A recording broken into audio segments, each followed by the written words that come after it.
And we're now live. Yes. We're live, okay. On behalf of the Syracuse City Council and staff, I'd like you to welcome you tonight to tonight's work session. We're grateful that you would have the desire to follow us and to be aware of what is happening in our city. This public meeting is going to be held electronically in accordance with House Bill 5002 of the Open and Public Meetings Act amendments signed into law on June 25th of 2020, pursuant to the written determination of the chair finding that conducting the meeting with an anchor location presents a substantial risk to health and safety of those who may be present. So this, I hope I don't let out the cat prematurely, but this may be our last time that we will have just an electronic version of this meeting. Council, we are talking about and we'll study the issue on Thursday of how we can perform a hybrid meeting in council chambers. So we'll get back with you, but we're going to study that on Thursday morning and see if we can make the switch to some kind of a hybrid. I've asked Lisa if she would be willing to offer a prayer for us, and then not seeing Seth, I'll lead us in a pledge of allegiance. Our dear Heavenly Father, we are thankful to gather together through technology and through positions that will lead us and lead the city into future territory. And we're so thankful for the opportunity to serve our citizens as well as to be involved in progressing and creating a wonderful environment to live and to work. We're thankful for all of our staff members who do so much in behalf of our citizens and have such strong work ethics and integrity. We're thankful for all of our leaders. We're thankful to live here in this beautiful city, to have good people all around us who look after each other. We pray for continued blessings from thee as we go forward, and we pray that we will have clarity tonight and discernment, and that we will have the best interest of everybody at heart. We pray to get along well and to try to see things from each other's vantage point. And we thank thee for this time of year, pray and grateful for the moisture we've received, and pray for more. And we say this in the name of Jesus Christ, amen. Amen. Thank you, Lisa. Would you all join with me and stand, and let's repeat the Pledge of Allegiance. I pledge allegiance to the flag of the United States of America and to the republic for which it stands, one nation, under God, indivisible, with justice and liberty for all. Thank you. Council, Cassie communicated with us earlier. In this particular format, we have asked people to meld themselves with us by 5 o'clock if they would like to add public comment in email form. And she has shared with us that she has two such written announcements that she would like to read tonight. So Cassie, can I turn the time over to you to read those two? Yeah. The first comment is from Dale Pfister. He writes, Dear Syracuse City Council, this public comment is regarding the Abington development proposed for land west of 1550 West and adjacent to Syracuse Arts Academy North Campus. We have several concerns we would like on the public record. The Abington development has 127 units of residential housing, which would increase traffic flow along 1550 West. During morning drop-off and afternoon pickup at Syracuse Arts Academy, this increased traffic flow could create some dangers for our parents and students. What are the city's plans, if any, to work with Syracuse Arts Academy to mitigate traffic concerns? With 127 new families potentially living across the street from our school, almost certainly some of those families will choose our school as their school of choice. Currently, the closest crosswalk for access to cross 1550 West was at the intersection of SR 193 and 1550 West. Is there any discussion or planning for an additional crosswalk and crossing guard further south near the southern end of the Abington development for access across 1550 West at the beginning or end of the school day? 3, what is the plan for the west side of 1550 West in regards to parking? Will parking be allowed along the street? Currently, Syracuse Arts Academy has limited parking on our property, and our concern is that residents of Abington will use our parking areas as overflow parking if Abington parking is insufficient. A rough count of Abington outdoor parking spaces, not including garages, is about 50 spaces. For the 127 new residents, this seems very inadequate for families with more than one vehicle.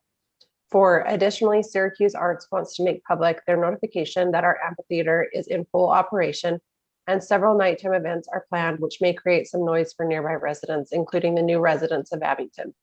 Thank you for considering our concerns. Please reach out to us if you have any questions. Thank you, Del Pfister, Lead Director, Syracuse Arts Academy. And then the second letter is, it was actually submitted by, sorry, her name is Emily. And I want to make sure, I'm not sure I'm saying her last name right. It looks like Fanau to me. But she actually has this signed, and Mayor and Council, I sent this out to you. It's signed by several residents that live in the neighborhood that she lives in. She has listed 125 different people that have signed off on this letter. Mayor, do you want me to read all of those names, or do you just want me to read the content of the letter itself? Why don't you read the content of the letter, and then we'll insert the letter into the public record. Okay. So she writes, dear members of the City Council, we are writing to ask for your support to ensure the safety of the children and residents of Monterey Estates and the public in regard to the increased safety hazards from the proposed Abington Park development on 1550 West. This letter will cover the current safety concerns and the increased dangers to children, the public, and Monterey Estates residents should Abington Park be developed as currently proposed. We will also outline solutions to the safety hazards Abington Park will bring. Please review the attached diagrams as noted in the text for clarity. And Mayor, let me know too if you want me to share my screen for those diagrams. She did email all of those out to the City Council earlier today. So if you have the ability to follow along and look at those diagrams, or if you do want me to share them, I have access to those too. Why don't you share them? Would you? Okay. Yep. So currently the congestion and speeding that occurs on 1550 West is already a safety hazard, especially during the school's drop off and pickup times. Vehicles line the street 30 minutes before school is out and remain parked until children find their respective vehicle. These parked vehicles inhibit visibility for those vehicles needing to turn out of a connecting street, a home, or the school. School children frequently dart in and out of parked vehicles during this time of increased road traffic, causing close calls with residents and other community members picking up children or driving through the neighborhood. There are many children in Monterey Estates who walk home from school, and there are many children who are picked up and live outside of Monterey Estates, resulting in large numbers of people and vehicles during the busiest hours of the school day. And here she says, see diagram 1. So let me hurry and share my screen for that.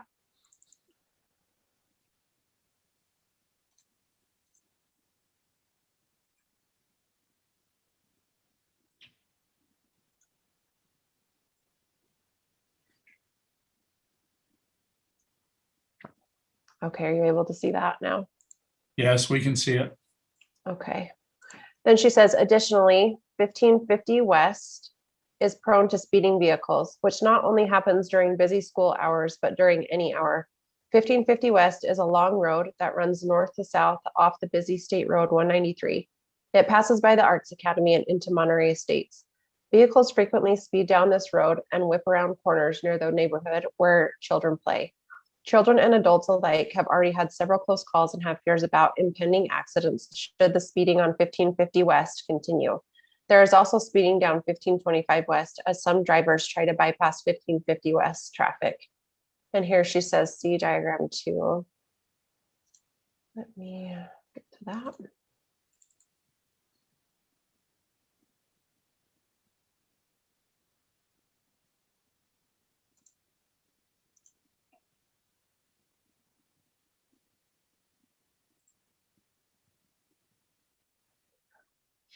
Do you see diagram 2 now, or is that the same one that was up?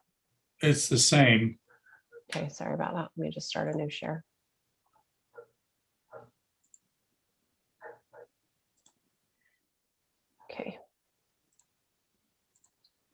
That's better.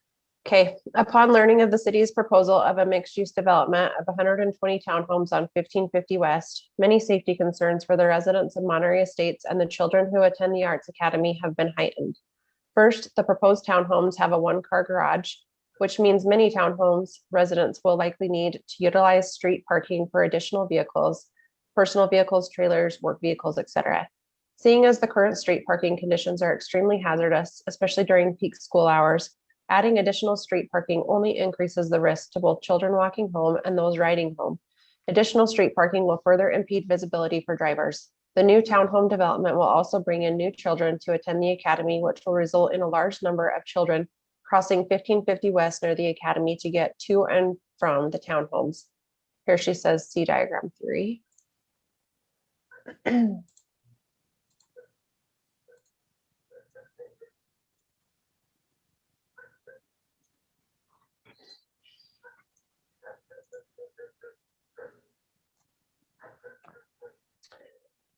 Second, increased traffic and people, townhome residents also means increased numbers of speeders down 1550 West and 1525 West.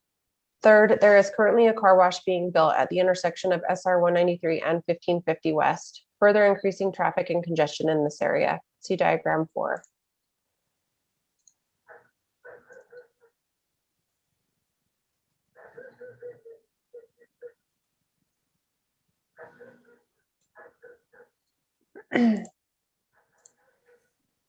The following solutions will mitigate some of the safety concerns. Building an access road that connects 1550 West with either SR 193 or 2000 West. This will more effectively funnel the increased traffic out of the Monterey Estates and the Arts Academy and help to clear some of the congestion. See diagram 5.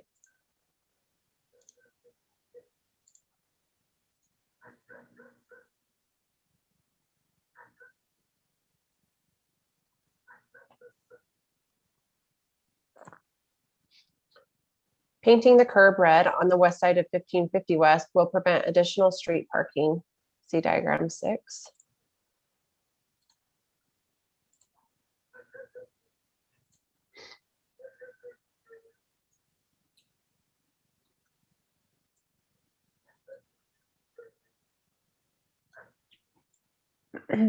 A flashing speed limit sign on 1550 West will be more effective at slowing speeders on 1550 West. See diagram 7.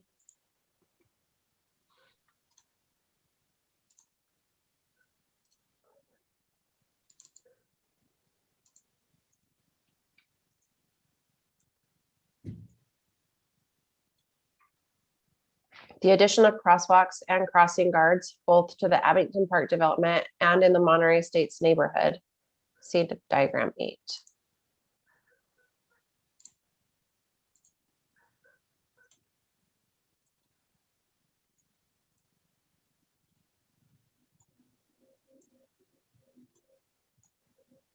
It is important to the Monterey Estates community to not only improve current safety concerns, but also to prevent any injuries or fatalities that could occur as a result of making current conditions worse upon the development of Abington Park. It was not long ago and not far from Monterey Estates that a school-age student was hit and killed by traffic. There has already been an incident where a home on 1550 West was hit by a speeding vehicle. We do not want to have a fatality in Monterey Estates before something is done to address these concerns. We ask for your support in providing the solutions proposed in this letter before voting for Abington Park to proceed. Thank you for your consideration. And then it's signed with those 125 names that I mentioned earlier. Okay. Thank you, Cassie. Yeah. I might make just one comment here in relationship to this particular last letter. If we were meeting under normal circumstances and we were in chambers, after the third or fourth individual expressed the same concerns, I would then call for a raise of hands among that audience that was there, of those who felt the same. So we appreciate Ms. Finau for having drafted this and for the signatures or the those that have also attached their names to it. But in lieu of what we would do actually when we were in that setting, I don't think that it's necessary for us to read all of those names, but they will become part of the public record.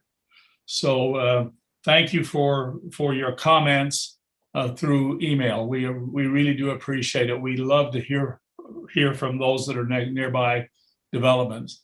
Now, I would like now to open this up to those of you who are joining Zoom.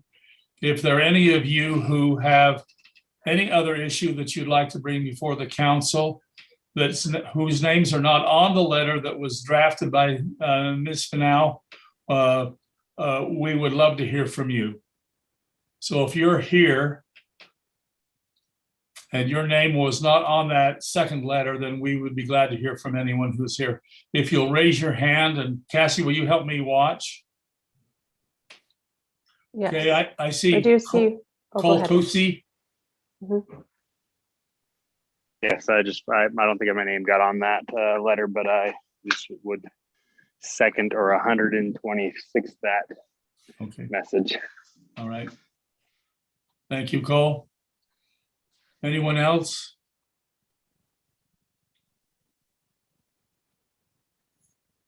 Well, thank you for your participation in that. I'm going to close public comment for the evening, and there will be some questions. There will be some further understanding given later on in this session as we have not an action item to approve, but we're going to discuss the rezone of that area. And I think some of the considerations that are well meant and well placed and probably will happen. And maybe some of that will come out in that discussion. So I'll now close public comment and let's move on. Cresta, you had a young woman who asked to be on the agenda, Miss Miley Larson, concerning a dog park. Is she here? I'm not sure. She is. It's under Jared Larson, and I've actually given them co-host ability so they can share their presentation. Okay, I can see Millie now. So hi, Millie. It's my Boy, I am really impressed with you to come before this a bunch of adults. Thank you, and we'd like to listen to you about your dog park idea. Thank you. You can share your screen anytime, Miley.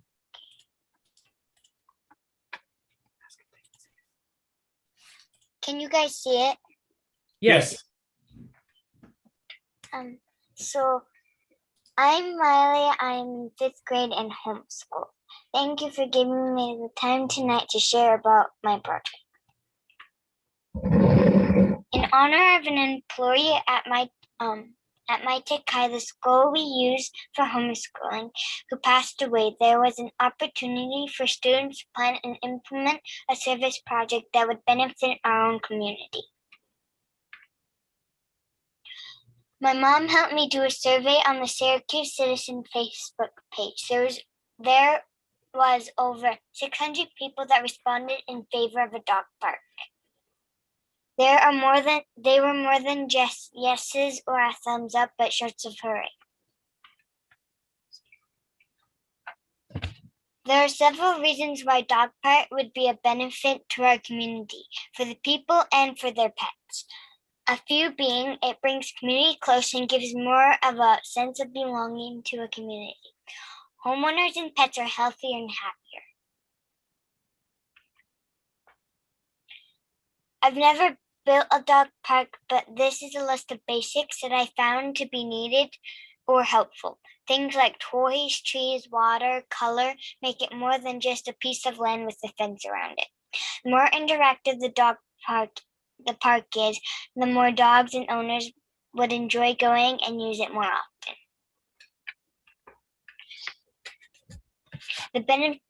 This benefits pet owners and their dog. I don't know the number of dog owners in our city, but by the Facebook responses, I would tend to say a huge proportion are pet owners, many with more than one dog. Dogs are a huge part of families, and having a city that looks after the families in a variety of ways make a happier community.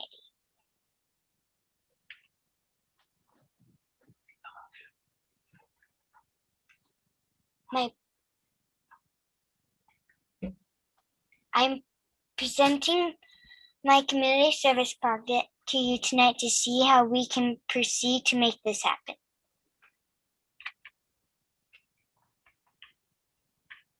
My project was awarded $500 to help build a dog park for our city. I need your help to make this service project happen. Thank you for your time.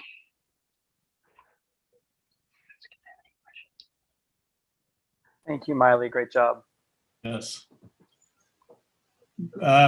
Miley, I'm really impressed with you, and I think knowing the mind and will of this council, I don't think your dog park is too far off. And Cresta, what I would like to do is I would like you to keep in a Rolodex or some other means of remembrance for us that we invite Miley to come when that park is dedicated, and that she be part of the presentation of the dog park to the city. So I don't think, we think that dog park is on high on everybody's priority in the city. So Miley, we appreciate you bringing this to our attention, and we won't forget, okay? Okay, thank you. Thank you very much. Thank you, Miley. And Great job. That's Chris, awesome. and council, do you have anything else you'd like to say to her? Yeah, I'd like to just give you a few thoughts to consider. This is something that you might be able to be connected with, Miley, because you might see this kind of thing when you're out at parks. Just this past week, we had vandalism at one of our parks, and people were assuming kids spray painted a bunch of obscenities and just did a lot of destruction. And I don't know if kids your age or even just kids in general understand that the money that we could take towards a dog park or benches or trees or restrooms and all those things that you need for a dog park, and building materials and all those things on your list, that's money that we could put towards a dog park, but now we have to put towards fixing the vandalism. So that's just kind of something to keep in mind. We love the idea of a dog park. You're exactly right. A lot of citizens support this, Miley, and it's a great idea. There are lots of things to consider. Lots of money has to go into it. There's a big impact on all of the surrounding communities for wherever the park would be, but we'd like to have the conversation for sure. But one thing that you can be keeping in mind, if you have conversations with your friends or your family or anybody, or if you ever see anybody mistreating a park or, pushing on a tree or breaking branches and things like that destroy the property, keep in mind that that's money that can't go towards a dog park now. And we kind of need your eyes and ears, and your friends' eyes and ears, and as many community members as possible to keep in mind that public funds, we want it to go towards something fun and neat that everybody loves, like a dog park, and not have to go to fixing obscenities painted on the wall. So anyway, just something that we love your help with, and we want to go forward with this idea. I think it's wonderful. Thank you, Lisa. Dave, you're a lover of parks. Do you have anything you'd like to say to Miley? Well, there's many people who would support this, and I don't doubt that for a minute.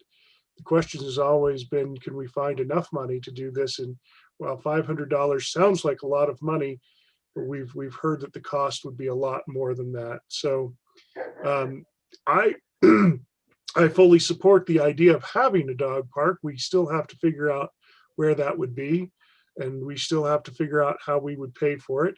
And those are the challenges that we can work on. And certainly the problems with vandalism, we'd love you to be able to tell your friends to make sure that they're smart, but it's not your fault at all. And we don't want to imply that at all. So. Thank you, Dave. Jordan. Miley, phenomenal job. Again, thank you for bringing this for us. We have a lot of work to do. A lot of these parks take a little while, but I appreciate you coming and working through this. Looks like you've done some of the homework for us, so appreciate that. I'm excited to see what we can put together. We have some committees we can have a look at some of this. And right now, like I said, it's our job to do some work and see if we can find some land to put this on. So awesome job, Miley, and I'm so glad you came before us today. Thank you, Jordan. Corinne? Finally, I just want to tell you, thank you for having the, what do you call it? The determination to go ahead and try to get this on our radar. And we're just doing the work means a lot. Bringing it before us, it means a lot. And congratulations to your mom too for raising such a cool kid. So we will definitely be having this on our agenda in the future for hopefully a park coming up. We'll try to figure it out. But yes, we all want one. So thank you, Miley. You're awesome. Thank you, Corinne. Seth? I just want to echo what everybody else is saying, Miley. Thank you for coming before us and presenting this idea. I also have a 5th grade daughter. And when I hear presentations like this and see the efforts put in by our younger generation, it gives me great excitement for what our future has in store for us. You know, we talk about some of the things that occurred with the vandalism and some of that stuff. And that makes you a little sad about what may be in store for the future. But when we have reality checks like this, that kids are great, they're smart, they want to support one another and support our community. And so again, thank you so much. And we appreciate it. And we love to look forward to working with you and seeing you if and when we can make this a reality. Thank you, Seth. Well, Miley, thank you so much. We appreciate you coming forward and bringing something to our attention.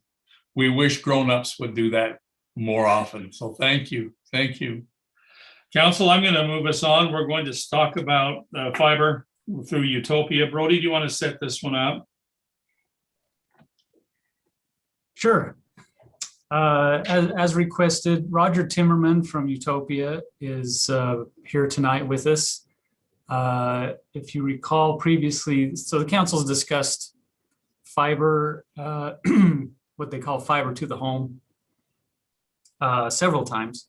So I know you understand what this is about and how these things work.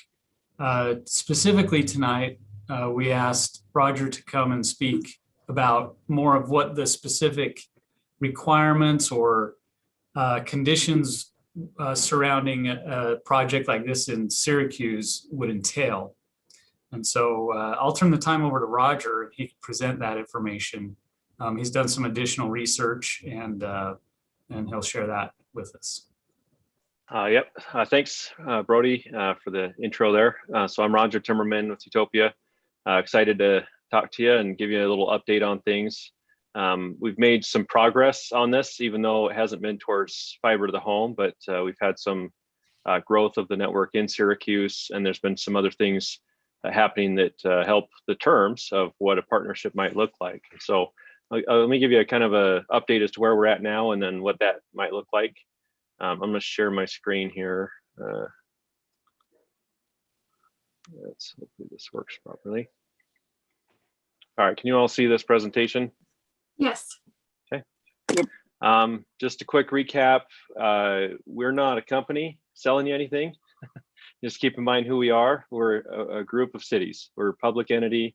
A lot of people compare us to other interlocals like UAMPS for power or special service districts or something like that. But we're publicly owned by the cities and we're a partnership of cities. We have original cities and we have these new partner cities, and we keep filling in these blanks with new city partnerships, and there's several more in the works. The most recent one is Pleasant Grove. We just executed an agreement with them in the last couple of weeks. Clearfield, you're probably very aware of that one.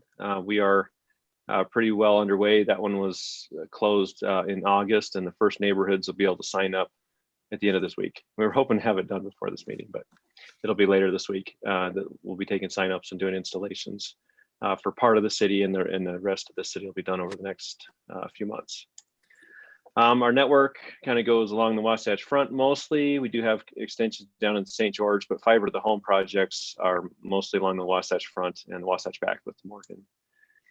This is what it looks like near Syracuse. And so we have all of Layton City built out and all of West Point built out. We have some routes through Clinton that aren't on here that are recently built to connect or not schools, but parks. We have a bunch of schools coming in. So We were awarded connections from the Utah Education and Telehealth Network for these schools in Syracuse, so we're building routes to those. Now that's a good thing because it does offset the cost of doing a project in Syracuse. We've already done some of that with the city and some businesses and other things. So we've actually made quite a bit of investment in fiber infrastructure in the city already. And so the incremental to get this thing built out to the homes is a lot less than if we were starting from scratch. From historical context, it's kind of, we had some early rough years. I'll put that lightly there in the red. But we have a lot more years of successful projects. That represents over $240 million of projects since 2009. And all of those are being paid for from revenues from customers. There's no cost to the cities to participate in that phase, that UIA phase. This is kind of the argument we always hear. We like to bring this up and say, is this some sort of anti-competitive overreach or something that, is this the right role of government? We see that public support's really high for this, even among people who may oppose other governmental projects, just because the situation's pretty dire when it comes to broadband. And also, we're not coming in to compete with private sector. So this is a pro-private sector project. We build an infrastructure and then we let private companies come in and use that. So it's kind of like roads or airports. We let different companies come in and use that, and they all compete. So we got a long list of private companies that come in and say, we love this. We want Syracuse to do this because this is how they're going to be able to come into the city and offer services. So we're not competing with them. We're helping them out. I'm going to skip through some of this and just, again, this active fiber dedicated to every house and business is what we're talking about. And this is kind of what the pricing looks like. You get a connection from us for $30 a month, and then you get a connection from a service provider of your choice. You can switch if you want. And it ends up being about $65 a month. And that does pay off the expense of the project, pays for all the operating expenses. And we just need a certain number of customers to sign up. We'll talk about that in a second. But it's different than what we shared last time. We're really high. We're the top rated in the state. Google ratings were also highly rated. We're growing like crazy with subscribers. We've done more fiber build and growth than anyone else in the state. So as far as the amount of construction, the amount of customers, and the amount of homes, we're really doing it and delivering on this. There's a lot of others that talk about it, but aren't doing it. So we've got real numbers and data to back that up. Okay, this is usually what we do. This is kind of where we talked last time. We said, here's how this all works. And again, I've got an update to this that's better. But generally what happens is the Utah Infrastructure Agency, which is kind of under the Utopia Fiber umbrella, it finances the project, it issues the debt, builds it, takes care of it, maintains it, and uses the revenues from customers to pay it off. The city does participate as a partner in that and does a partial guarantee on the financed cost of the project. And that's the crux of the matter, right? Is this risk-free? No, it's not. We think it's really low risk. And we have a really good track record, and you've got really good demographics and demand for services. So we feel like this is an especially low risk project. But there's a little bit of skin in the game from the city's perspective. And you say, well, if we're so confident in all that, why do we need that? Well, remember who we are. We're a bunch of other cities. And so if we didn't have that, you're basically asking other cities to provide some sort of guarantee on this project. And so it's a pretty low ante up. It's a pretty low barrier of entry for a city. You avoid the risks of those early years of utopia. You get all the benefits of the economy of scale and this service provider environment we've built out over the years. But there's still, that guarantee from the city. But even with that, there's some protections in there. So, we look at this is a risk avoidance here. We look at other cities around you and look similarly, and they're all way beyond where they need to be to pay for their costs. Any city revenues and business revenues, they offset the risk.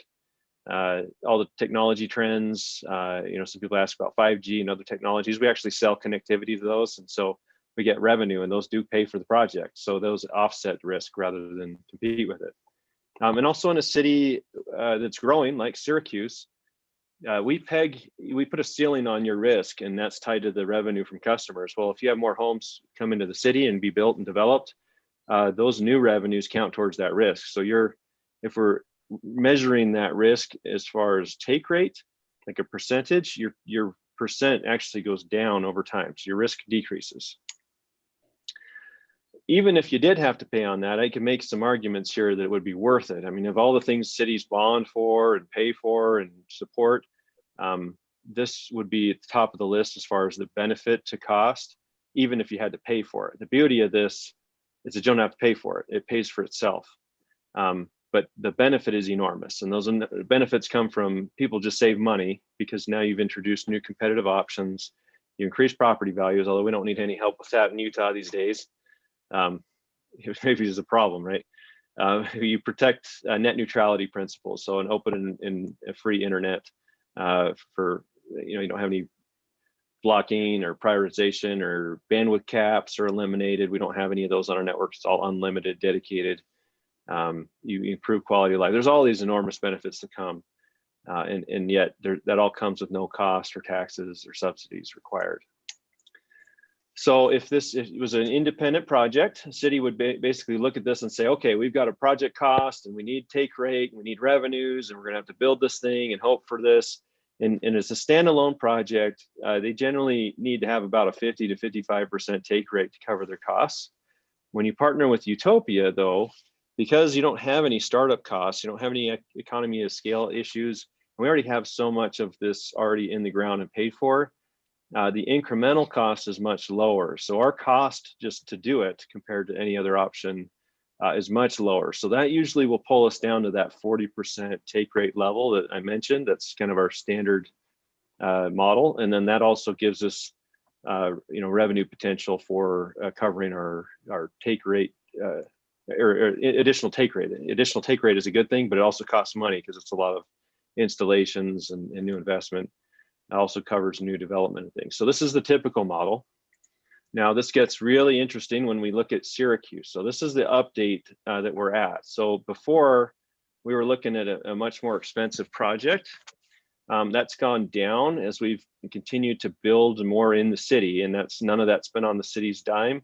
It's just been UIA pays for it, but obviously we build things when we have an order for services, like from the Utah Education Telehealth Network or businesses. And so their cost to build this has gone down.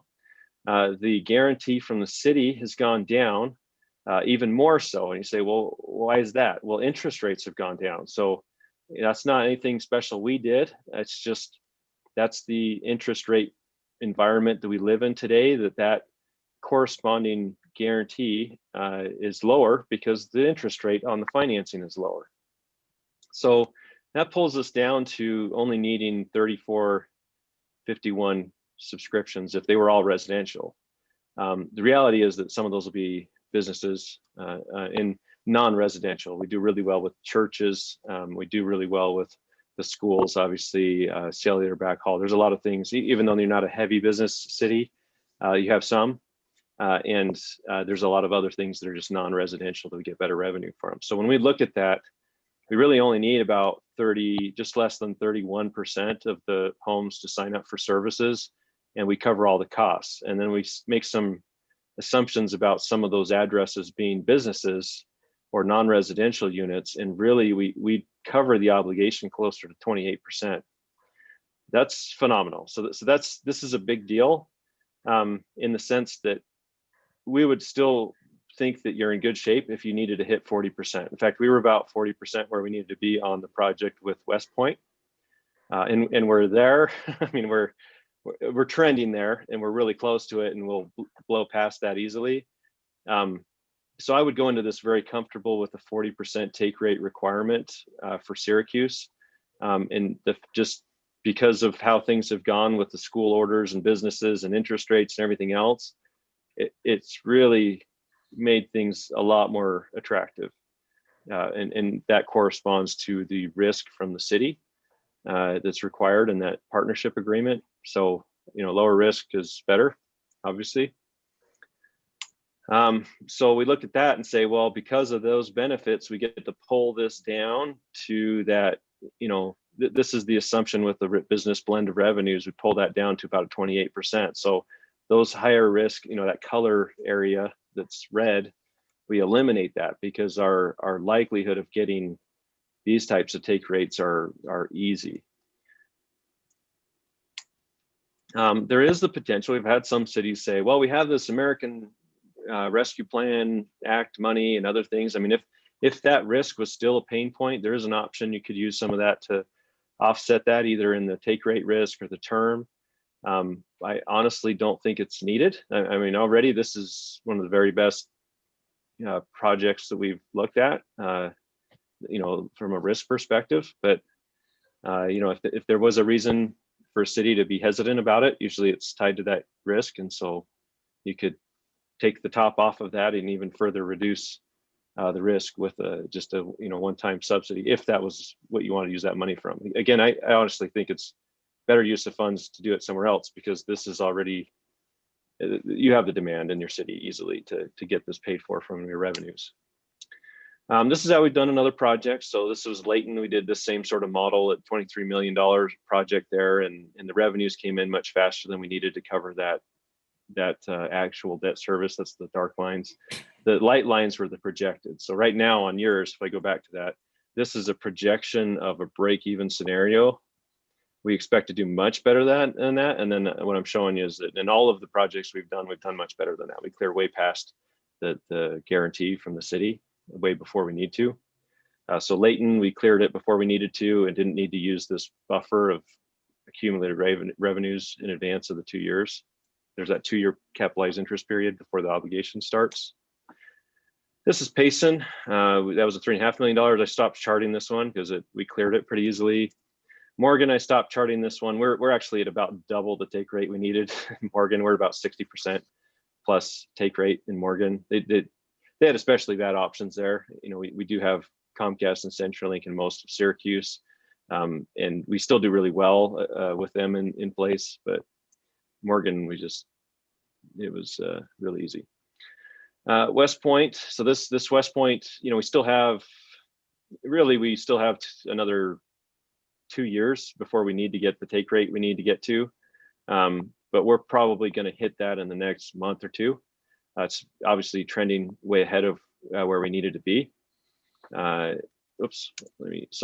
again, the light lines on this represent the kind of break-even scenario.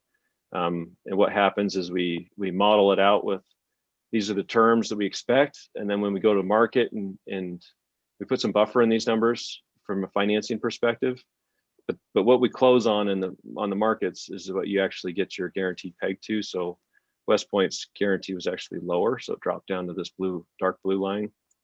And so that one, we could say, hey, that's a victory, even though technically we haven't hit the number. We're just way ahead of where we need to be. This is the aggregate of $248 million worth of projects. This is all of the projects that UIA has done, which represents all of the Utopia Fiber projects since 2009. It's basically that second phase of the system. And we're up at about $2 million a month in revenues, and we're way ahead of where we need to be on all of these collectively. Or 10 for 10. A couple things about Syracuse as we look at it. Some benefits. We have that Utopia fiber in the city already that lets us build this a little quicker and at a lower cost. You have a moderate business revenue potential, so that one's maybe not a pro. It's kind of in the middle. Any similar cities that we have are way past where we would need to be from a revenue perspective in Syracuse. So we go in with extremely high confidence that this will be covered from revenues. Your options aren't great. So we do run into pockets here and there in other cities where we may have pockets of CenturyLink fiber or other fiber options. Overall, what we see in Syracuse is you do have both of those options in parts of the city, but you don't necessarily have both options in all parts of the city. So it's a little bit worse than our average from what's currently available situation. Your soil conditions are good. West Point was one of the best builds we've done from a cost perspective on a footage basis, meaning there's not a lot of rock, big, heavy, solid rock in the ground, although the density in West Point was not great. So we had to go further between houses. You have better density and better soil conditions. So we were able to lower our estimated project costs, which is part of what has lowered the corresponding risk. And you also have a really good new development benefit. So anytime you have some area where we expect new homes to be built, and that helps, like I said, if any new development and growth in the city lowers your risk over time. And then, the cons was, I guess, moderate density. It was not great, but not bad. And then it's all underground. There's some places where you can get some cost benefits from using aerial, pole attachments and things. It's not as clean when you do that, but it's a cost savings measure. This is all designed underground, which is nice and looks better, and it's more aesthetically pleasing. It does cost a little bit more to do it that way, though, but that's the plan for Syracuse. This is jumping into the anticipated question of, if this looks so good, then why is a guarantee needed, right? We get this question a lot. So again, you got to remember who we are, and this is the requirement of the other partnering cities, right? They don't want to take on any risk in other city, but they're willing to partner with cities. And it's basically their proof that they ask of a partnering city having political support for this. They don't want to get involved with a city that is going to argue and fight over this for a while. They want, good partners that are going to support this and be a good partner to them. And so they do ask that any new partnership be approved unanimously by city councils. But also the guarantee itself is used to secure that really good interest rate. So that's part of the benefit of getting that in place. But again, we're not actually looking for that guarantee to be paid on. In fact, we have lots of protections to make sure that it doesn't get paid on. Part of that is that 2-year capitalized interest period at the beginning. It gives us the time to build it and get customers and revenues and accumulate those. So that second point here is that the initial revenues before the 2 years accumulate and act as a reserve fund. Any business revenues count towards that, and those are higher than residential. We've modeled this on residential, but so those help. And the city itself, even though we've paid for that with other funds, we will go ahead and count 100% of any revenue from the city for its own services towards that obligation. Even though we have costs to run that service, we'll count that towards the obligation. So that again buffers it. If there was a shortfall, again, it's incredibly unlikely, but that would be paid back to the city. That's done as a loan. It's not our money. It's not a subsidy. It's simply a loan. And when we do have the revenues, that gets paid back to the city. Whether that's a couple years into the future when we do have those revenues, or in an absolute worst case scenario, again, the situation we don't expect to ever happen, it would be done at the end of the period, at the end of the 25 years. UIA takes on a lot of the capital expense obligations. So like I said, your risk is capped.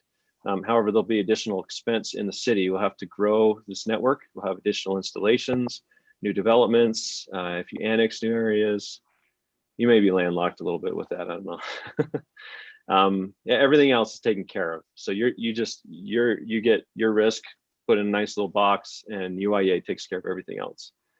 And again, your percentage risk from a take rate perspective goes down as there's new homes and businesses built.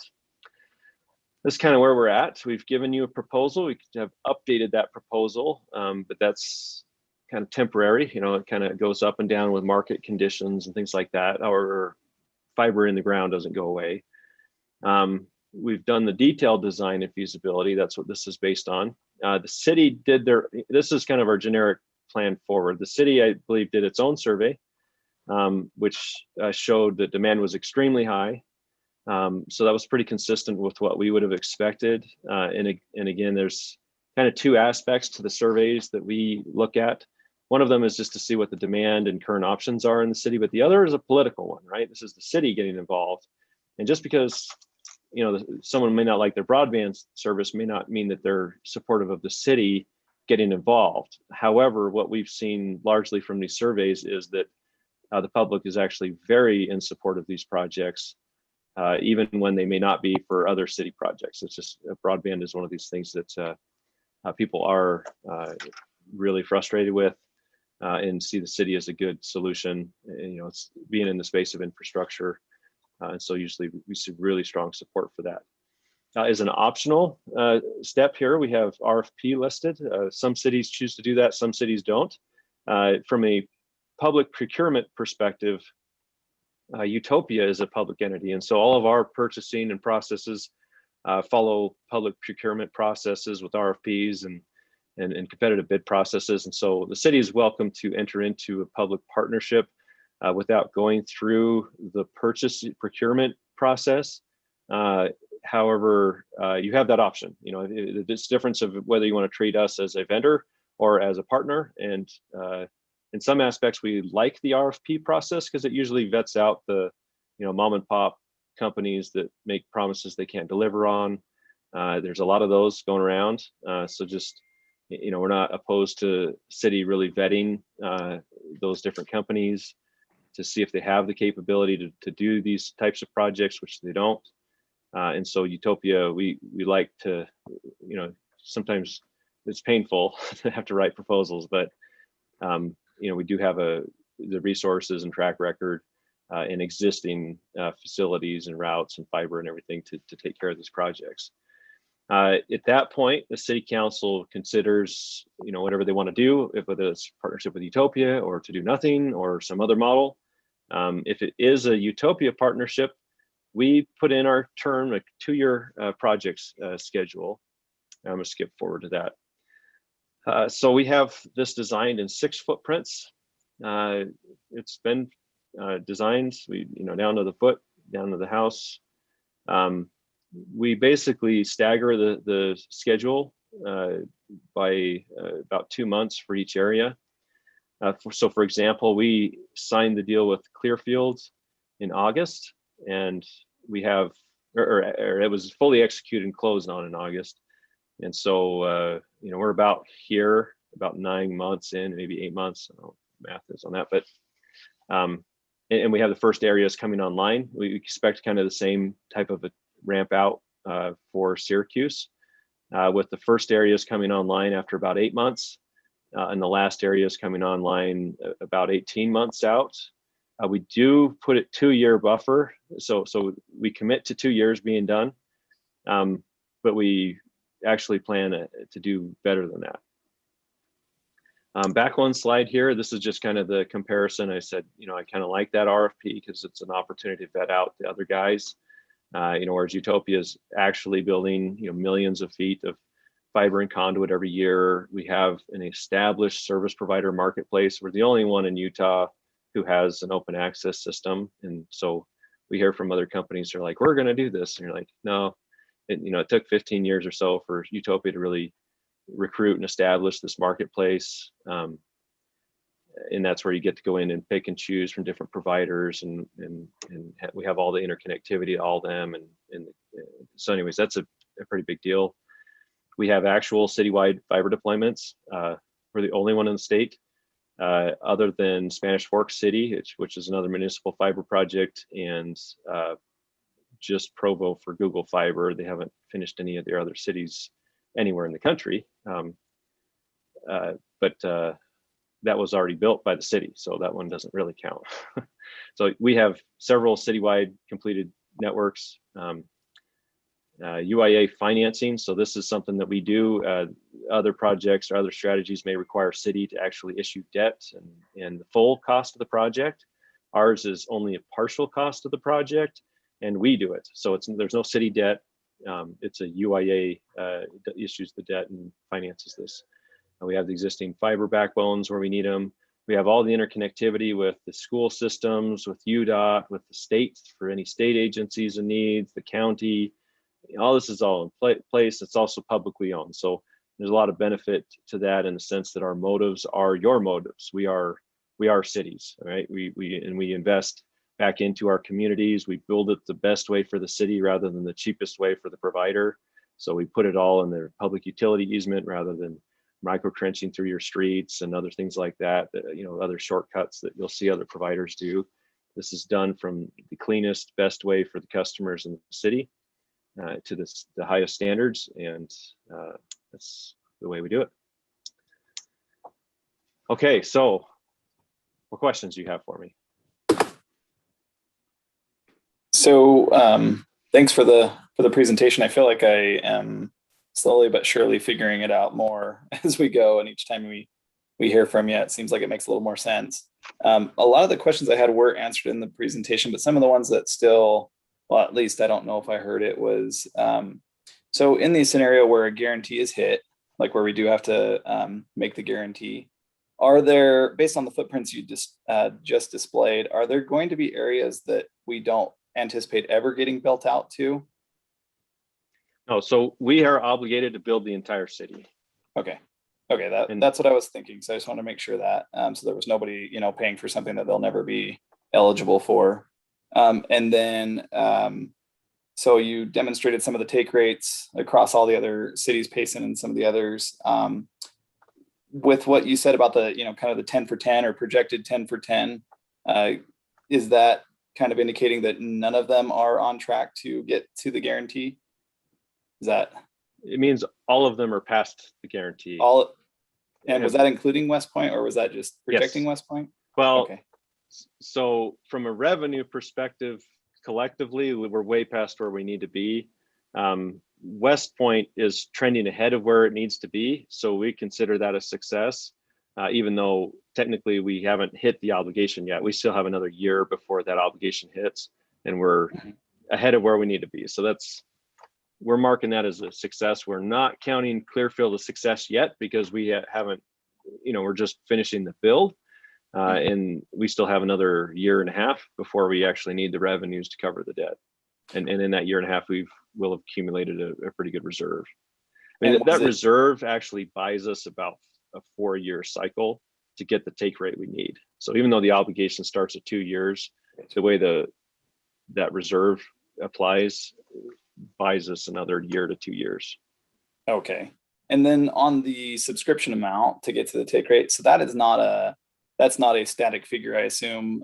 That just means at any given time you'd have to have at least that many subscriptions, and so that's why the fluctuation on the the guarantee is a revenue guarantee. So how that money comes in varies, and it varies on timing. So there's big business things that get prorated, and so Layton you'll see fluctuates a lot. That was a much heavier business city, and so we saw a lot more fluctuation there, but it still trended way ahead of where it needed to. With residential, it's a little more consistent, but still strong in all of our other cities. And so I guess the other question I had was, if we get that take rate and the guarantee is met quite a bit earlier, it's a 25-year, is that what we estimated? So it's a 27-year contract, but there's no obligation for the first 2 years because that's covered from the capitalized interest. So the guarantee is a 25-year guarantee on a 27-year agreement. If that makes sense. And if the revenue is generated quick enough, is that realized early then? Or is it a guaranteed consistent 25 years? So there's some good and some bad that happens when we have more revenue. The problem with more revenue is it also means a lot of additional installations. So what's happened is when we look at Morgan and West Point and some of these others, this guarantee from the city covers us up to the break-even scenario. Beyond that, let's say we have another 1,000 people sign up. The city is not on the hook for the cost of installing another 1,000 customers. Like, we don't come back to you and say, hey, this is a good problem to have, but we need another $1 million to cover those installations, which would be about what it costs. It's pretty close to $1,000 per installation. The UIA will actually finance those with no guarantee from the city. Now, obviously, it gets revenue from those customers. So a few years down the road, it'll have financed those and then gotten its money back. But then you'll have another 500 homes or so that sign up. And so UIA becomes kind of this revolving financing entity in behalf of all of the partnering cities to pay for all of the additional installations and expansions and growth. So also new homes and new development, things like that gets paid for from that. When we look at that as like, hey, this is great because we have more revenue than we needed, that protects the city from its guarantee, but it's not really a moneymaker. It's more of a financing machine to cover that growth and expansion. Now we get down the road 10, 15 years and UIA finds itself in a really, really good financial position, just that these things are paying off themselves and and all that. Keep in mind, we're not a business. So it's contemplated that we would be retiring bonds early, that we may lower the cost of services. There's a lot of things we may need to lower the cost of services if there was a new competitive option. But collectively, we sit down with the cities and would decide what's in the best interest. And we can't play with that $30 fee that we charge that covers the debt. But there are abilities to adjust and maneuver some things from a competitive standpoint. And if we don't need to, we keep it high and we pay off our debts early and lower the cost of services, right? But if we need to be more competitive, we could lower pricing and keep things competitive, but not pay things off early. So anyways, my main point is that UIA preserves the right to apply any surplus revenues to what's in the best interest of all the UIA projects, which probably benefits your city significantly, but that's all to be determined by our board and what makes sense in behalf of all of our projects. One thing that you do get a commitment from is that your pricing will not be any different than that of any other city. And so it's not like we'd say, hey, your take rate isn't where it needs to be, and we have a higher take rate over here, and so we're going to make you pay more. It's all collectively, we all benefit from the economy of scale. And to be honest, a lot of the upside financially isn't even from fiber to the home projects.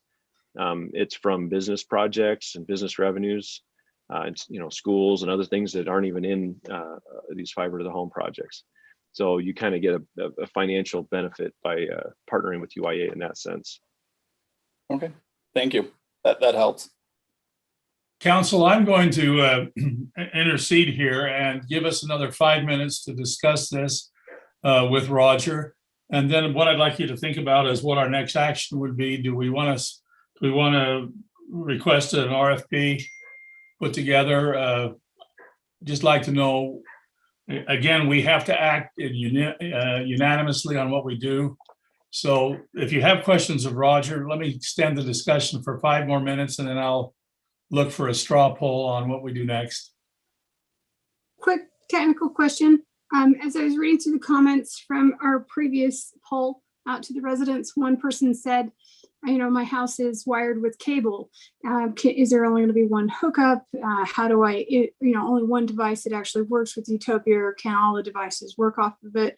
And if Wi-Fi, what's the point if Wi-Fi doesn't help? Technical question, please answer that. Yeah, so we come in, we install a fiber connection into the house, and there's a device that we install on the end of that fiber that converts it to an Ethernet connection. And Ethernet is what your typical consumer router uses. So it plugs into the WAN port on that. And so use Wi-Fi to get it to most of the devices in your house. If you have Cat5 or Cat6 wiring in your house, you can also use that to extend it out to the rooms. Okay, so it works throughout the house. Okay. Second one. Because it's city owned, it's creating pretty much a new utility, because if it's city owned, then it's city paid for, which is really resident paid for, correct? So just a correction, it's not city owned. So none of our projects are city owned.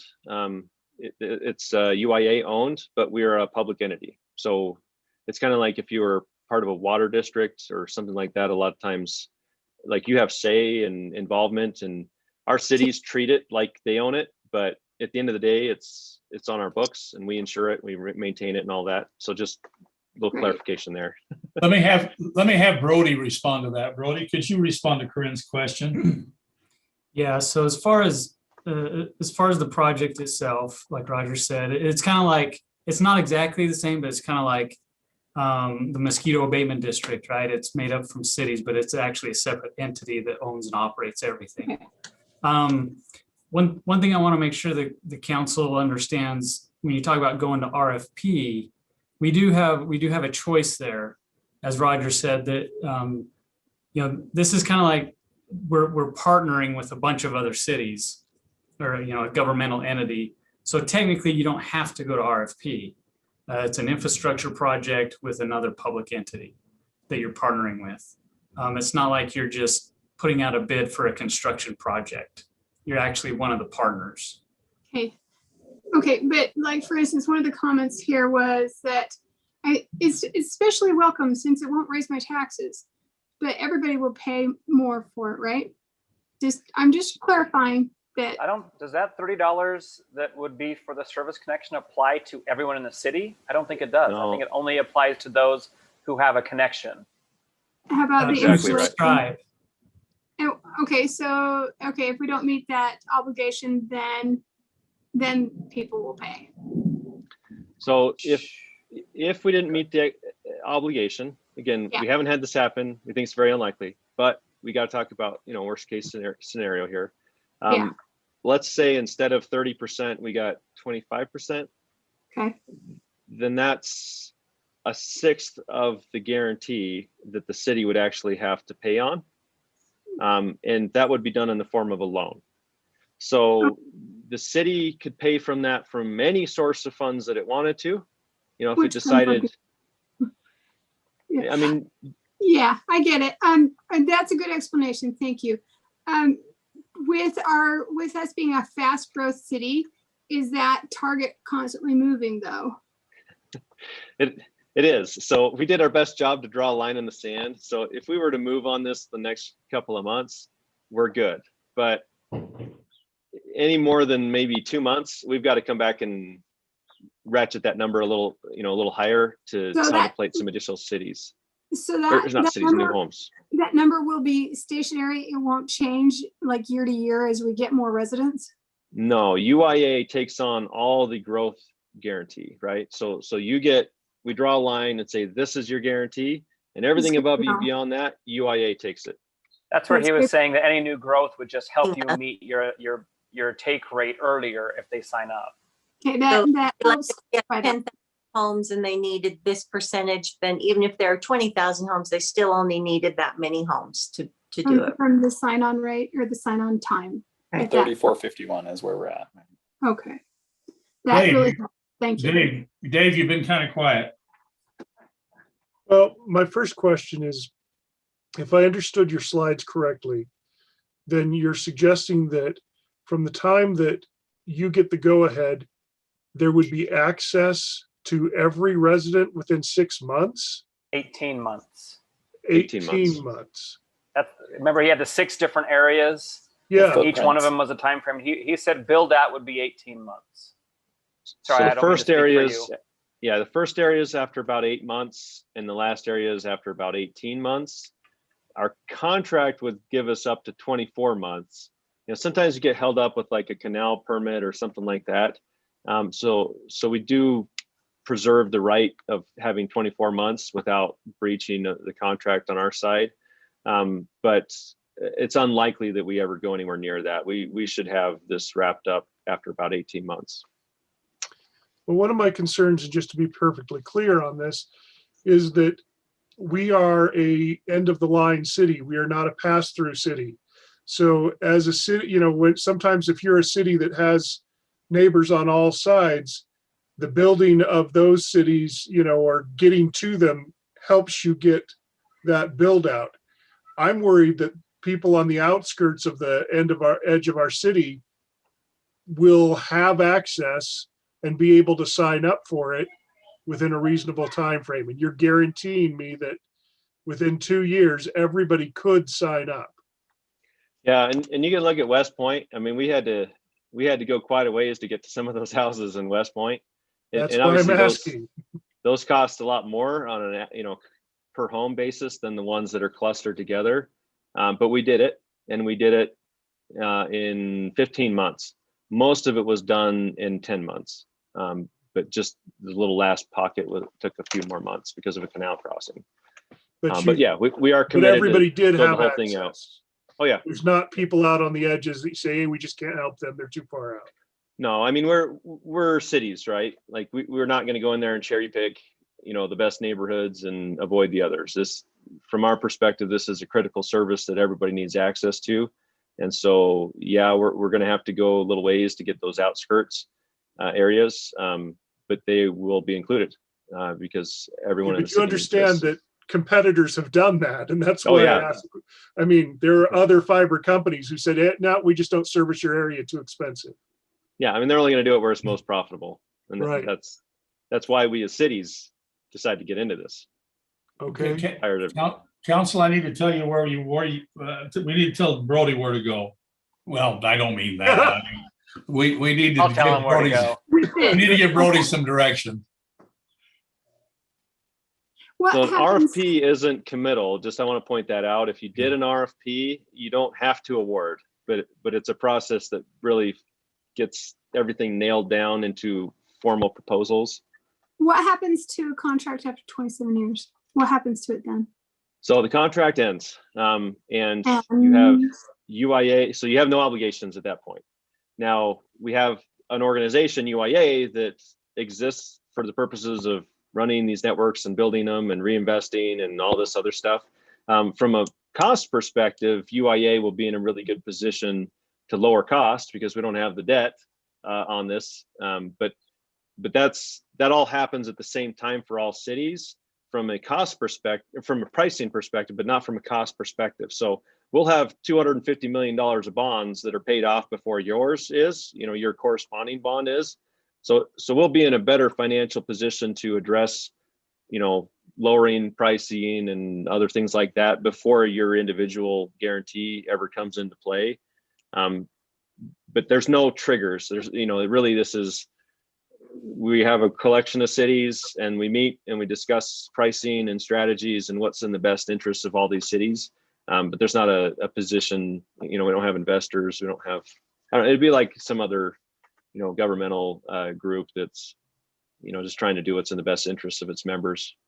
okay. When you sign on, do you have representation from your city then that becomes part of the board or? So we have different levels. We have founding members and we have partner cities. The partner cities, are always welcome to, be at these meetings and participate. They're always very open. But there are certain issues organizationally that only founding members would get to vote on. They get to vote on whether to keep me around or not. And so does a partnering city get to vote on everything? No, they don't. However, I would say that the attitude of the board is to represent the interests of all the cities, regardless of it's to what extent they joined or when they joined. So I'd probably defer you to the feelings of how like Morgan City, West Point, Clearfield, and how they feel. It's like, well, we do treat this like it's their network and that they have a say in their, in this.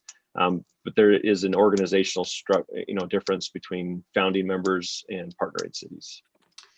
Okay, so I have one more really important question here. And so I've been in the industry a long time, so I could talk in really crazy terms, but I'm going to make this really, really simple.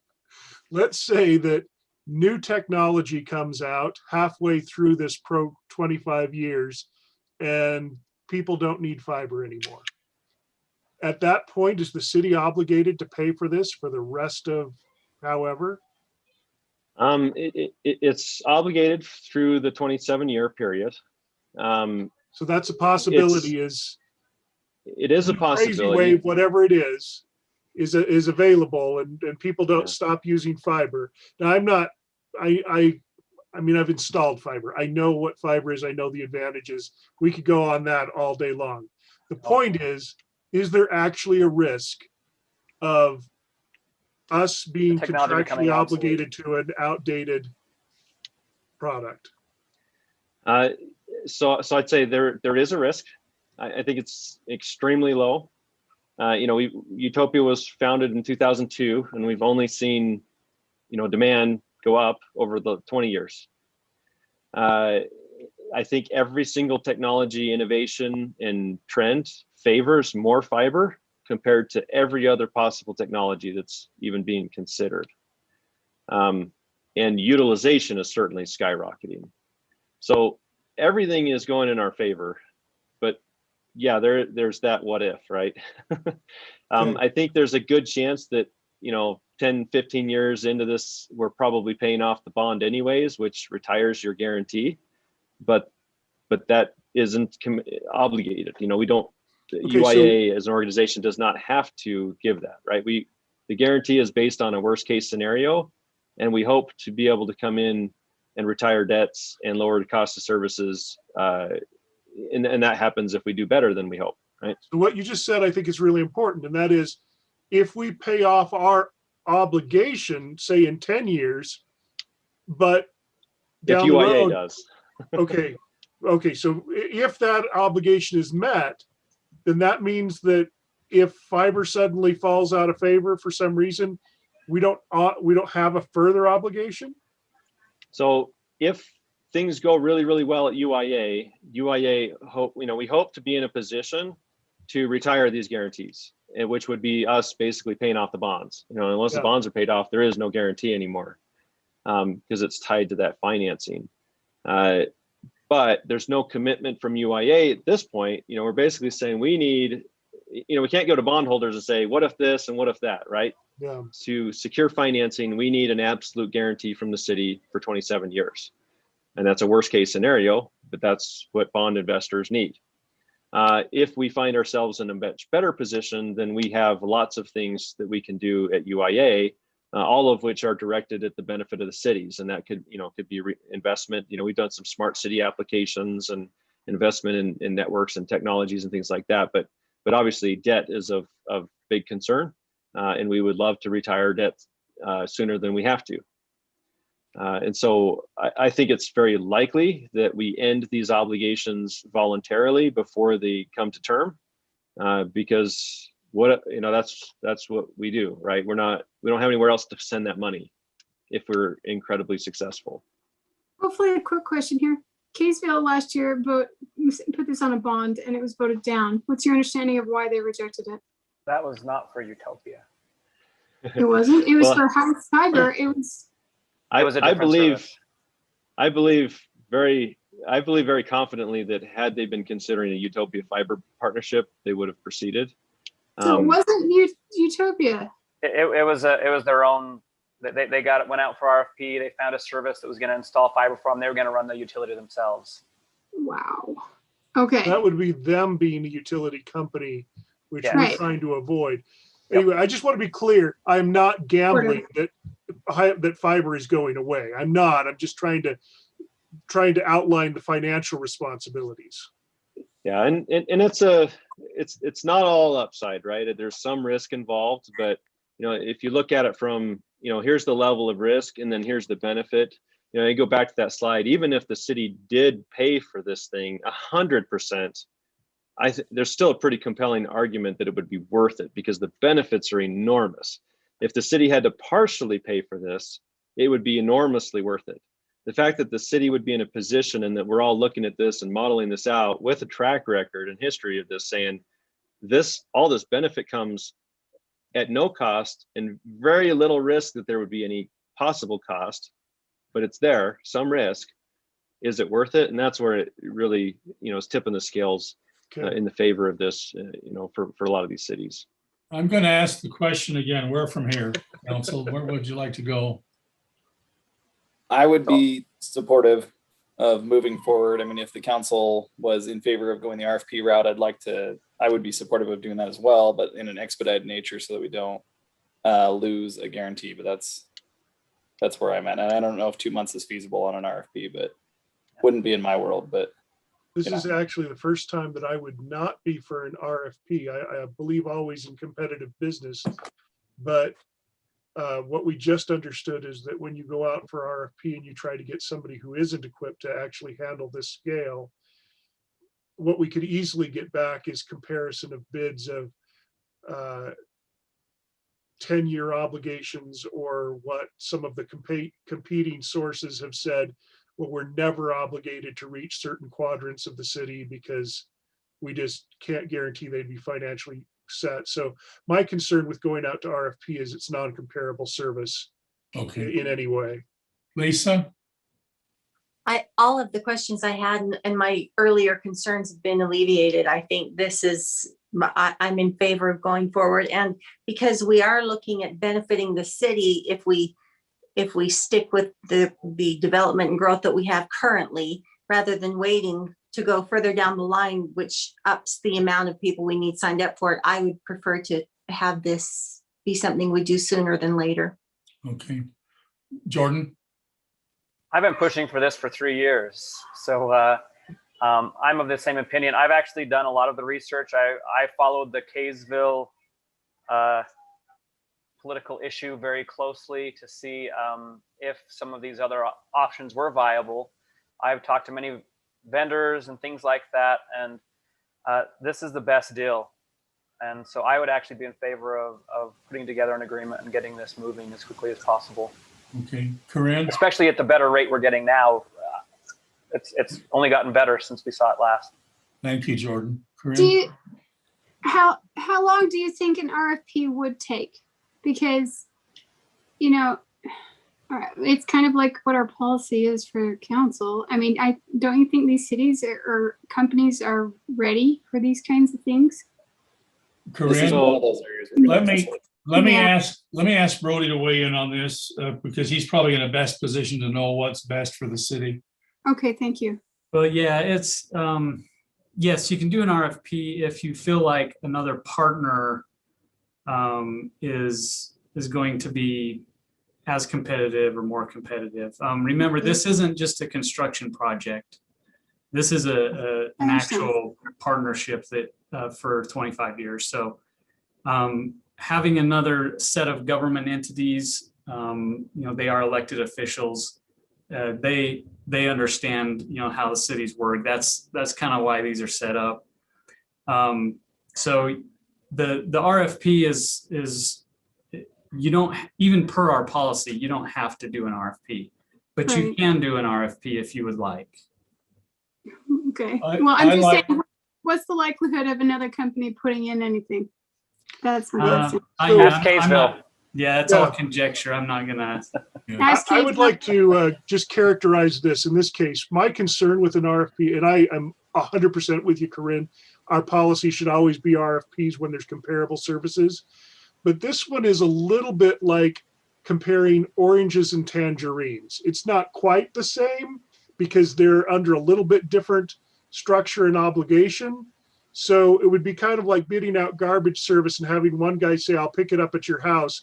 And the other guy say, I'll drive by your house and you guys can throw it at it as it comes by. Is it really the same service? Not quite. Sounds exciting though.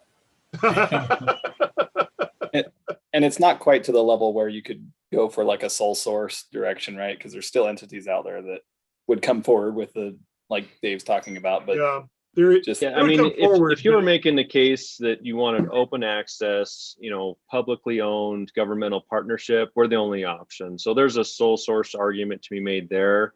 If you're saying we don't really care how this happens or what the ownership structure is or how we just want better broadband at the door, then you get proposals from a number of companies. but you are the only entity that can guarantee what the parameters you just described. And so in essence, it would be. And in Utah, what I've seen is 100%.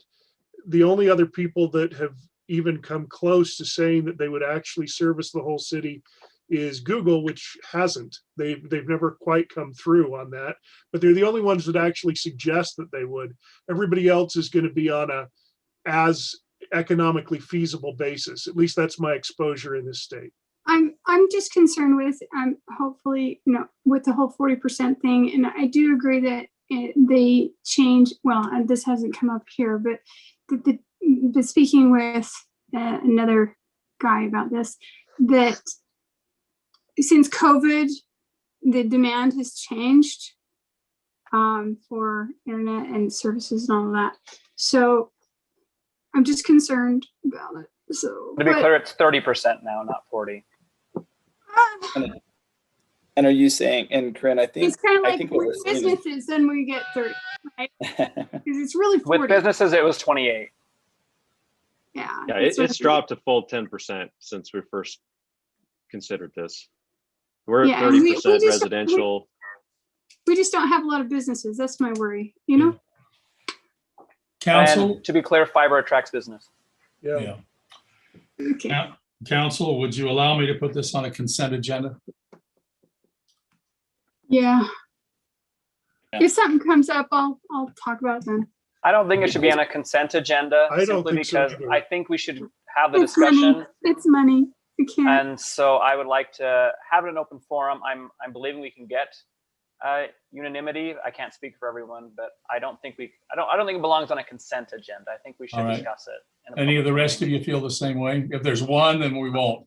Yeah, Oh, that's a good idea. I don't believe we should do consent because I think Yeah, we do have to still consider this question a little bit.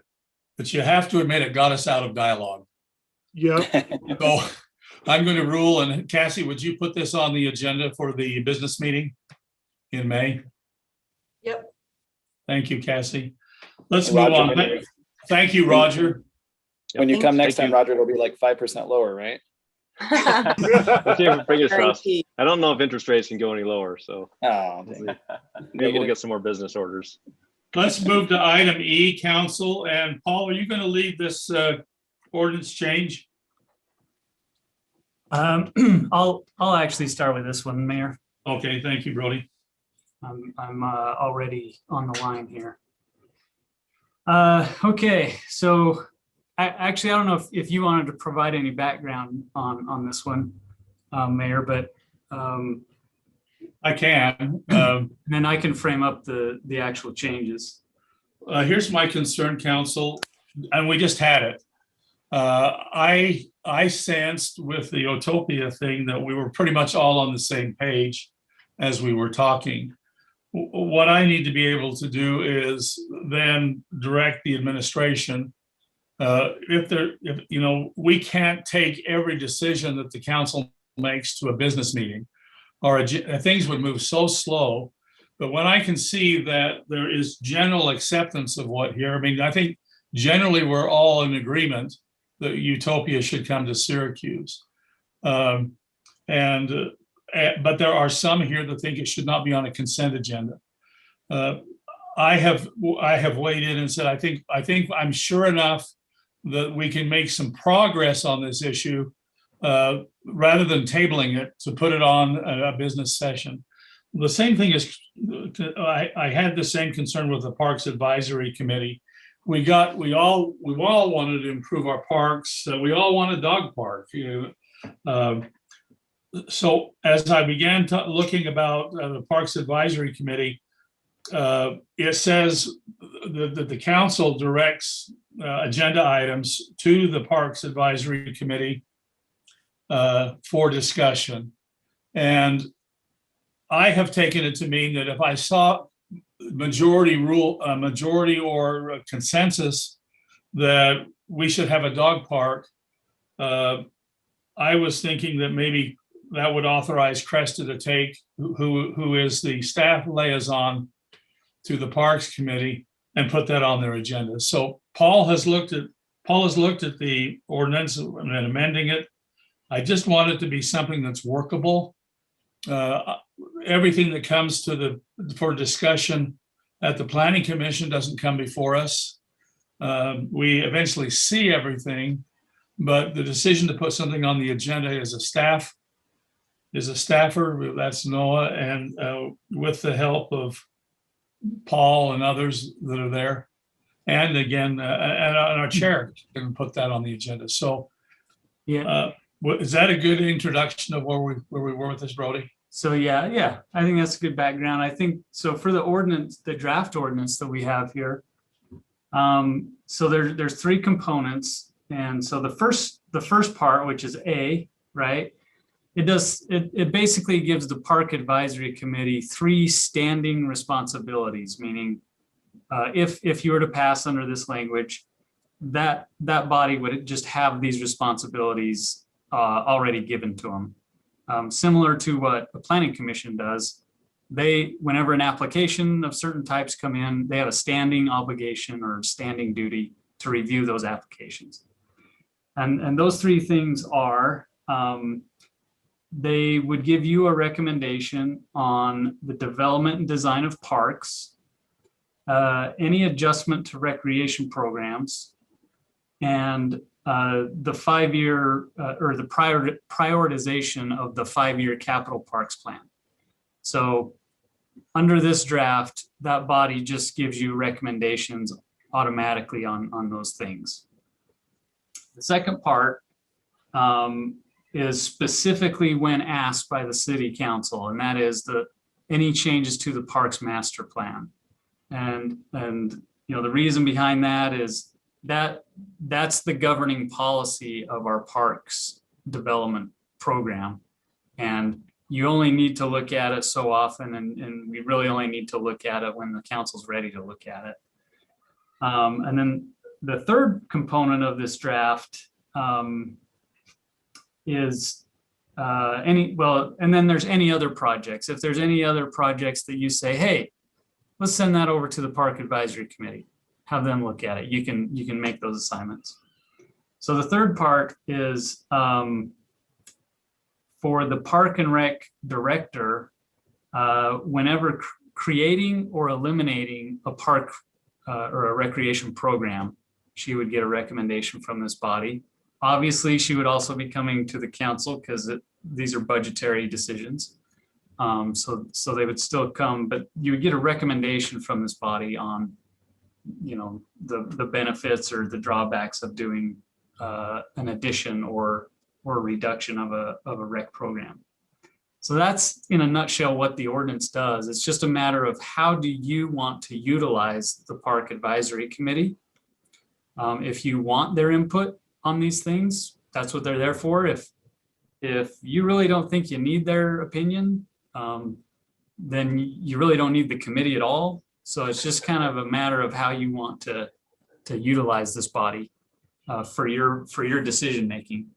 And it does say in here they're advisory only, so they don't make any decisions.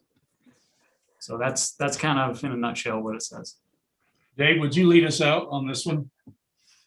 Well, I am absolutely against this, and I'm against it for several reasons. Number one, I think it removes powers of the council and gives them to the mayor, which I don't think is right.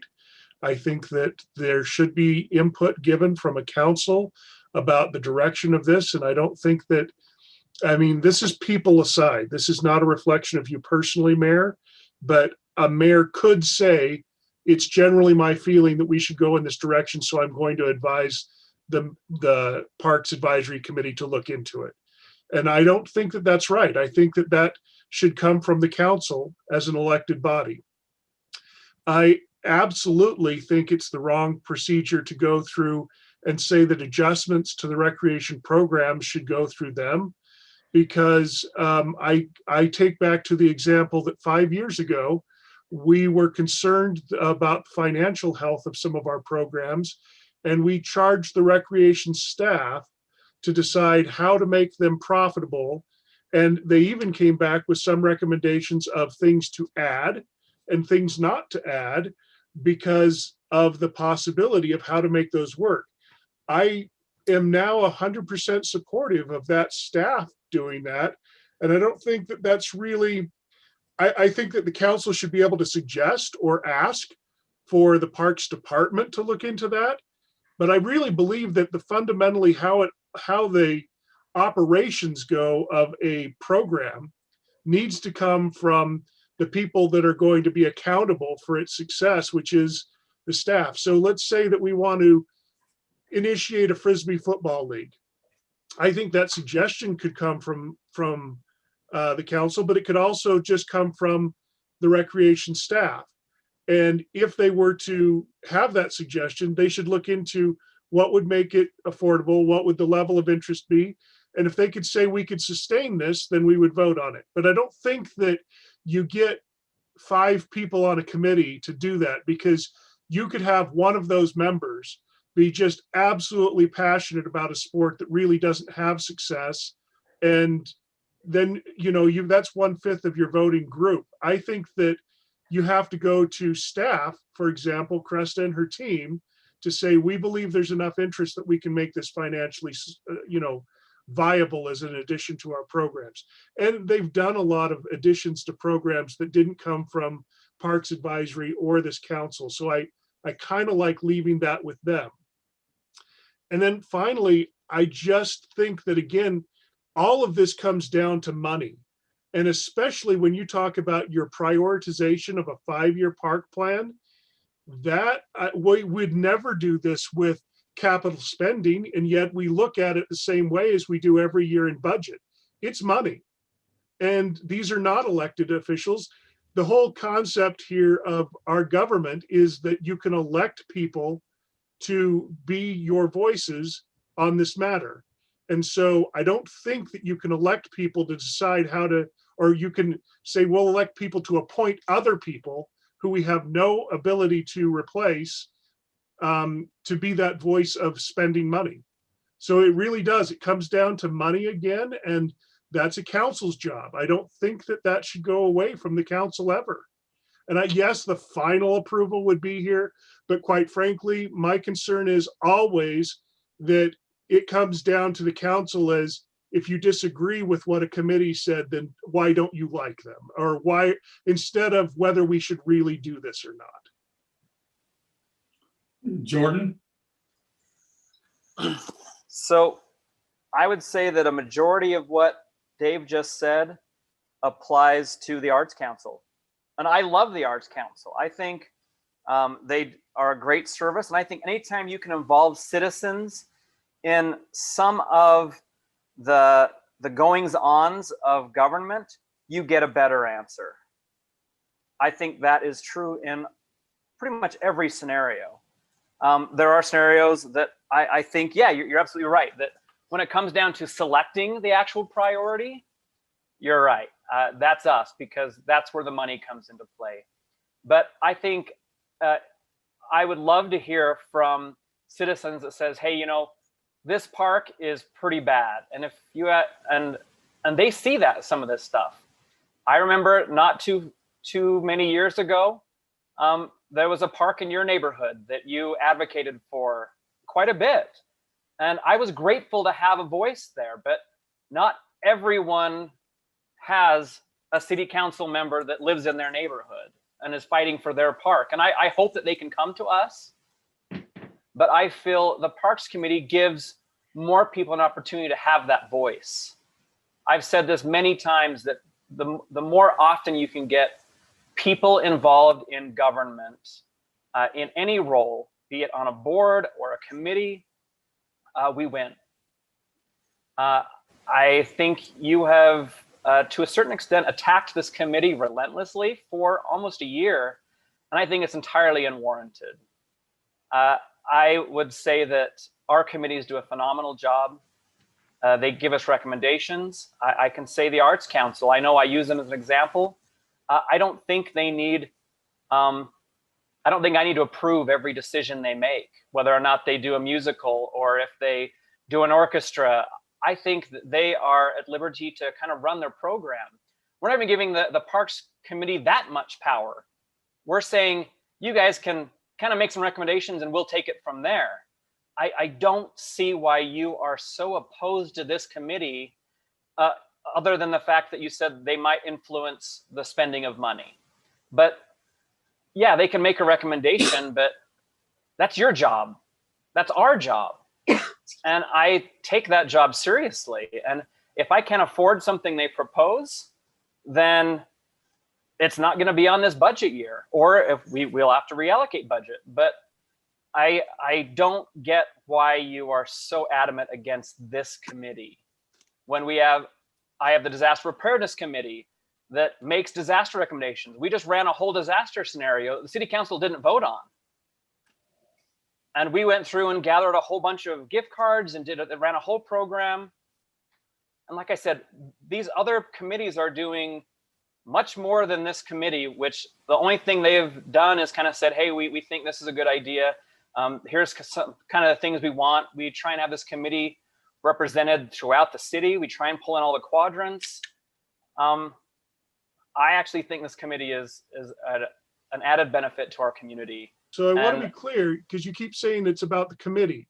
I'm not advocating to disband the committee. I'm advocating for these new responsibilities to be given to them without going through council. That's coming to you. Are you gonna, so that's why we're doing this. It's saying, make recommendations about programs. So if we have someone that maybe is passionate about pickleball or something like that, and they come and say, I think you have a lot of support for this, you wouldn't want that input into this committee?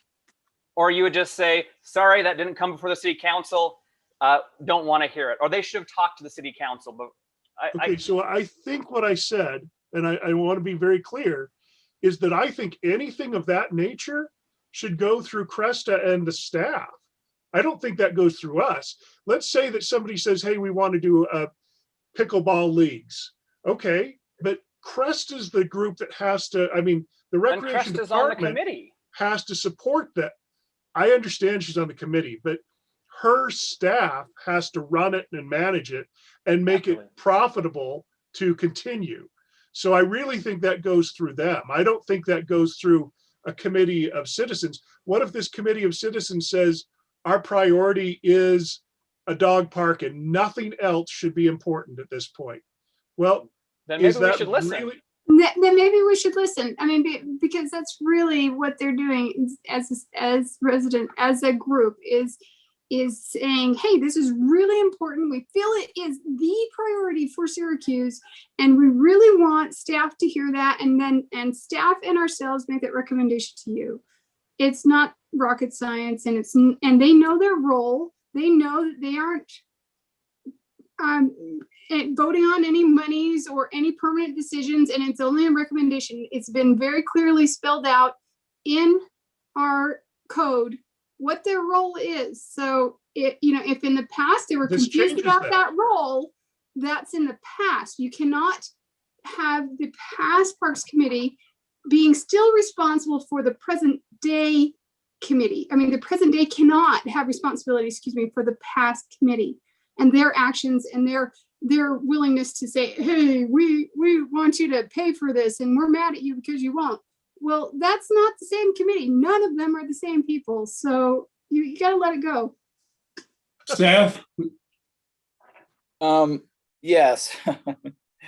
This is a good conversation, and I think maybe for me the comparison is in regards to how I serve on the as a liaison to the Planning Commission, and Corinne can probably echo some of this as she served there in the past. I don't know if others have prior to me being here, but there's so many times where they come forward where they hold the public hearing, and they get feedback and they make a recommendation, and all it is a recommendation.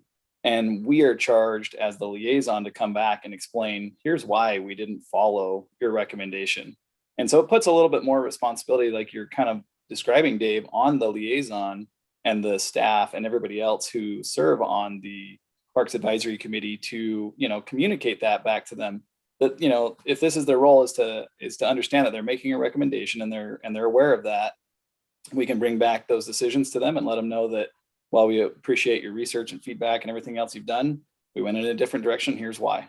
And so, it happens in planning like every other week. And so I don't have an issue there with that piece. On the Parks Advisory Committee, there are times where I think, maybe it's my lack of understanding, but there are times where I think some things happen in an order that's a little bit confusing to me.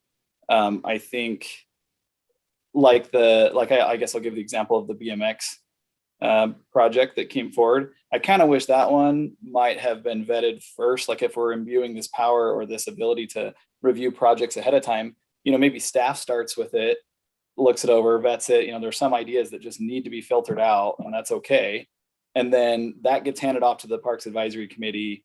They can give us some feedback, give us this recommendation, and then we can see it with a recommendation, whether it's a positive or a negative recommendation. They say, this is what we reviewed and we don't want it, or we do want it.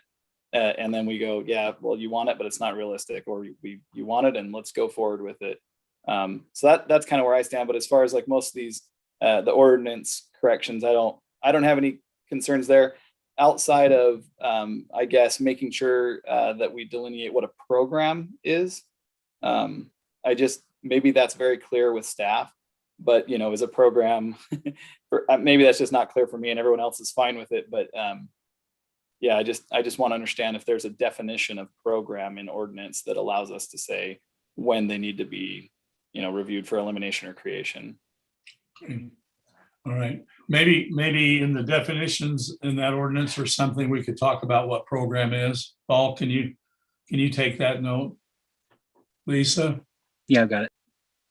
Yeah, I think it's a great idea to have more people involved. I agree with much well, all that Jordan said in expanding people's interest and their influence in what goes on in the city. And I love that we had a pickleball passion that came forward and people worked hard to get something to come to pass. And it only benefits our city when people are vested here. So I think anything you can do to increase the citizen connection and investment in something, and to get more opinions that can kind of help us understand what people will support.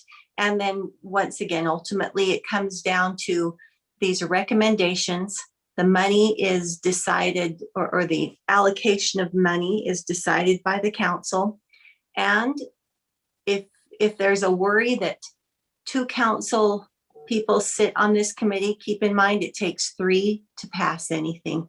So I think it's a great idea. And if the recommendation is to drop that to 1, I'm okay with that. If We've we want to give never this had the anything else same have more than 1 representation. member on it. Yeah, I just know that that's one concern you've expressed in the past, that if 2 members agree, then all they need is 1 more. Then let's drop it to 1, and if I'm okay with that too. Well, I mean, to be fair, what Seth just described as a liaison to the planning commission, we have 1 person that comes back and reports. And it's not, no matter what he's heard there, he's not going to come back and say, well, it's already a done deal. I've already got 2/3 or 3/4 of what I need to pass this. So, I mean, we've never had more than 1 person on any other committee in the city as the connection point. If that's a concern, I'm willing to drop it to 1. Yeah.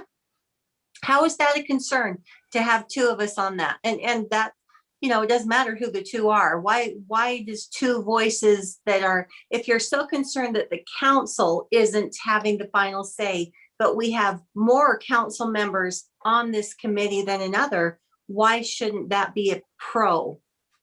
Well, it's a con because it gives the opportunity for 2 council members to concur ahead of the rest hearing the arguments. I think that's a totally legal thing to be able to do. You can call anyone you want. I didn't say it was illegal. No, you're suggesting it's unethical, but it's not. No, I'm suggesting it's not a good practice. It's not. No. It happens all the time, and it's totally ethical. It's totally fine to say, "Hey, what do you think about this?" And hey, I like this idea. Taking this in a totally new direction. We don't have a liaison. We don't have 2 liaisons to any other committee, and so I'm concerned that I expressed my concern. But it's not about whether it's ethical or not. We just don't do that. It's a different practice. So I'm willing to compromise on this. I think this is a good thing. And if removing 1 council member and just making it a single member on there makes you a fan of this, then I am more than happy to look at reducing the number to 1, so that it still requires the effort that would be for any other committee to move something through. I think that's a reasonable request that I don't think we should go after Dave for recommending. Okay, I guess I'd like to hear your thoughts on that. My thoughts are this. The number 1 thing I'm against is setting of the 5-year plan in any other way than we do any other 5-year plan, which is it goes to a budget session. So to me, that one I think is out of bounds, because we set every other 5-year plan, the staff makes recommendations, and we review it at the budget retreat. And I think it should be treated the same. So I don't think that the 5-year plan should be one of those things that goes to this. The other thing that I'm concerned about is I think that decisions on programming have been better left to the rec department. So that's, I think, again, there. If you want to have these people discuss and vet opportunities and do that, and with 1 liaison, I could support that. But I think that the 5-year plans, we should be treated the same with everything we do.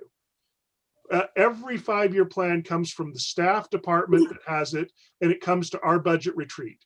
The only It doesn't go to a citizen committee. Not a single one does. The only thing is, though, Dave, is that there's a lot of things out there in the community that we don't necessarily see like right in our face all the time, like a park in your neighborhood. And you had your own committee for your park for Tuscany. Remember, it was a neighborhood committee that did it. And they were very thorough, and they all talked together about what they wanted, and they laid it out, and they made their argument. It was a very good argument, and that's why it passed. So I would say that it's not a problem to have people saying, hey, this really should be on there too. Okay, so And we I'm can gonna say two say, things. and it will still come to the council at budget retreat, and we can say, no, I don't think this is really important, and no, I think we should bump this, and staff is the one still presenting it. I don't see, you seem to be very fragile in allowing somebody to have an idea that would be on this 5-year I plan. find that offensive, first of all. Well, And let me I'm be sorry. very clear, because there sorry, are two but things that that are going shouldn't on be here a that big are out of deal. line.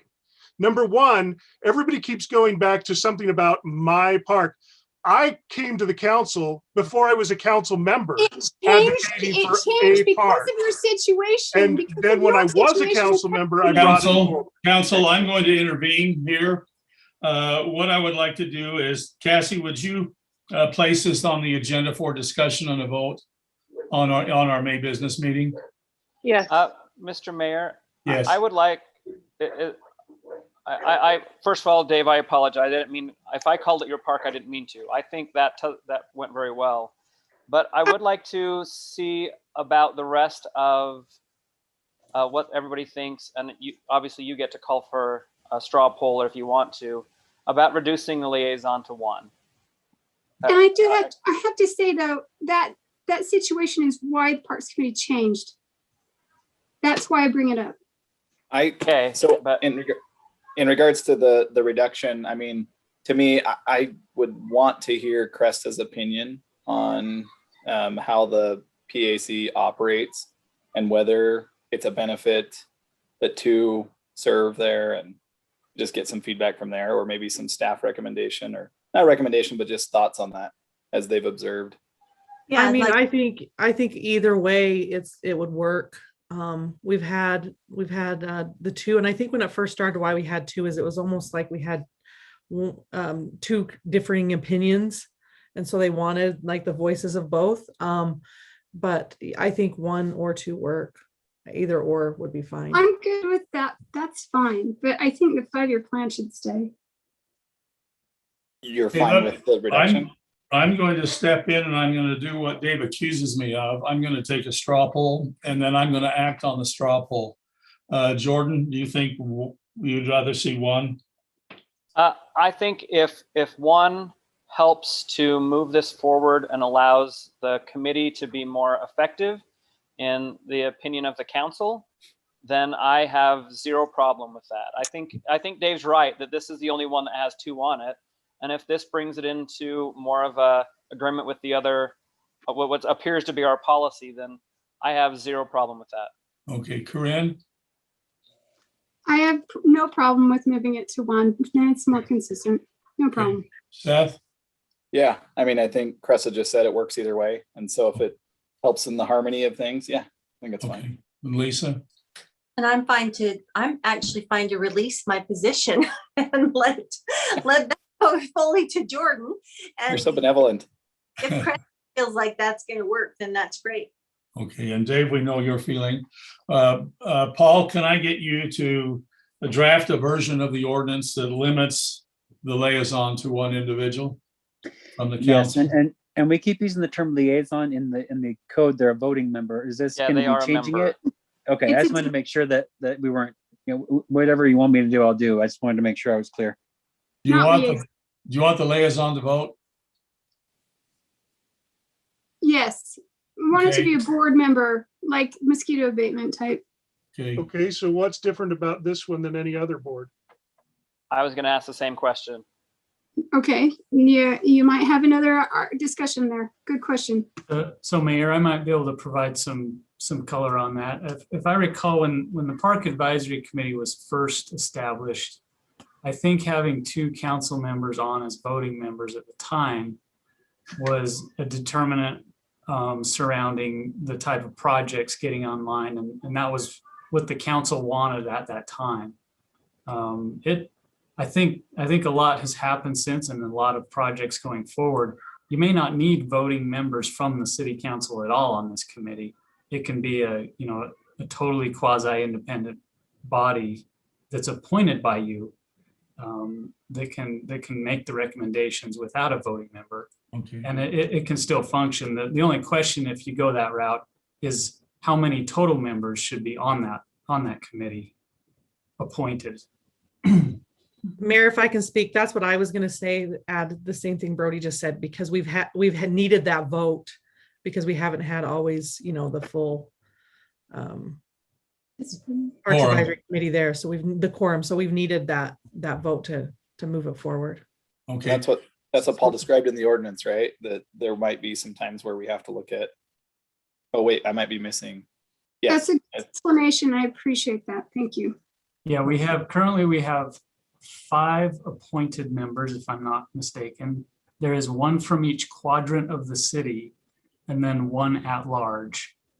And then you've got 2 council members. So you could either, if you took the council members off as voting members, you could leave it at 5, or you could appoint 2 other at large, make it 7. I think it makes sense to leave it at 5, because if you can't find a majority, if somebody's gone and you still can't find a majority, then I don't think you're putting forth a solid recommendation. You're just having 2 people's opinion. I think that 3 is fine. They have a liaison. I think that's consistent with other boards that we have. Why would we make it different than other boards? The planning commission is a lot larger. Planning commission is larger, but they're okay. Disaster Preparedness Committee, I think, is 7. See, I think that one's totally whatever's needed, especially for representation across the city for your parks. I think larger would probably be better.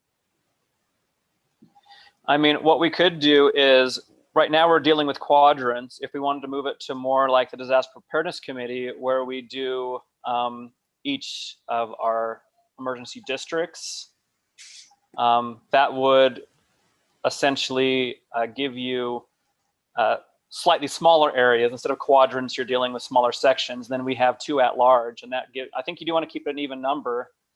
If you want to push it to 7, keep it the current number, but the city council is just acting as liaisons and just passing on any recommendations from the committee. Then and with no vote. Yeah, they would have no vote. They would just be liaison. With the explanation that's been given about that situation, I'm totally fine with that too. Okay.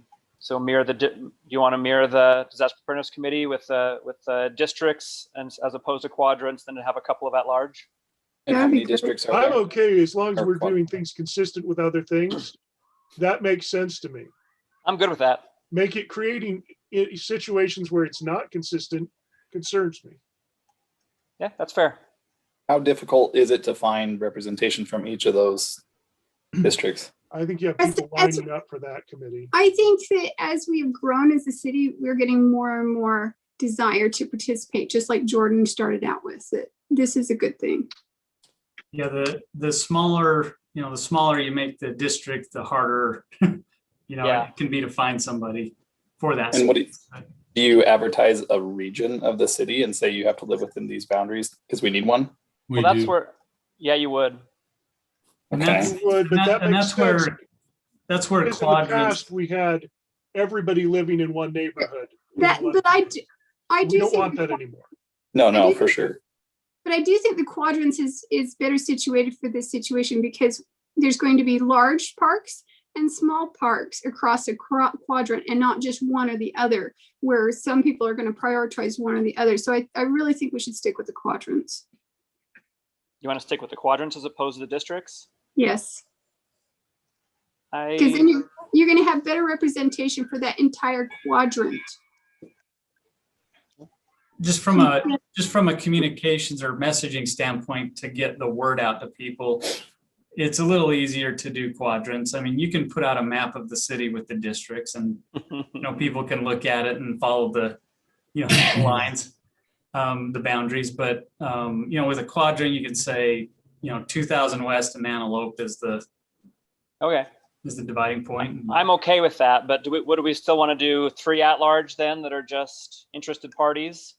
Yeah. I do think a little bit larger, that aligns with most of other committees, and it gives you hopefully a better chance of getting some more representation. Then I would put this caveat in there that no more than 2 people per quadrant if you're going to do at large. I think that is a great recommendation. Because I would hate to have 3 at large from the same quadrant, and then that makes a voting majority all in one quadrant. That actually makes sense. Well, with 7, it wouldn't be a voting majority. 4. Well, if you had all 3 at large and then one from their own. Sure. Okay, I see. See, that's where I was going with that. Got it. We want, so if you say the at large 3 at large can be from any one of the 4 remaining quadrants. So one quadrant gets 1 and the others get 2, I guess. I'm okay with that. Yeah, I think that's fine. We want to prevent a majority of any quadrant. Agreed. Yes. Yeah, I think it's a reasonable request. Okay, Paul, are you following all this? Whew, I hope so. Of course. Okay. You're awesome, Paul. All right. Cassie, would you put this up with the amendments to that ordinance? Would you put that on the agenda for discussion and a vote? Yes. Okay. Noah, let's move to Planning Commission. Thanks, Mayor, for giving us some extra time to work through that. I think that was a good discussion. You're welcome. Appreciate it very much. Okay, a lot of good discussion and debate. The next item is rezone. We heard some really good comments from the neighbors with this one. Planning Commission looked at it last Tuesday. As you can see, Monterey Estates is the neighborhood that is right next to this, and then you have Syracuse Arts Academy to the east, and then Syracuse High School to the southeast. So this would be our 3rd mixed use, so it's still kind of new for us. But as far as staff is concerned, we've reviewed their plans for compliance. I'll go through their plans with you. Wouldn't this be our 4th mixed use, Noah? Because didn't we also approve the Briggs mixed use? Yeah, no, you're right. I guess I took that off the list because of the change of plans. But it's still approved. At least the zoning change was approved. The zoning change was approved. The development agreement was never officially. We approved it. They are not doing it. Yep, you're right. Well, not we. It was approved. How about I can say it that way? Yeah. I don't think we need to split hairs. It was unanimous. Yes. No. Okay, so this is the site. There, you can see the general plan here. The red color is commercial, which could mean a few different things for the current zoning. Mixed use is one of those options, as well as general commercial, neighborhood services, professional office. So they don't need, for what they're proposing, they wouldn't need to change the general plan. So that means that they go to the current zoning, which is A1. And so they propose this mixed use. Let me show you their plan. Their plan is for townhomes. And if you look at this map, it's actually, so north is now to the left. And you can see 1550 west is the road that does get some parking for the school on there across the street during the day. And is a major entrance into the neighborhoods. I will say, back to this overall context, it's off the page here. On 2000, if you notice, there's a little stub right here and there's a little stub right here. We don't know exactly how this will develop over here, but we are anticipating that this road will go through out to 2000. There's already some utility stubs and things like that, and we do anticipate that this road will keep going through and service this development. So there'll be a network of roads here that would distribute that traffic. But I would anticipate that 1550 would still act as kind of like a funnel, with the most traffic, of course, on the north with these commercial uses here on the north end. Sure.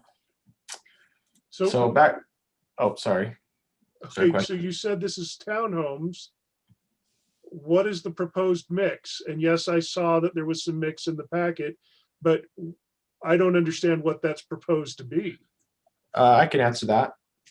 And also, I believe Derek Terry, he's the applicant. He's on the line too, and he should be able to answer all the detailed questions about his proposal. But as far as staff, obviously we're familiar with the project and want to be the city's liaison to make sure that we understand the proposal and that it, any concerns are worked out. So, like I said, north is left here, and they're townhomes. There's a combination of rear-facing townhomes and front-facing townhomes. So along the perimeter, sorry, that yellow box keeps popping up. Along the perimeter, those will be rear-facing townhomes so that the nice architectural fronts of these will be facing outward. And then on the north end, these two buildings, 201 and 200, they'll be a vertical mixed use, and I'll show you some of the elevations there. And you can see here on the land use table, you can see there's 8,400 square feet of they call them live work, but they are separate units. They do meet the ordinance in having their own separate entrance. They have their own parking. They have their own bathroom. It's not like a shared, it's not like a business is set up in the living room of one of these places. It's like a, legit separate. I know that was something that was really important as we created the ordinance originally. But you can see that there's 119 units plus the 8 units that are above the 8 commercial units as well. So here's a little bit better plan to understand the landscaping and the parking. Sorry, I apologize. My computer's being a little slow here. And you can see that they do have amenities. You'll notice that this proposal is less dense than the other ones on the state highway that we've reviewed. So these don't have any apartments. They do have some that are up to 6 townhomes attached. And so the units per acre are much less on this. And so they have a tot lot, a pavilion. On the south end, they have this grassy detention basin with another pavilion and a little walking trail. And I think they have they're proposing like a dog park? Well, it maybe if there was a fence, it could become a dog Separate park. detention, so it can't be. No, can't. Well, he's right. For water, Robert shot us down on that before. Did he? Well, you Yeah, definitely don't want a high concentration of fecal matter going into this. Yeah. Treated, Yeah. but I would think that. Sorry, I don't want to get us on a tangent here, but I think that there might be a way to do it. But anyway, they're not proposing a dog park, no. And no, we are proposing the pet stations, the wet waste stations for people to use that and help clean up after themselves. There you go. So that's where we took the detour there, is when I started talking about the pet stations and couldn't spit out what it was. Yeah, you've seen them, the little post with the bags on them so people can be clean and clean up. I do have some elevations here. So these ones are the interior front fed units. Just today, hot off the presses, they did send me a few updates to the architecture. I did have, as of last Tuesday, I had a few remaining architectural comments in order for it to meet the ordinance, but they have sent those corrections to me today, where this roof line is broken up. See how long that and plain that is. But these are the interior ones. You can see that you have a variety of a 3-plex up to a 6-plex. Some of them face sideways, and so they added an entrance so that it could face sideways. so that the road had the best architecture. They had various roof lines and color options so that it's not the same unit. Then these are the rear fed units that will face outward towards the public streets. So there won't be any parking or cars in between the sidewalk and the fronts of these units, just sidewalks straight back to the front doors. So you can see there's a few units. And then these are the, what we'd call the vertical mixed use units. And so this is the one that's on the corner. You can see that it has kind of a tower feature. And again, this is another one that I had a few outstanding comments, and they've submitted some updated drawings that have a little bit more variation here on the front first floor to add some storefronts.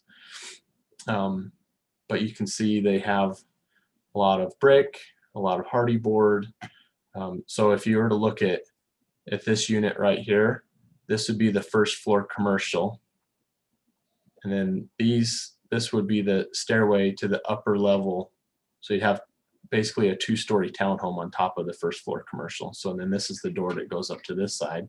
Then this is the first floor commercial. So does that mean that the resident does not necessarily have to be the same person that occupies the business? Nope. Okay. Nope. Separate door, separate everything. And so they would have to make sure that there's building codes met there, but just point of clarification, that's all.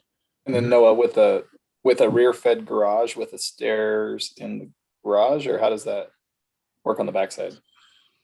I could show you a floor plan, but yeah, it's a rear fed, it's a rear garage. And so yes, there are stairs going from the garage to access the unit as well. So they have 2 points of access from the front, that door Noah is showing, and then from the rear through the garage. Thanks, Derek. I was gonna have to pull out the floor plan because I couldn't remember if you had to walk around. It makes better sense that you can get to the unit from your own garage, right? Yeah. So yes, I have a lot of architectural drawings. I don't think we need to go through all of them, but I think we hit the 3 typologies. And then the staff reports were there, but like I said, just today, some of those last comments for me have been resolved. Some of the comments that were brought up by the residents could be good ideas to look into as far as crosswalks and things, or no parking, but that could be, those are on our own public streets. And so that might be something that would have to be from us and not necessarily, from the developer, unless he helps pitch in some of the costs there. But they are public streets that would have to, similar to what we've done by the high school, created different programs where there's permitted parking or no parking signs and things like that. But Okay, this is let me ask this question. I didn't do the actual math, but I'm imagining you did. So what is the actual square footage percentage of business versus of commercial versus resident? Because it seems like it's even less than anything we've had to date. It's less than others because this is a less dense project. So it's 36 square feet per 1,000 square feet of residential that's required. And I don't have a number off the top of my head, but I know that they meet the minimum square footage that's required by the ordinance. And so the other projects had apartments, and they're more like 23 units per the acre. This is more like 13 or 14 units per acre. Are these going to be rented or owner owned, sold? What are they going to be? Owner occupied. Derek, I mean, I know you can't guarantee not rented, but you know what I mean? Are they going to be controlled by a business who builds them and or turns it over to another business? So they'll be sold to individuals. They're for sale units, but they obviously can be rented, and there will be an HOA that maintains everything. Okay, good. Thank you for that clarification. Back to the general process. So this is a rezone. The purpose of today's conversation is to get you familiar with the project. Right.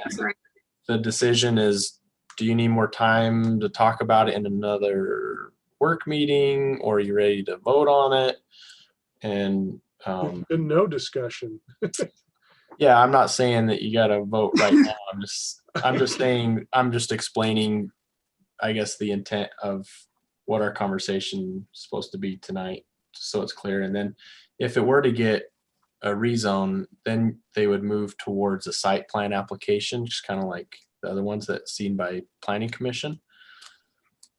And then they would move, if they were successful in that, then they move towards a building permit. So there's a few steps. This thing's not being built tomorrow. This is really kind of at square one with their legislative decision with you guys of whether or not you want the use. And because of the zone is mixed use, we require all these details up front, which makes it look like maybe it's further along, but really it's still kind of at square one of, do you want this use on this property? Is it an appropriate use for the future plans of the city?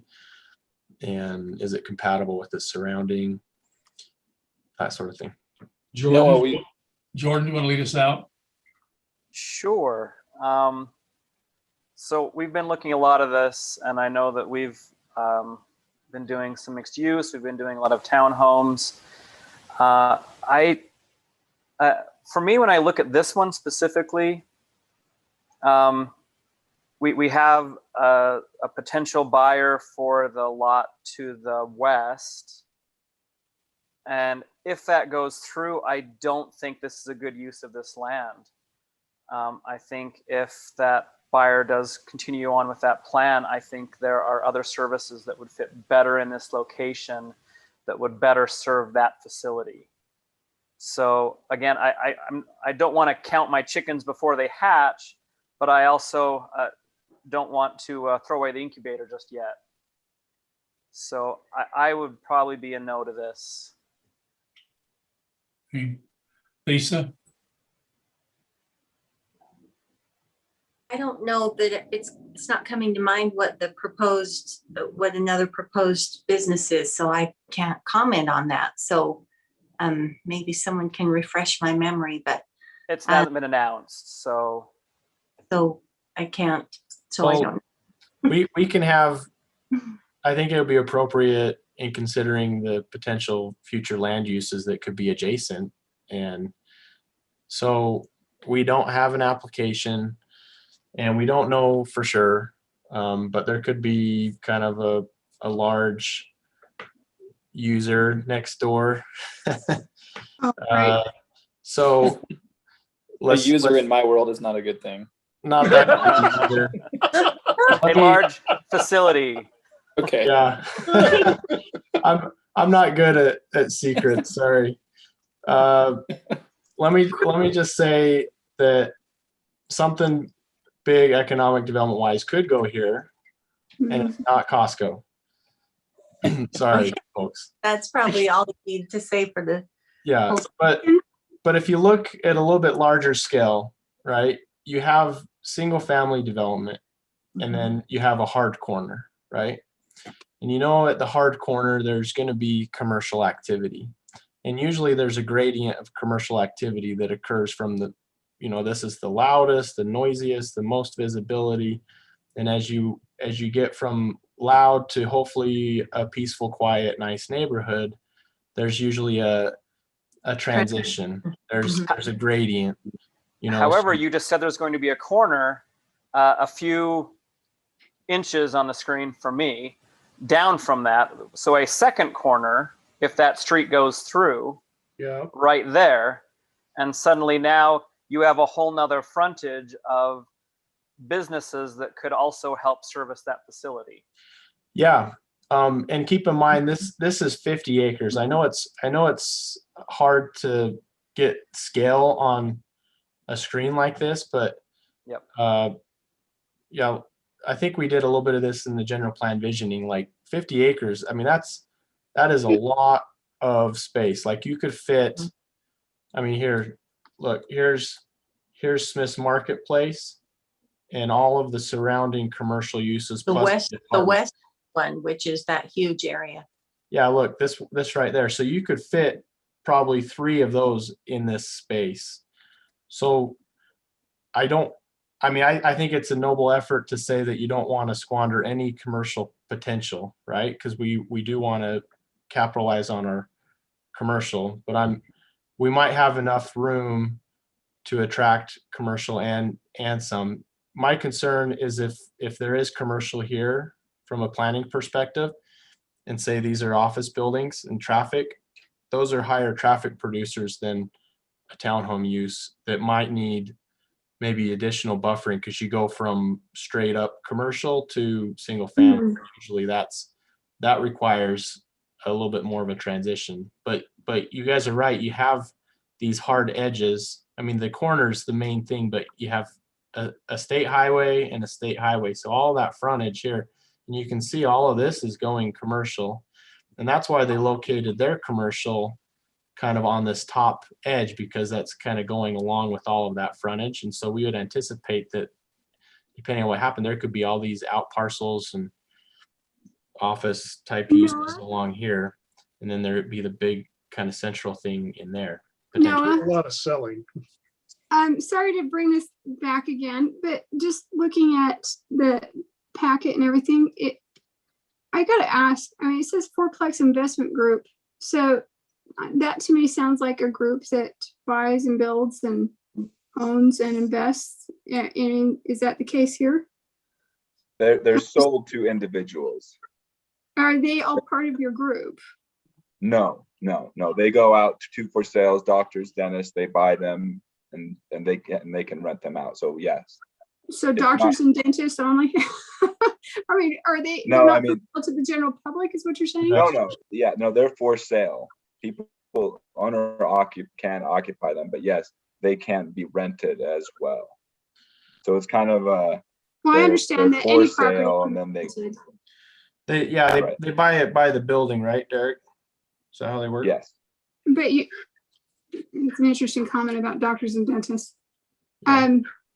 So do they, but they're up for sale to the general public, correct? Yeah. I just want to clarify. They are.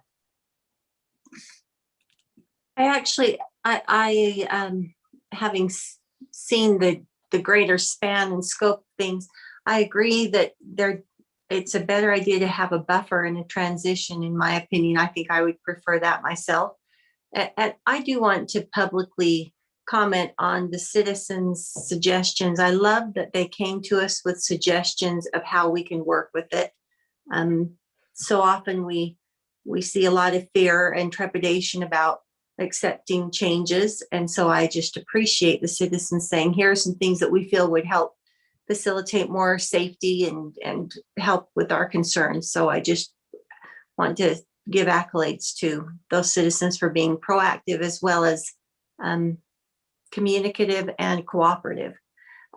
So I'm not against the idea of townhomes. I think that is a buffer stage area to me. One of the concerns I have about, go ahead.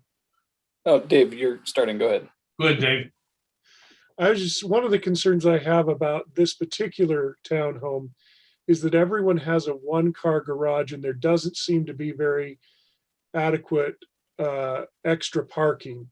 And we've talked about that in lots of developments, how you can't control how many neighbors or visitors come. And if you don't control that, you don't have adequate space for those people to come and visit, then you're creating an imposition on everybody who lives there. And yes, I do see some extra spaces, but everybody who's a couple that lives there is probably going to have a second car, and it's not planned for.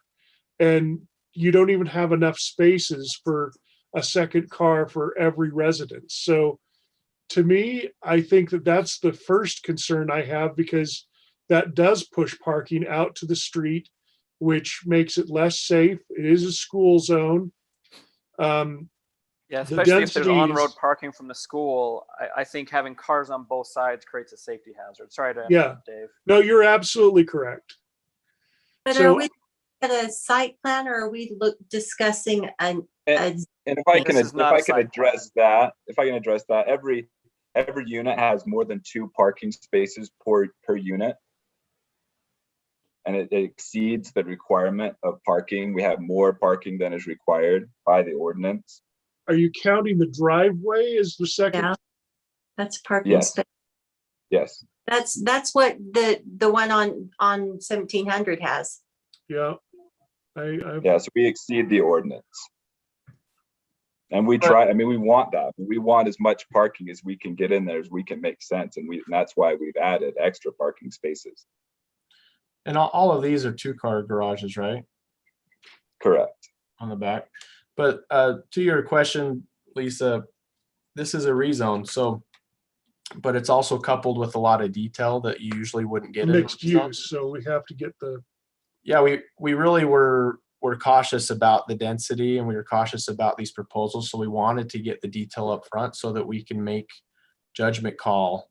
It's not 100% about, does this meet ordinance? It's more like, is this a good proposal? Is this good for the city? Are there outstanding concerns? So I think if there So we is do parking- want to get into the nitty gritty of it right now then. Yeah, you can talk about parking for sure, or traffic, or this is the time to talk about that. And if there's anything specific with the plan that you guys have concerns with, yeah, now's the time for sure. And if I could just chime in, so before this is approved, if it's approved, it would be accompanied by a development agreement. So if there are things above and beyond the ordinance, or things that you just really want to make sure are covered and will be included and can't be changed at site plan, then it would be great to know that so we can put it in the development agreement. So that's not something that can be wiggled out of later. So one thing that we do have a right to do here, if you just let me finish up quick, is that we have the option to consider whether this type of thing this is the right timing for the city. And I think with a lot of the things that are going on in the surrounding area, as well as the large bit of development that's going on in the city in general, I'm inclined to feel like this is probably not the right time to do something here. Yeah, and Dave, that's kind of my opinion, is that this could be a good use for this, depending on how things play out. But is it currently the highest and best use? I think we are unaware of that. I don't think we have the answer for that currently. And yeah, I think the screening, all that, buffering, I think this would be a good transition, in the event that nothing else, falls apart and things play out the way we maybe hope it does on that hard corner. But until we see that, I think with all the efforts that have gone on the other MXD projects, we did authorize a lot, and I think we all need to admit that, and are moving forward in that direction. But a lot of that was in hopes of, if you build it, they will come, I think, on many of our parts. And so, I think we owe it to ourselves a little bit to at least see if that comes to fruition, that by bringing rooftops to here, we bring a daytime population need. And so for me, I think it needs to wait. I mean, so I would be a no for now if we were looking at it at this point, but That's more where of I a am not too. yet. Yeah. I want to see how things play out. I'm not a hard no to this, but I would like to just push this off a little while longer, just to see how the rest of the site plan starts forming, and then I can see where this all fits in. But right now, I hate building piecemeal. One consideration I think that goes right along with what both of you just said, and I agree, is that with as much as that we've done in mixed use, one of the common comments has been, are we sure we can fill up the mix, the professional component? And if we keep doing that and it all comes online at the same time, then we're going to drive the ability for people to charge responsible rents down. Not that I think that that's a terrible thing, but we don't want to be in a point where people say, I can't afford to keep these units, or, I can't afford to pay them off. So that would be a concern of mine, is that we want to get these full, because then it becomes cyclical. We brought some rooftops, we've got the mixed use. Now we brought some, we can, Yeah. You want them to, they fill that way, you know, they don't just, hey, we're going to fill up one without the other. I appreciate the sentiment, but right now, because the housing as it is in just Utah, I don't think that that's going to be a problem at all. But at the same time, we have bid off on a lot. The only thing is, though, we have to remember that one of those mixed use projects that we did approve is not happening. So, you know, just take that. It's not happening yet. Well, and also at the same time, it's going to have to go through a new application process again if there's anything changed. So just keep that in your pocket. Well, I It's think not also about it's the housing portion, it's the professional component I was referring to. Yeah, and I think we also, you know, we talked about in our budget retreat that the city needs to be prepared to be under orange cones for the next, 5 years or whatever. Yeah. And this is just one more portion of the city that, we've got a school right in front of it and all that. Do we want to give our community a little reprieve to see how things shake out? We have to kind of consider that as well. Council, I'm hearing that you may want to just wait on this. That's where I'm at. Yes. Yeah, I think it looks promising. I just want to see how the rest of this shapes up. Lisa, you were pretty much for this? Well, I have no problem with the transition being something that is townhomes. I can see the wisdom, though, in keeping some of our roads clear as we're pylon central, and I think that we are going to infuriate some of our residents over the course of the next few years, even though it's just the process of growth. But I can see the wisdom in, especially not having seen what is suggested to come in on that western portion. I'm not in a hurry to make a decision at this point, but I do completely agree with Corinne that housing is not going to be an issue. The need for housing, we know there is a need for housing, and I don't see that changing.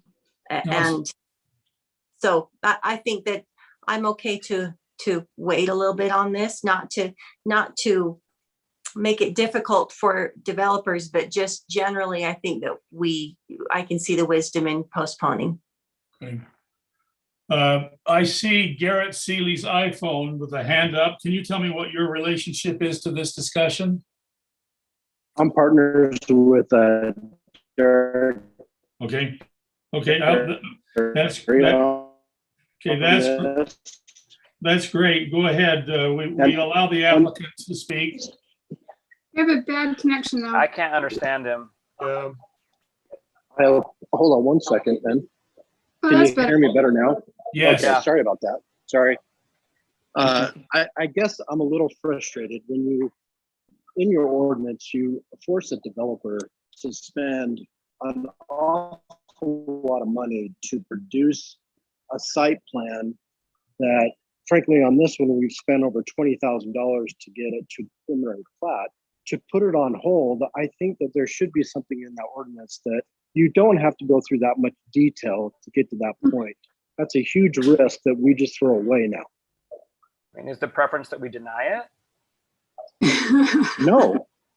But when you put it on hold, then the landowner, Nenjaret, who owns this, who wants to sell it, you're telling him he has to put it on hold.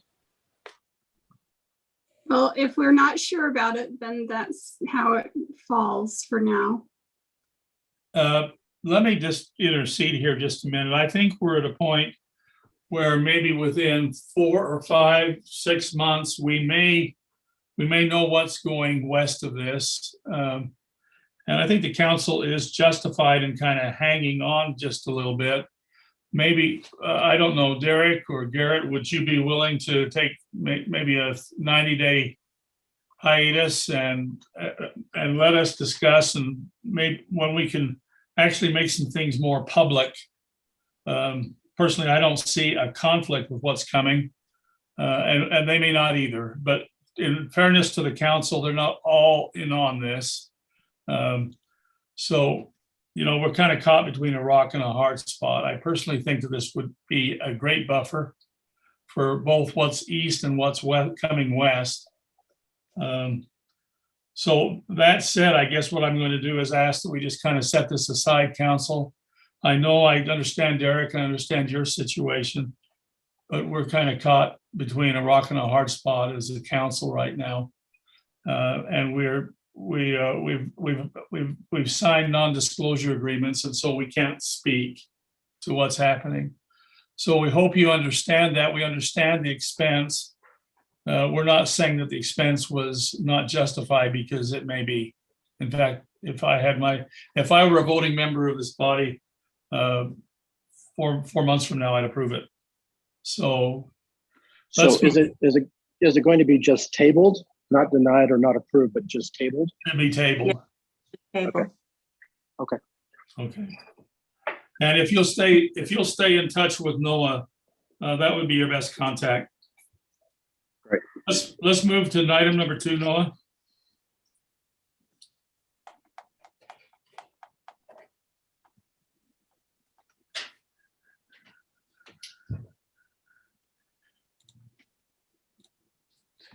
Okay. Rezone Antelope's Edge PRD. So this is actually 2 applications. It's a rezone and a preliminary plat as required by our PRD ordinance that it gets combined. This is the site. It's south of Smith's. Planning Commission reviewed this last month, recommending approval. The general plan already has it as medium density, so they wouldn't have to amend the general plan to do what they want to do. Current zoning is A1, and so they want to change it to PRD, which is the same as what's to the east and a little bit to the south. So let me see if I pull up the site here before I go to architecture. So this is what they're proposing. All single family lots. There's 24 of them. So this is within the 9 units per acre. They're actually a little bit below it. They're also required to have some amenities. So you can see they have a basketball court, tot lot, pickleball court, pergola. Now these little things are actually fire turnarounds, and so they're painting these onto the fire turnaround, but so that the net would have to be more of the lines would be there, but if you wanted to go play, you have to bring out a kit or something. And so they'll have these shared driveways. This is very similar to what you see over in Stillwater, but instead of what we call a 6-pack, this would be an 8-pack. So you have 8 homes on one shared driveway. Then the homes that have frontage onto 1000 West have a rotated front entry so that they address the street and have a little bit better architecture. So there'll be no parking or no backing out onto 1000 West, which is better for safety. This is the planting plan. You can see there'll be a lot of shrubs and trees and grassy areas. This is a color, a little bit easier to see what's going on. So staff has looked at this and feel that this meets the ordinance. But again, this is a rezone. And here's what the subdivision will look like. So this is subdivision preliminary plat as well as the rezone. So you can see each lot is anywhere from 36 to 42 or so. This is also another kind of development agreement situation. I've included that in the packet as well. They all in the development agreement, they have to commit to kind of a theme. And so they're proposing kind of a modern theme. These angled roof lines are called mountain modern. So you can see some of the textures, kind of these modern doors. And they have actually 3 different styles in here. Prairie, which is also kind of a modern thing, and Cubist. So these are the kind of the draft, what we'd call the architectural theme. that they provided. He thinks that the homes will look like this or something very similar. And so you have, see, these are the ones you'll see along 1000, and then these are the ones that you'll see interior to the site. And then, like I said, or I don't know if I said, but Josh Hughes is the applicant here on both of those applications, so he can answer questions, or if you have questions for me, or I'll turn it back over to you guys. Seth, you want to lead us here?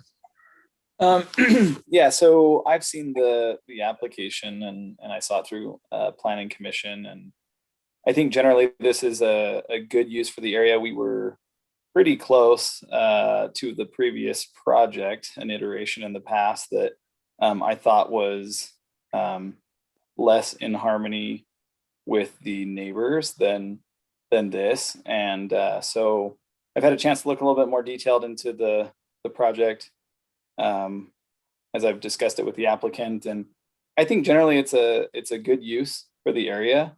And the fact that we're getting single family homes with some amenities and benefit is great.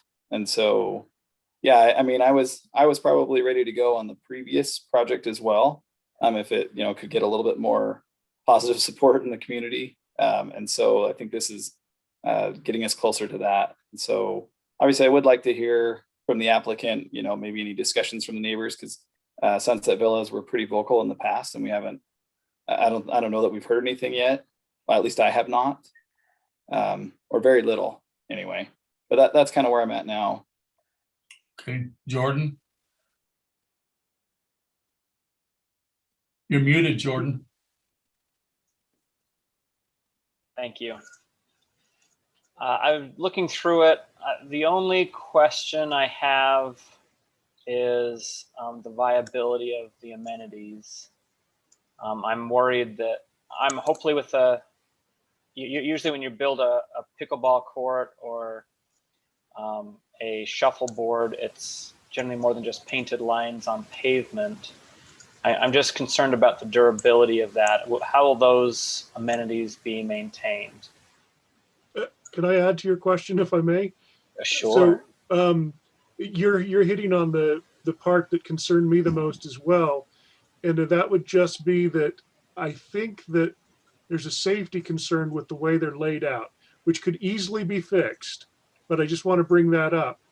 You've got a pickleball court where the lines actually touch the road, which means that somebody could be actively participating and not see a car. So I think that those hammerheads have got to go in deeper just to make room for if you're going to put an amenity there. And then additional to that, my question is, if you put an amenity there, what provisions do you have in place to make sure that people don't turn around and use it as a parking space? Well, so they have no parking, but I want to go one step further than that. Okay. And generally with pickleball, is pickleball an actual ball? Yes. So my concern is that it's like a wiffle ball. Yeah, more like a wiffle ball. It doesn't go very far. So let's say that I am the person on the north side, and I'll just tell you right now, I'm terrible. And so if I miss the ball, is it now rolling down the road?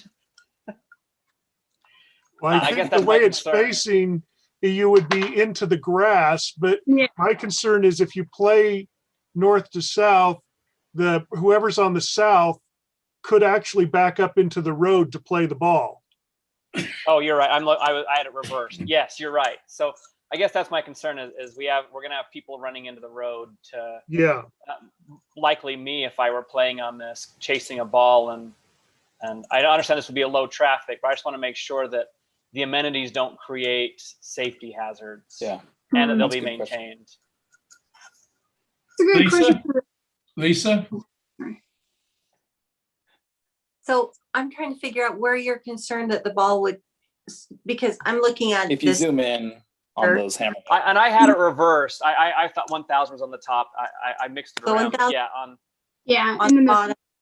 On the Can you middle. see the lines now? If I'm the guy on the roadside, and I miss the ball, I'm going to be chasing it down the road. You see that it levels with the road, and you typically you can play beyond the boundary. Yeah, and because there's not a fence, you might back up into some oncoming car. I could totally do that. Yeah. Yeah. If you ever see me play pickleball, that would be me every time. Well, I hadn't considered that. So what did you think the solution was there, Dave? You said I think the solution is that you just take that hammerhead deeper so that there's actually a little bit of room towards the end. You've got to give 8 feet or so buffer. You see that on the north end, there's a buffer beyond the line, and you would want at least that much room on the back end before the court begins. Yeah, Which is probably not a big deal. And I probably say this would apply to the rest of the amenities too. Yeah. Basketball, maybe not as much, but still, I don't want kids chasing balls into roads if there's nothing to stop the ball. Like, can you put a little grass patch there that would prevent people from parking there, and they can drive over, and the fire truck can drive over, but at least it would slow the basketball or the pickleball down as it rolls into the road. Would that end of that concrete though tend to break? You know how concrete has to have a graduated edge so that they don't. It shouldn't be getting driven on 98, 99% of the time. Hopefully these aren't burning down frequently. Maybe, there are those kind of like breeze block things where they can set them into the ground and like grass grows through them, which allows driving on them, but gives you the grass effect. Maybe sure, something like that. Something to stop my pickleball from rolling away. Okay. Well, and maybe along those lines, he could even shrink it to not as many courts, and he could deepen it, and then. Isn't that just one court? It's just one court. I do have to say though, you're basketball over there. Sorry. Okay. Aside from this court thing, I do. And the rest of I like the rest of the project. The variety of the homes is awesome. I love it. It fits. That to me is a really good segue to, you have Smiths on one side and you have your larger homes on another, but you have all of the Sun Villas, which is about 5 units per acre. And this is a good segue. And what I have. Sorry. Go ahead. Oh, I was just going to say, and what I have heard from the neighbors is that they're single family homes, so they can't complain because they're in 4 units of anyway. Let me talk, Josh, can I get you to jump in here? Is this something that could be done in the site plan to deepen those turnarounds? Yeah, absolutely. And I don't think we necessarily needed those, amenities to qualify. We just, as was mentioned, they were kind of required by the fire department. And we thought, gosh, rather than just have big chunks of concrete in our open area, how can we kind of make them cool? And I love the idea. Yeah, I love this. I just want to make it safe. I do like it. Oh, good. Foursquare. Yeah. So one, I definitely think we could make the pickleball one deeper. I think that's a great idea. But just so you guys know, some of the other things we did to kind of try and, again, like you said, there's not going to be a ton of traffic because it's an 8-home, driveway. But we did want to kind of have that traffic calming as you went through it. And so you'll actually notice in the plans, the road is asphalt. And then when you get to that center corridor, we actually change to cement. So you'll have kind of a color and texture change. And then one thing that Noah didn't mention is you kind of, or on that road, as you kind of go through that corridor, you'll see those kind of zigzag lines there.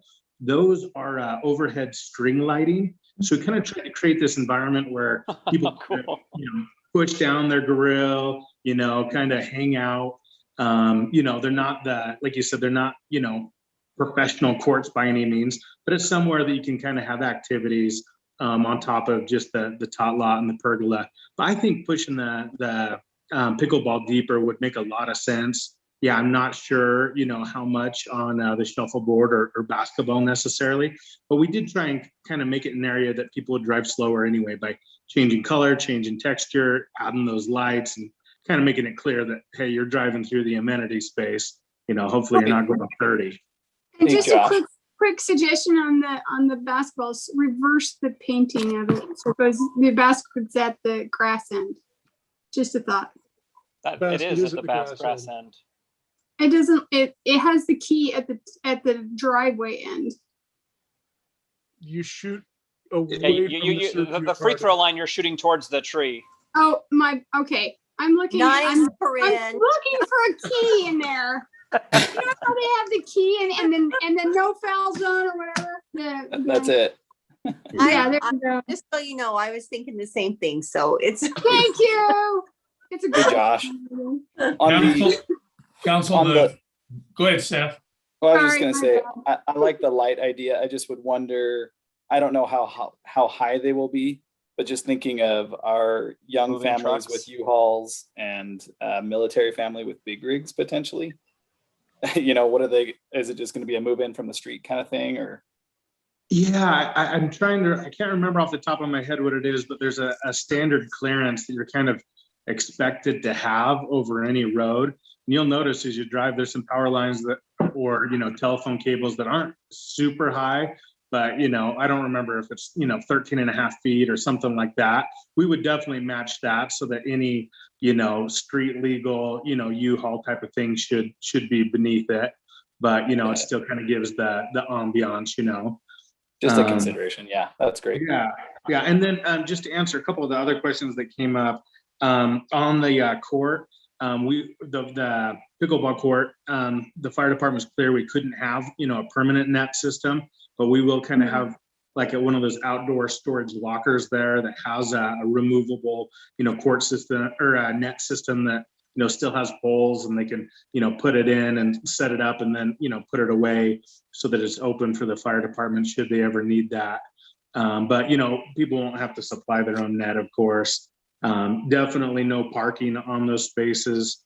Again, by trying to make them amenities, I think that'll kind of deter people, you know, because they don't want to anger the neighbors by parking on the pickleball court, but also, you know, the fire department's required, you know, signage and painting and stuff as well. So I think we can keep people from parking on those. But anyway, we're just been really excited about this project. It's, as you guys mentioned, it's less dense than the previous one. At the Planning Commission, there was only two people from the Sunset Villas in attendance. One spoke in public comment, and his only comment was that this seems better than the last proposal. So I think they've been, you know, rather receptive. I'm sure they'd love it to be a field, but I think they've been rather receptive to the concept. And we're just excited about it because it's another kind of project by local developers with Doug Rich and myself. And we think it's gonna be great. Council, let me do this. Let's put this on the agenda, Cassie, for the May business meeting, but with discussion so that Josh can show what changes he's made to that interior. I'd just like to say this is considerably better, Josh, and I applaud that effort. You know, the things we talked about are minor, but I mean, if you don't bring them up, they don't get fixed. That's all. It was a good idea. Thank you. Thanks, Josh. Okay, let's move on to item 3, Noah. This next one, I believe, is going to be Robert. That's right. That looks Robert. But I can keep sharing my screen if that's helpful. Or if, Robert, do you want me to share the screen or do you want me to stop sharing? So maybe would you go ahead and keep sharing? Go to the ordinance. Because when we get to this page where the excavation permit language is, for some reason it just stayed gray shaded, black and white, instead of showing the color. But I looked in the planning commission packet and it actually does still have the color. So it's no different than what they had on the April 6th planning commission packet, page 159. So I don't know if that's better to, it probably will be better to show that one. Noah, if you could find that. And in the meantime, from planning commission? Yeah, planning commission, April 6th. It was page 159. Page 159, yeah. Okay, let me go get it. In the meantime, council, I can still talk about this. So let me just pull my packet open. So basically what we're looking at is the excavation permits and making some changes there. The purpose for the changes is because currently our excavation permit, it works, but there are some areas that could be improved, and mainly it's because there's no strong language in there that that makes an excavator restore property in a timely manner.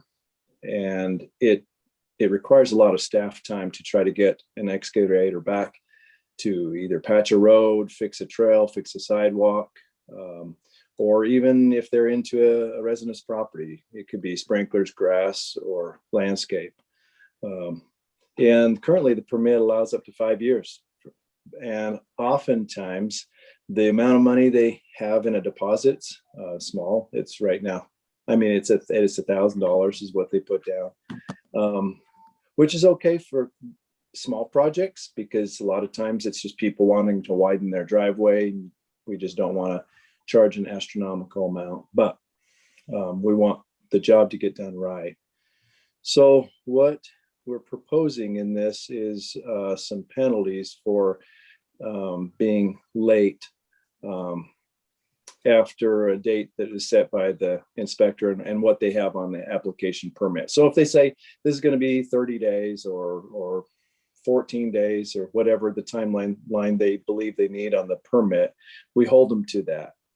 And there may be cases where there's weather that may delay it, or maybe there's a special event or heavy traffic or something, maybe it's a holiday or whatever.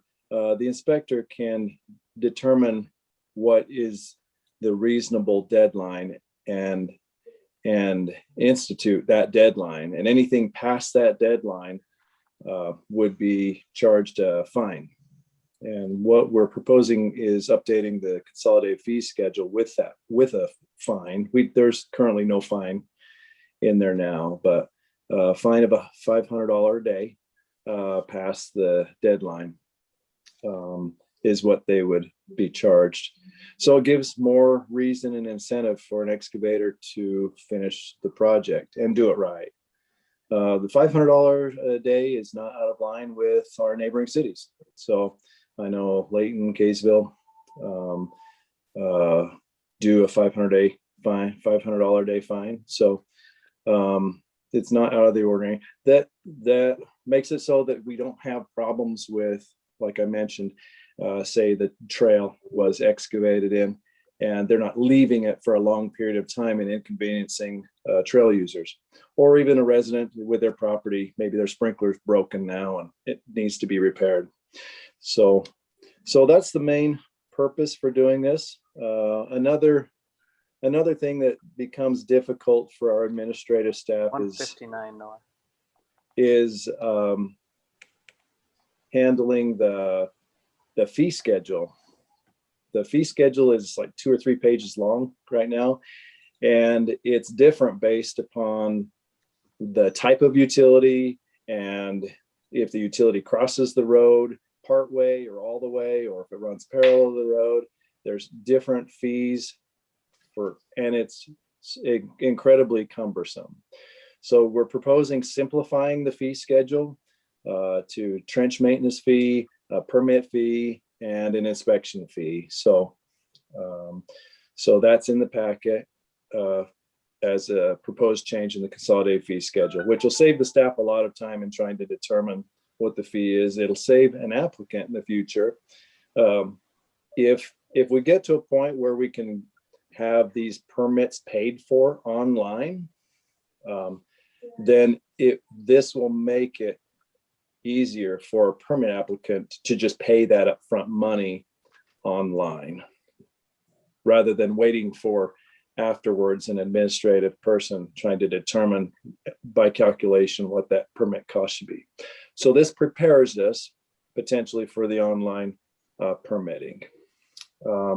Another thing in the fee schedule was street light connection fee. So that's not related to this excavation permit, but if we have the fee schedule opened up, I'd like to propose a new fee for streetlight connections. And primarily this is Rocky Mountain Power charges the city for every single streetlight that gets installed, even the ones that developers are installing. Wow. They average about $90 per streetlight. I mean, they range, they could be anywhere from 75 to 125 thereabouts. But it is based upon the distance that the street light is from power. So there's wire, and then they got to pay their people to go out and just turn on the power. So we want to pass that cost along to the developer, right? Or whoever installs the street light. So street light connection fee, we're proposing that $90 plus there's staff time involved with staking where the street light should go, notifying Rocky Mountain Power when it's ready to get the power turned on, and then just invoicing for our staff to invoice the developer to get reimbursement for each one. So I'd estimate about $150, which is probably pretty low number, $150 per street light. I didn't want it to make it something that we're making money on, but something that at least would cover our costs. So that was another thing. Okay, thank you, Noah, for bringing this up. So like I said, this is in the packet, but for some reason it's all just black, so you don't see the actual changes. But this was run through Planning Commission on April 6th, and they recommended it for approval for the changes in the excavation. And I kind of just already mentioned the purpose for them, but if you want to go through each of these to review it and see what it's about, I'll leave it to you. So do you have any questions, council? So this is just a work session. We're not voting on it, but it's something that if you're good with these changes, I can bring it back to your business session to vote on. It all makes sense, Robert. And thank you for Council, do you want to discuss this now, or? If these meet our ability or improve our ability to keep the city from having to deal with unfinished projects, and also allows us to cover the costs of the various impacts, then I'm good with it. And Robert, you've done great work. I have no reason to doubt you. I look through them and they seem okay. I think Go ahead. Go ahead. No, go ahead, Lisa. I think that anytime you can streamline, sometimes we just live with things the way they've always been without having, using fresh eyes and looking at them and fixing some streamlining especially. And so I appreciate you going through and making this more simplified and making it, I'd love to be able to make it easier for them to pay fees online as well. So I think that's a great idea not to have it encumbered. Council, can we put this on a consent agenda? Yes. I just want to say. Can you, with it being a fee change? No, this has to be a public hearing because of the fee schedule. Right. But I just want to say quick, the experience with 3000 West, this would have really helped. Thank you for figuring that out. Appreciate it. Right. Cassie, will you put this on the agenda? One more question there, Mike. Yeah. I was just going to ask, well, two questions real quick. The government agencies that are allowed to get away with just the permits, are they still liable for a penalty if they don't restore in the timely fashion? Like UDOT? Yeah, like UDOT would ever accept a penalty. And then I think I know the answer, but go ahead, Robert. It's a nice thought. So there are a lot of agencies that we work with that benefit our city. So the sewer district, for instance, they are in our roads a lot, but a lot of time is because they are maintaining their system, and it has a direct benefit on us as a city. So we would propose a no fee charge for permit. We would want them to still get a permit, but at a no fee charge for another agency. So UDOT would probably work the same way. Certainly although, as far as fines go,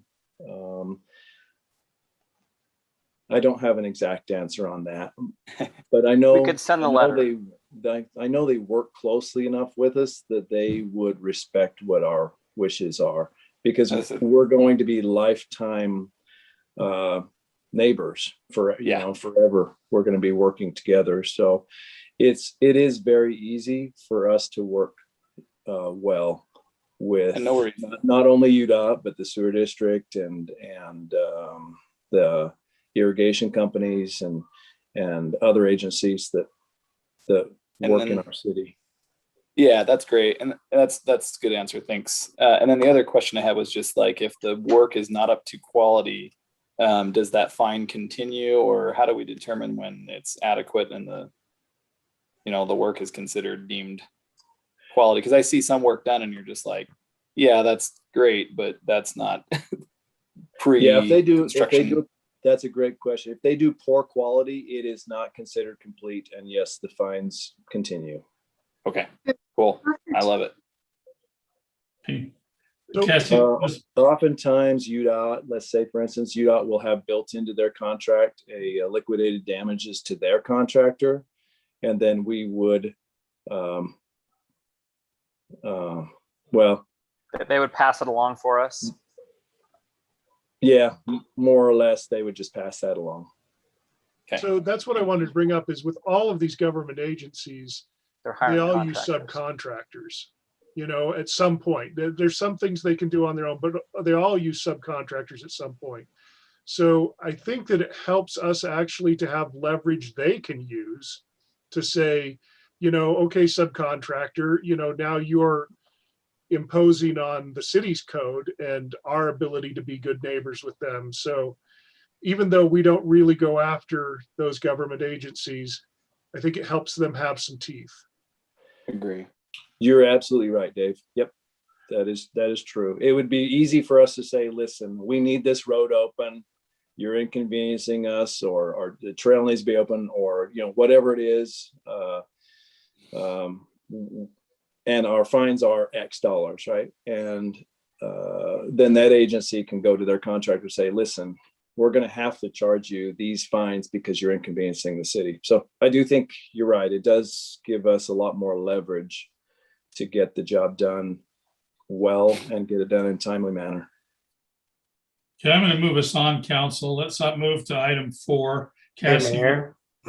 Can I add something really quick? Yes. We are doing a consolidated fee schedule in June. I don't know if you want to do a separate one just for this fee in May. It's up to you guys what you want to do. I'm okay to wait. Yeah, how likely is it we'd need it in any earlier? Waiting 1 month is not going to hurt us. It really that isn't. Makes sense. So, and we can do this as, I don't know if you want to separate this or just wait, have me put it on the June meeting. I can do either way. If it's no impact, it's easier to do a public hearing once. Yeah, let's do it. Let's do it at the first meeting in June. Is that when it is, Steve? The June business we'll have meeting? other fees we're updating in June as well. So that's perfect.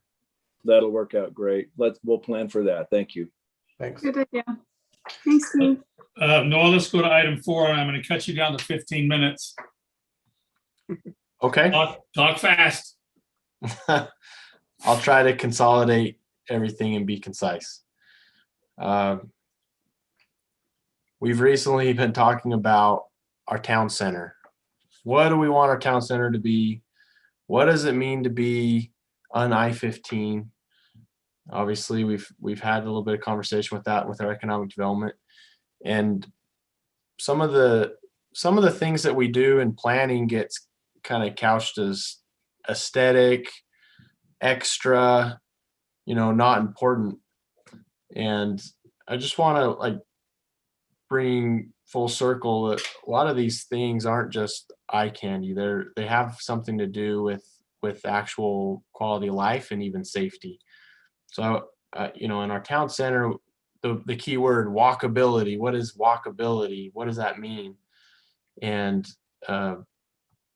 we start looking at the data, and our town center is not perfect, but there is some good things, but we can point out some things that we can improve on. You probably remember 2017. This is a fatal pedestrian injury. These other blue marks are pedestrian automobile conflicts. that resulted in injury. And so in our general plan, we've envisioned this town center. We've hired multiple consultants. Look, this is back in 2008. You notice they have some buildings that are kind of along the frontage, but also large parking lots, big box with Walmart. So this didn't happen exactly as planned, but there's a lot of similarities with how this was envisioned, and then kind of this this city campus.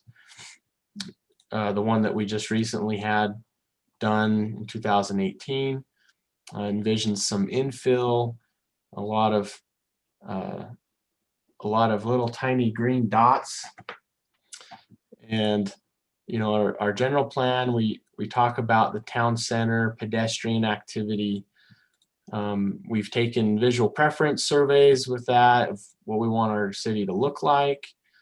You know, the different architecture and farm and craftsman and Main Street. And, you know, we know that there's a huge demand for this highway commercial stuff, and there's a place for this, and they provide needed service. And sometimes these images look dramatic and terrible, but then, you know, look at, there's parts of our city that, you know, need some improvement. No landscaping. Can I just jump to a question here that I have that's kind of fundamental to your argument, and then I'm looking for you to kind of fill us in. Okay. So you've pointed out what we have, and we've talked about what we don't want, and you've talked about what we like, but what I see here is something that we don't have control over, and that is Antelope and 2000 are UDOT roads that they've widened. And, you know, I mean, it's really obvious that, you know, the on I-15 picture, or the I-15 picture with the wide roads, well, we can't avoid the wide road. Yeah, that's a good point. So help me with that part and where we go from there. So from here to here, we have no control over. Right. But from here over, we have control, and from here over, we have control. And so in the packet, you know, I wanted to point out some things that we're doing good, and some universal things that have been proven to increase pedestrian safety, things that a lot of chains and businesses don't want to do, but sometimes when they do it, you can start building on it and you create a brand, and things start snowballing, and it creates a nice city that people want to be a part of. Like CVS moved this building like this. We have some good bones in the city. You know, this type of environment is desirable and unique. And so I'm not going to go through the PEP right now, but in Planning Commission, I shared a slideshow, partly because it has some credibility with the Federal Highway Administration, and it has some specific action points that we can do. And that's what I've modeled a potential ordinance amendment to try to obtain some of these. So I won't go through each of the slides, but the gist is that there's a lot of pedestrian fatalities every year across the nation, and it's been consistent. And the reason why we do it is because there's a lot of people in every community that do not drive. And some of them are handicapped or kids or riding buses and things like that. And so I won't go through the why.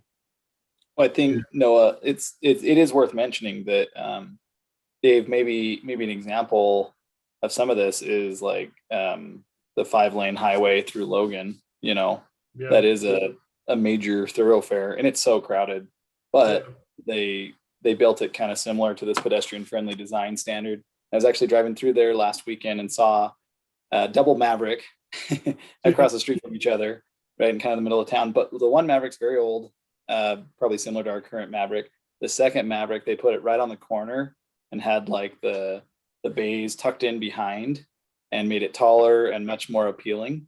And so I think we can accomplish some of this if we're willing to kind of work in that direction. Yes. And I've brought that up with Maverick before, and they don't want to do that, but they will do it if the city makes them. And that's sometimes where our role comes in play, if we have justification of our vision.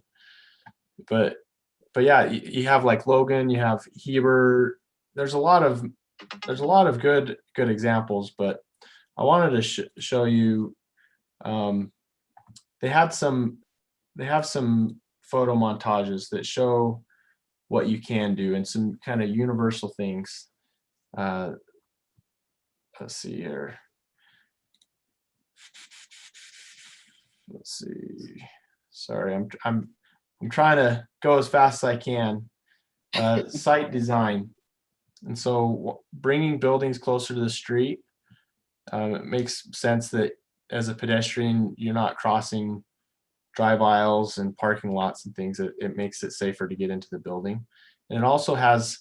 It's been widely studied the psychological effects of drivers going down a street when you do have some constriction and you have what we'd call friction and things to look at.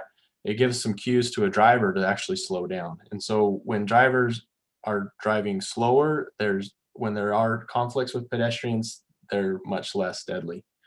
And so if you have something exciting in an environment there's things to look at, it actually makes it safer. And it makes the drivers a cue that there's things going on. Here's an example of some of the bad examples. Good example. Here's even a McDonald's. That's a better example of being able to get directly into the building without crossing. Even gas stations have done this. And you can even retrofit so that there's some safe options.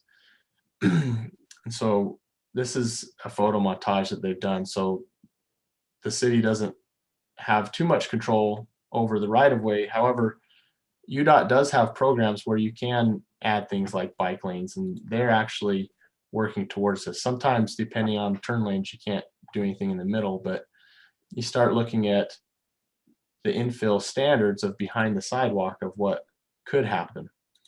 And notice also signage plays a big role in the look and feel of this. So here's another example of a photo montage of kind of an existing, before and after. Street trees, signage, building setbacks, parking location. These are all things that have been studied widely that do, make a difference in downtown. And They so couldn't correct the billboard there. Huh? They couldn't correct the billboard there to make it a little more. No. Correct everything else. Free speech, Seth. Free speech. Yeah.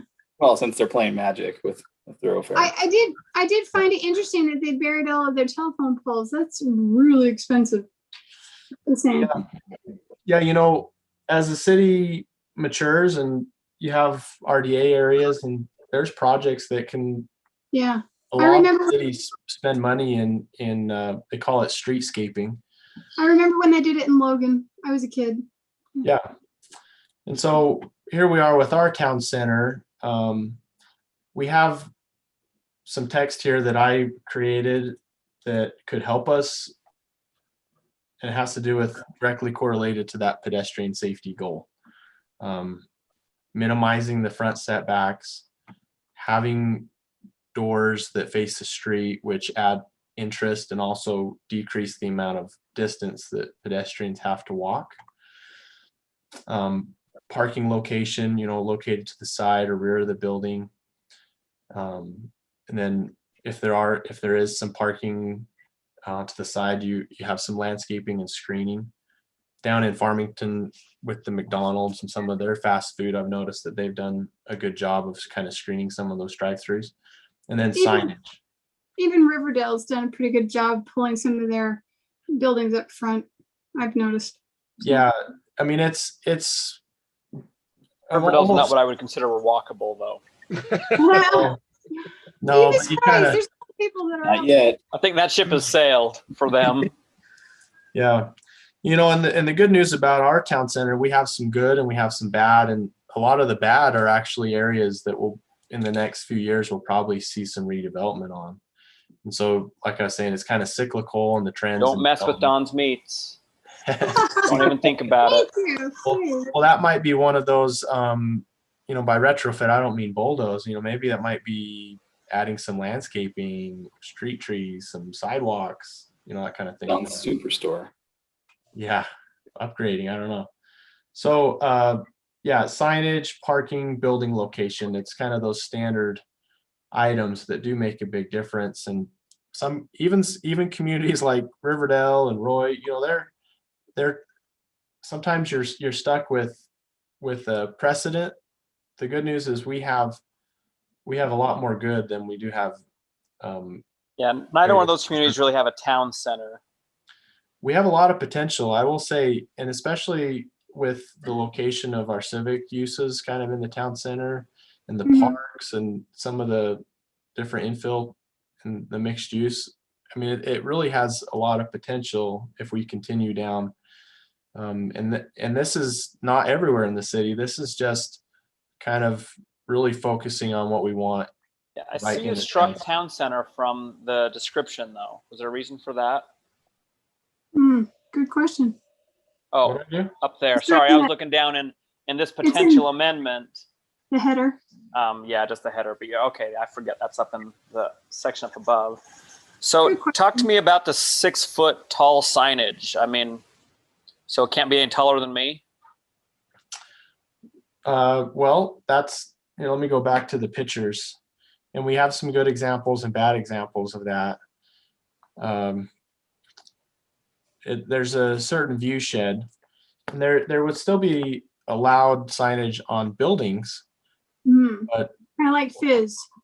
I like that. Yeah, like Fizz is a really nice sign. But is what we're really concerned with is the ones that are bordering on billboards. I think I took you to the beginning already. A lot of visual clutter. You know, so we have. So by this guideline, both Don's Meat and CVS signs would be, and Wells Fargo are out. They would be what we'd call existing non-conforming. But yeah, I mean, there would be nothing more like that. They would have to drop them down to street level. More like a monument look. More like a for sale sign.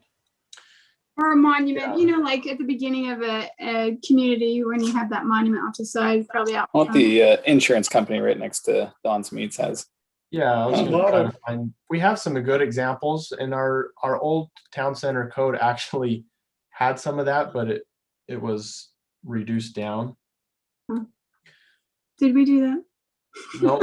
If you were around when Don's was. I don't remember that conversation. Well, one concern that I would have though is that there are businesses, especially franchises, that if you want to buy that franchise, you have to conform more to what they have as their right. So I would hate to push some of those franchises out because they can't conform to our code.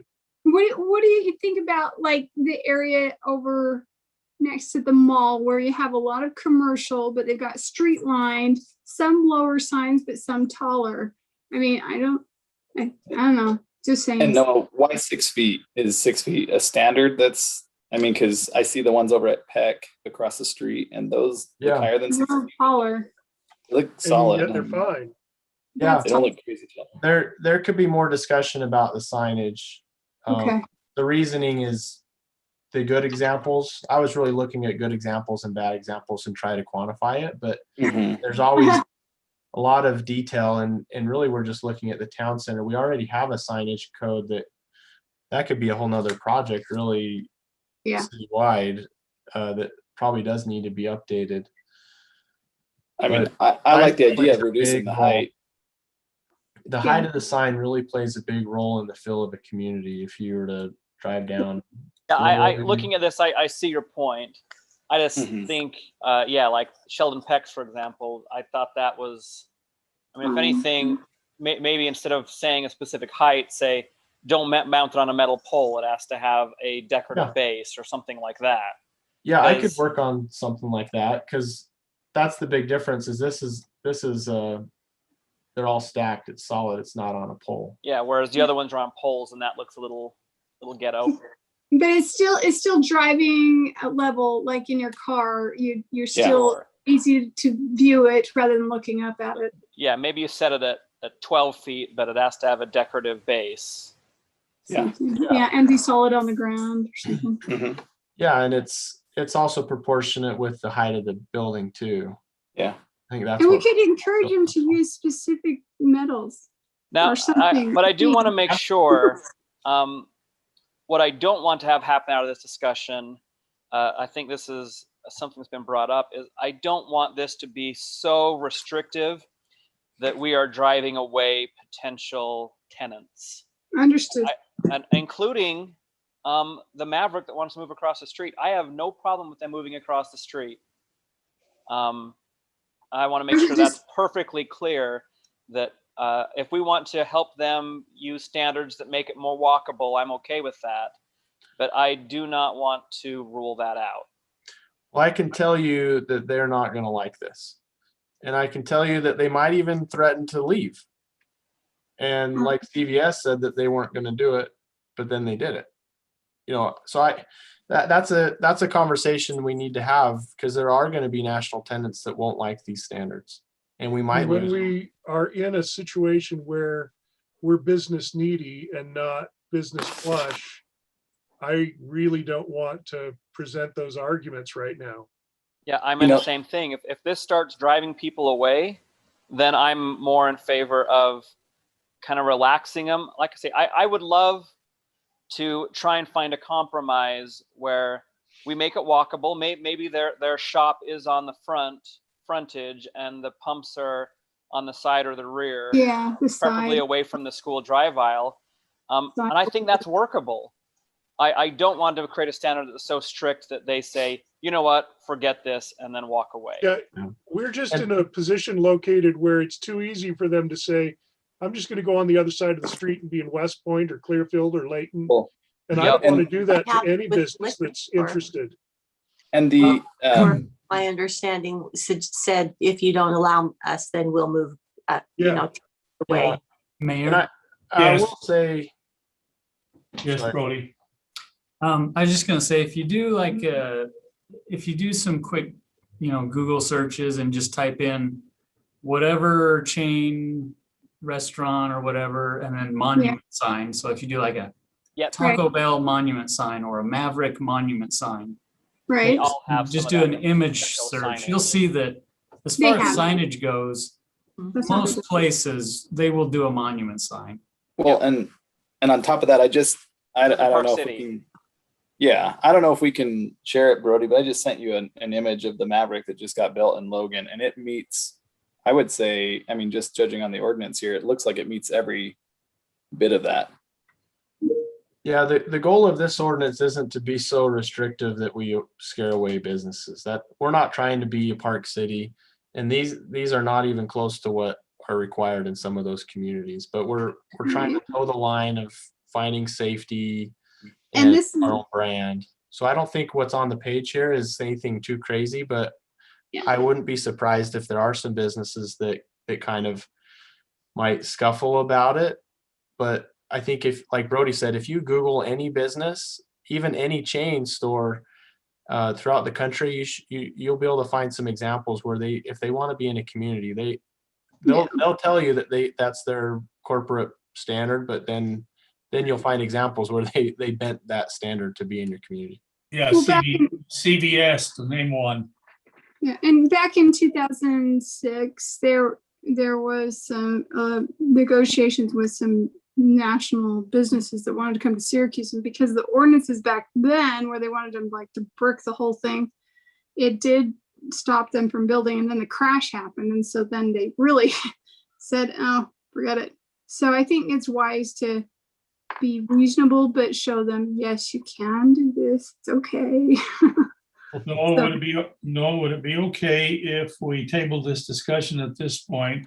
Where are we with the discussion of the Maverick? Well, they haven't applied, and obviously they've sent their broker to our meeting, so they're definitely interested. But I think that because we started amending the ordinance, it basically bought ourselves a little bit of time. So they're probably in a holding pattern to figure out what we're going to do. Could we put this I think I kind of agree with the rest of the council, although my opinion is probably not. But I think that I think that we will chase some away, but I don't think Maverick is one of those that we're going to chase away. It's a good spot. They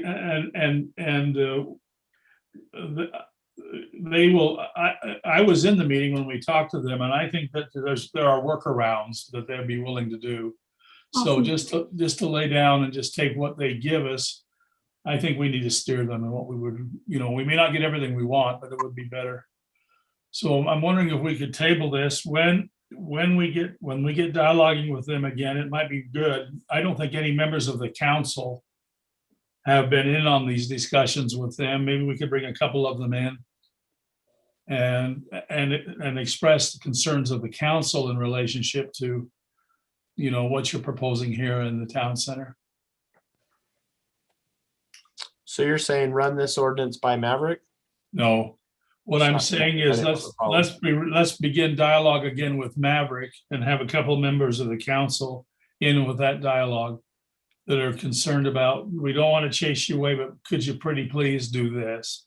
Right, that's good. And I think if that request came from city council members and not staff, I think that might carry a little more weight. Yeah, they've already expressed some concern about bringing the building up closer to the road because they say CVS wants line of sight to their front door from I don't know, 5 football fields away. TVS own that land? No. Yep, they're selling. Wait, they do? Yeah. They own the parking lot. Mhm. Yeah. But yeah, we whatever you guys want the next steps to be, I'm happy to do. It might be well just to test what CVS is saying, because as I drove down there, I think line of sight is going to be very visible for 3 football fields. I don't think if you brought that out to the curb, they're a whole parking lot away plus a road away from where they are. I think that their perspective may be just a little short-sighted. Yeah, I've had some conversations with their land acquisition person and brought up some very specific ideas, and she's kind of like, I'm the lady that buys the land. You're gonna have to talk to our engineering group on that. So I'm not sure if I'm dialoguing with the right person. And Mayor, could I recommend that we not discuss the site plans of potential future land use applications at this point? Just focus more on the ordinance. Nice work, Paul. Well, council, let's have Noah bring this back to us. We'll continue this discussion in a work session. Is that okay? Thank you. All righty. Okay, let's go on. Item 9 is the Syracuse Arts Council bylaws. Paul, is this you? I think I'm going to take this. I was just so anxious to get to this item. That's why I wanted to cut off discussion on the last one. I see how it is. Well done. Yes. All right. So yeah, this may look familiar. I remember back in November we brought most of these changes are consistent with what was there before. We went back to the Arts Council. We went through section by section, line by line, and took all their input, made changes. I'm not going to go through that here. It would take a lot longer than I've got the time allotted for. There was one thing I wanted to just, and I underlined it in my memo, special note. As I was looking at the ordinance, there was a requirement for a majority of the executive board to be present. And where we have 4 now, that would require 3. So if you had, 2 people gone, you could have, 7 Arts Council members and the wrong 2 people are gone and they can't meet. I just recommend the change is just say, let's require that 2 of those executive board members be present rather than the 5. If you want to keep it that way, then, that's fine. I can change it pretty quickly. But otherwise, it's really not a ton different from what you saw before. They did agree with the recommendation from the council to remove the provision for just a simple majority to recommend removal, and they went to the 2/3. But otherwise, you've got the drafts in front of you, both the bylaws as well as code changes that would make sure that our code is consistent with the bylaws. With that, I'll turn back to you, Mayor. Okay, Dave, you want to lead us here? There's not a lot to say. I mean, it's pretty simple that it's just about running their organization is what most of the changes are about. Giving them flexibility to just go forward as things change and as they want to do things that are a little different, or like add a program or not. Any other discussion, Seth? 3 comments. One, maybe this is for Dave or Paul. I don't understand the nepotism concerns, and so I just didn't know if that was something that, you know what I mean? Like, so like if, for instance, somebody wanted to continue in a role that was a lead and everybody agreed upon that, does the ordinance prohibit that, or not the ordinance, but the bylaws prohibit that just the simply bylaws? because of it's not about a particular thing. The bylaws, this is brought up by the fact that they get a lot of feedback every time there's a show that the majority of the cast is cast from board members' families. Mm-hmm. And I don't know that that's really accurate. The majority of board members have family who participate because they want family to be a part of things. But the purpose of that clause was that if there is a leading role, and that's kind of not really well defined, but you couldn't like consistently give all of the best parts to board members. And I don't know that that's ever really happened, but by putting it in writing, then there is an expectation that you can point to say, well, no, these people don't always get the leading role because it's against our bylaws. Okay, that's fair enough. I was just trying to understand it more. And then the second part was that there seemed to be some inclusion of conflicts of interest, right? There was an increased scrutiny there. Based on what may have been a perceived concern in the past, I wonder if those, it seems to me like there's efforts to inhibit behaviors that might, be conflicts of interest, and maybe ones that have occurred in the past don't seem to be in line with those exact conflicts of interest. Do you know what I mean? I think that's a good question. Let me just say this. When it came up from the other members of the board, I think that their general consensus was they wanted it brought to the table and not, they wanted, like, if people are in other shows that conflict with something they're doing, they want to know about it, not hear about it secondhand. And so I felt like that was probably what they were getting at. I didn't craft this one. So this is one of those where they just kind of felt like if they were in the middle of a show and they didn't really know, and somebody kept pushing for, like, sometimes they push for different dates because it conflicts with somebody else's rehearsal. And then when somebody realized, well, it's because you're in a show with another competing organization. Well, I think they wanted that brought to the table and not hidden. Okay. No, I just wanted to bring that up because I could foresee a hypothetical scenario where things occur and somebody's interested in working in, different directions. And they do have people who work with, I would probably say almost every board member works with competing organizations. It's just a matter of being forthcoming. That was my understanding of it, at least. And I really don't care either way on this, whatever they do. It's kind of like a disclose it. Yeah. Okay. Maybe we should say that as well in there too. If you do, disclose it up front and before accepting a part. Yeah. What it just says is that if they desire to take part in a competing organization, then the conflict should be identified in advance to the board as a possible conflict of interest. And then the board would decide, is this the type of conflict that requires you to take a leave of absence? I think that disclosure being, but that makes sense. It's a disclosure. Okay. Yeah. Unless there's a big issue. Oh, go ahead. I guess what came up with the reason this kind of came forward was somebody was saying, well, I'm on the fundraising committee for a special event of ours, but I'm also trying to raise money for something else. And they said, well, do you want to go to this business and ask for a sponsorship or something? And they said, well, yeah, I'm going to go with both organizations. Well, that kind of is a conflict of interest because which one are you representing? If the business says, well, I'm only going to donate to one, Well, I mean, I can kind of see that, but at the same time, like we have a gal on CTC who fundraises for both organizations. I mean, she fundraises for CTC and also for the women's shelter down in Farmington, and So just to be I just think clear, it just the comes with way that it's disclosure. written right now is you would say to the board, I'm fundraising for both of these. And the board would say, we see that as a conflict, or the board would say, we see no conflict. so It's again, not up another, to, another it's not cut and disclosure dry. with the board decision. Okay. Yeah, it's really That makes their sense. decision at that point. Okay. And then But if they see a conflict, they want to be able to say, That makes sense. think it's a problem.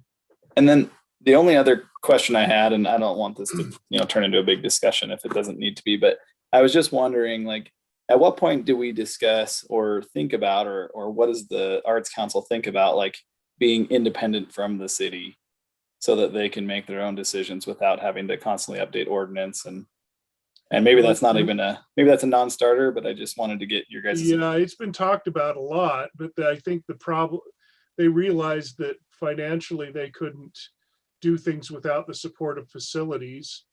But they do raise the money for like theater rights, costumes and stuff. But what they're dependent on the city for is like rehearsal space. And so, I mean, you can go to, I can take that back to them if that's a concern of yours. They've asked, I mean, they've talked about independence and it always comes up to that they decide not to. So I mean, if there was some way to quasi, separate them, but still give them theater or space. Once they separate, we have to give equal. Yeah, you have to do it to everybody. Yeah, so anybody could come and say, well, you're doing it for this theater company, why not us? And we've looked at that in the past. Only because they're a part of the city do they get that kind of an exemption. Okay. But it's their call. I mean, that's been brought up many times, and it always comes down to they don't want to go there because they couldn't survive. Okay. Yeah, if we're going to go that route, I think, let's talk about that in a separate agenda, because I think it would require a lot more time and really to analyze everything that would entail. So I'll just say that I think these changes are good. I don't have any issues, and I think we can move these forward. Right. Do you all feel that? Do you all feel that way? Yes. Okay. Consent agenda? Yes. All right. Okay, Paul, do you do the next one? You betcha. All right. So now, remember, we have the administrative appeals, and you implored us, please, we want to talk about this next month. So here we are. Thank you. I know I aim to please. All right. So we've got the chart here. If you turn to your packet, and sorry, I'm not sharing my screen. I'm on my iPad, so I don't know how well to share. We've got, the various administrative functions that are identified in the code, and you've got, the person who is the administrative appeal authority, and then the code reference. So we've got, for instance, variances for the Board of Adjustment. That's taken care of. We're good there. Employee Appeals Board, and then there are some that go to the City Council.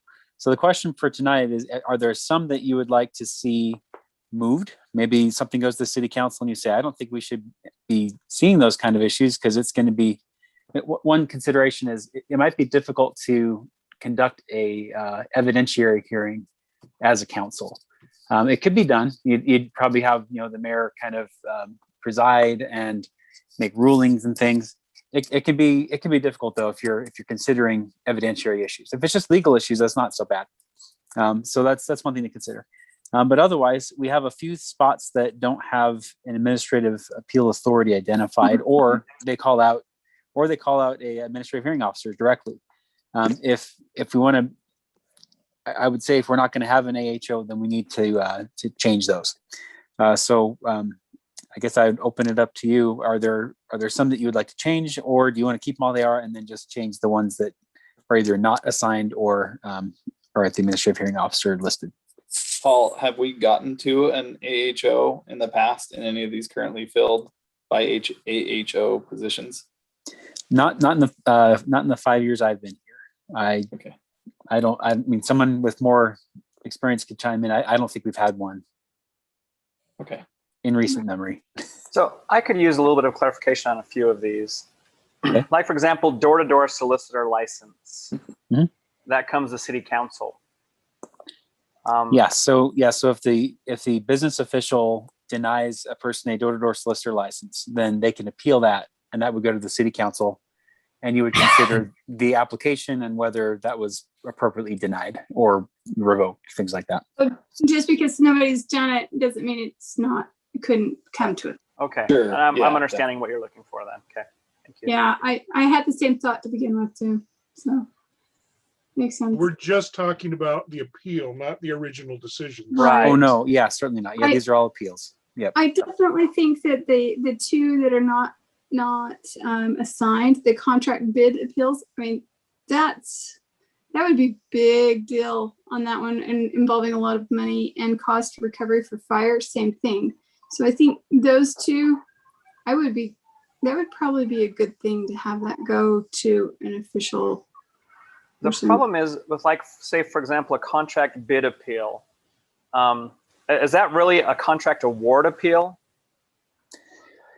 Yes, that would, they would be, let's say, a Or losing being bidder, paid. and they'd say, hey, the process was unfair, or sometimes price isn't the only issue, so they might try and they might take issue with the recommendation from the board, or and some of these bids go to the council for, we give a recommendation. So I don't know who you would send it to. Yeah, who do you go after the council? You could, in Salt Lake County, we get bid appeals quite frequently. Yeah, I mean, yeah. I mean, makes sense. It makes sense. much more than you'd want. What do you have to lose by appealing? Right. Good. You've already Who did lost. Beth, on those? What's that? Who's the appeal board? Oh, Right, I don't actually know. I mean, we have the whole district attorney's office there. In Salt Lake. So, but it's like, for us, it's situations where, like, you scored them the lowest and they go, I didn't like that you gave me a 0 on a 0 to 5 scale. So I want to throw out the whole process as unfair. Aw, Yeah. your feelings are hurt because you were the low guy. So Darn. are we just going to Yeah. address the ones that specifically call out an AHO? Or none. First of all, that's the ones we have to fix Right. specifically. We've only got one of those, right? I think we have two. Oh. The hearing officer. Says justice court. And Assuming the hearing officer and the AHO, are those the same thing? the hearing officer would be, that's the language they use in the codes. That's why I put it in the chart. But yeah, it'd be the same. There is not a hearing officer currently for So fire one of cost my recovery. concerns, one of my concerns would be like public works inspections. It's not a guarantee that your city council members have any education in that area. So it would be very difficult to assume that they could be the hearing officer on wanted to put something it to that's planning subject commission? specific. Yeah, and that's right. I mean, if you've got public works inspection, so they go out there and they say, hey, this sidewalk is installed improperly, or you failed, and then they want to appeal that. Then I mean, I don't know that. How do you? You want to pick a body that can. Good question. I mean, you could organize like it with other entities, like other cities. Change. Potentially, yeah, you could have some sort of interlocal where, like, if you guys have an appeal, then we'll organize a board and we kind of hear each other's appeals. I don't know if the builders would think that was fair, but that'd be one way to address it. I'd feel more comfortable with that because, I mean, we just have no idea if future councils have any background in that. Well, that's why I'd kind of lean towards, for example, an appeal of something like that. Seems like the planning commission, who is charged with writing a lot of these ordinances, at least the drafts of them, and they spend a lot of time in these ordinances, would actually be a reasonable next step. Maybe if there was issues, it might go beyond that, but I'd be in favor of just putting it to the planning commission, who's deals with these ordinances all day long. Paul, do you advise when the appeal body is the council or planning commission? I mean, it's not just them left to their, like, walk me through what happens when council sees or planning commission or whoever sees one. Yes, that's a good question, because yeah, a lot of times the city attorney is representing the city kind of in front of these boards. And so you can't have the attorney advising the decision maker if they're also advocating. You know, if that makes sense, when it's a little more adversarial. Sometimes it's not very adversarial, and it's more, and you can advise the body. But especially where, like an employee appeals board, you would not want to have the city attorney advising the appeals board for an employee, because there's some major due process issues there. So if somebody was denied an SOB license and they said that, they didn't think it was fair, and they bring it back to the city council, how would that play out? That would really, there's not a lot of facts probably there, because it'd be more just, here's the application, here's what was submitted. So in that case, it wouldn't really be as much of a adversarial kind of a process, as much as they would just say, I want you to review this. And then they would have an opportunity to present argument, essentially. And in that kind of situation, I think I would probably be able to advise the council, and just my advice would basically be like, here's the code here, when they denied it, they would have given a reason. I'm grasping at trying to find a good example where we can, I'm wondering why we have a license for an SOB. It's actually it's actually in a business. Yeah, we don't have any SOBs in the city currently. Are you sure? I'm glad you positive. confirmed that. Oh, okay. Oh, yeah. Definitions. So, yeah, that is a good question. That there could come a case where it's really clear that I need to represent the city in a more adversarial position, and in that case, then we would probably hire outside counsel to advise the appeal body, which would be like an administrative hearing officer in some regards, right? Yeah, I mean, in some ways, they would just give advice. Someone makes an objection, or they want some, they want something interpreted, they can refer to that attorney in private. I mean, I'm guessing it'd be like as much work as having a plan in place for an AHO, rather than having you have to represent with an adversarial other city brought in. I think going through the AHO process is a lot longer. So, we've got, we have a law firm that's on, we have an engagement letter with them active. I would probably go to that. It's Smith Hartfordson. We use them occasionally for things. So they would probably be the ones that I would call in. They deal with municipal law issues. So it'd be a lot faster. We could get someone in short order. Whereas if you administrative hearing officer, it's, advertising, interviews, council appointments. It would take a lot longer. Okay, so let's just to move this forward. Contract bid appeals, I would be okay if that's city council, because we're spending the money. I'd be okay with the ADA accommodations request being the appeal to city council, because. Why not the planning commission? Okay, planning commission. And that one, they'd have to really review the ordinance really well. So I agree that. I'm okay with that. That's and public works inspections. I would say the planning commission. I'd be okay with. Does that leave anything out that we have to fill in? Just cost recovery for fires. Fires, yes. Yeah. Planning commission. What does that mean? Cost recovery for fires? Can you clarify that? Oh man, I'd have to pull up the ordinance. We have the ability. Is that arson, or is this? What does this mean? Good question. City fire that damaged. Or maybe that's the insurance company. But maybe it's like negligence, like somebody didn't hook up their gas line correctly or something. It's our costs. Hang on. Cost recovery for, so we've got cost recovery for hazmat issues. And we're authorized to, like, so if we expend a lot on hazardous cleanup, then we can get some recovery of those costs.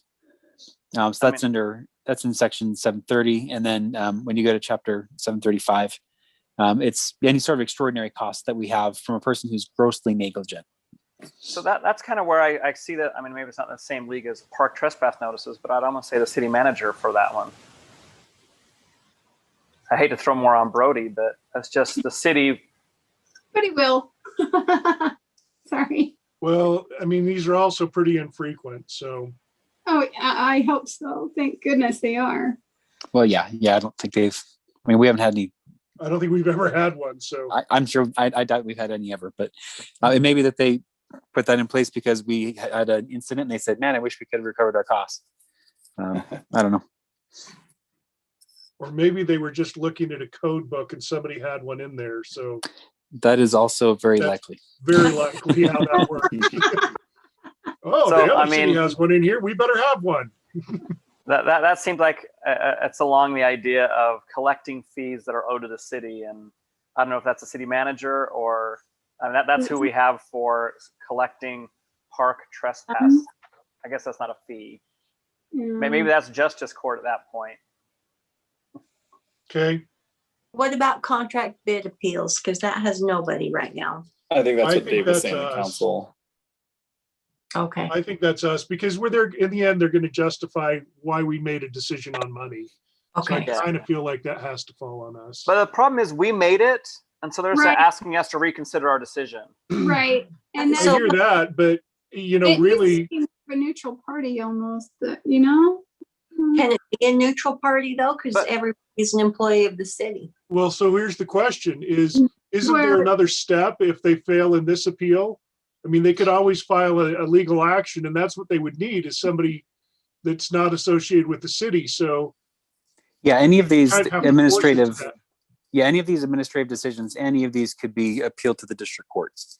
So I kind of feel like by saying it's the city, we have to explain our decision. In case there was, I mean, in the case that there was just a random vote and nobody really said anything, and they When- said, we want to appeal, we'd have to explain our decision. And then if they didn't like it, they go to the district court. I would imagine though that if for a bid, we would be telling them why, you know, if it's like a metric, it shows you, you know. Exactly, which is How they why rated it. I can't imagine they'd come back to the same people who said, oh yeah, that's good, I like it. Hey, they do it But all the it's not time their in the choice. defense industry. Okay. Every time there's a major award, they challenge it, and then they have to explain why they picked who they picked. Yeah. Yeah, if you give someone an administrative appeal and they don't take advantage of that, then they can't go to district court. You can have their case dismissed for failure to exhaust. And then they can always try and defend that by saying, well, it'd be a futile appeal. And that's fine. They can argue that, but I'd be able to argue, you know, no, it's not. And, you know, here's how it's different. You'd have an opportunity to actually make your case. Whereas before they just kind of read the staff reports and, All right. you know, we didn't have input.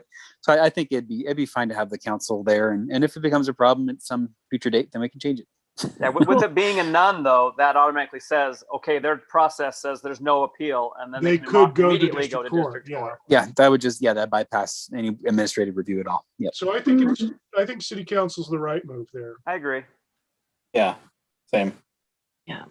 Okay, so cost recovery for fires, were we thinking city council too, or were we thinking city manager? I would say justice court, Okay. because that seems like a fee, and you need a ruling.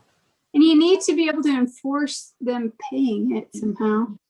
Because basically we're suing them for damages, is what it sounds like. And if they don't pay, there would be some sort of penalty associated, like jail time, right? Something. Well, at that point, we're just assessing damages to them, right?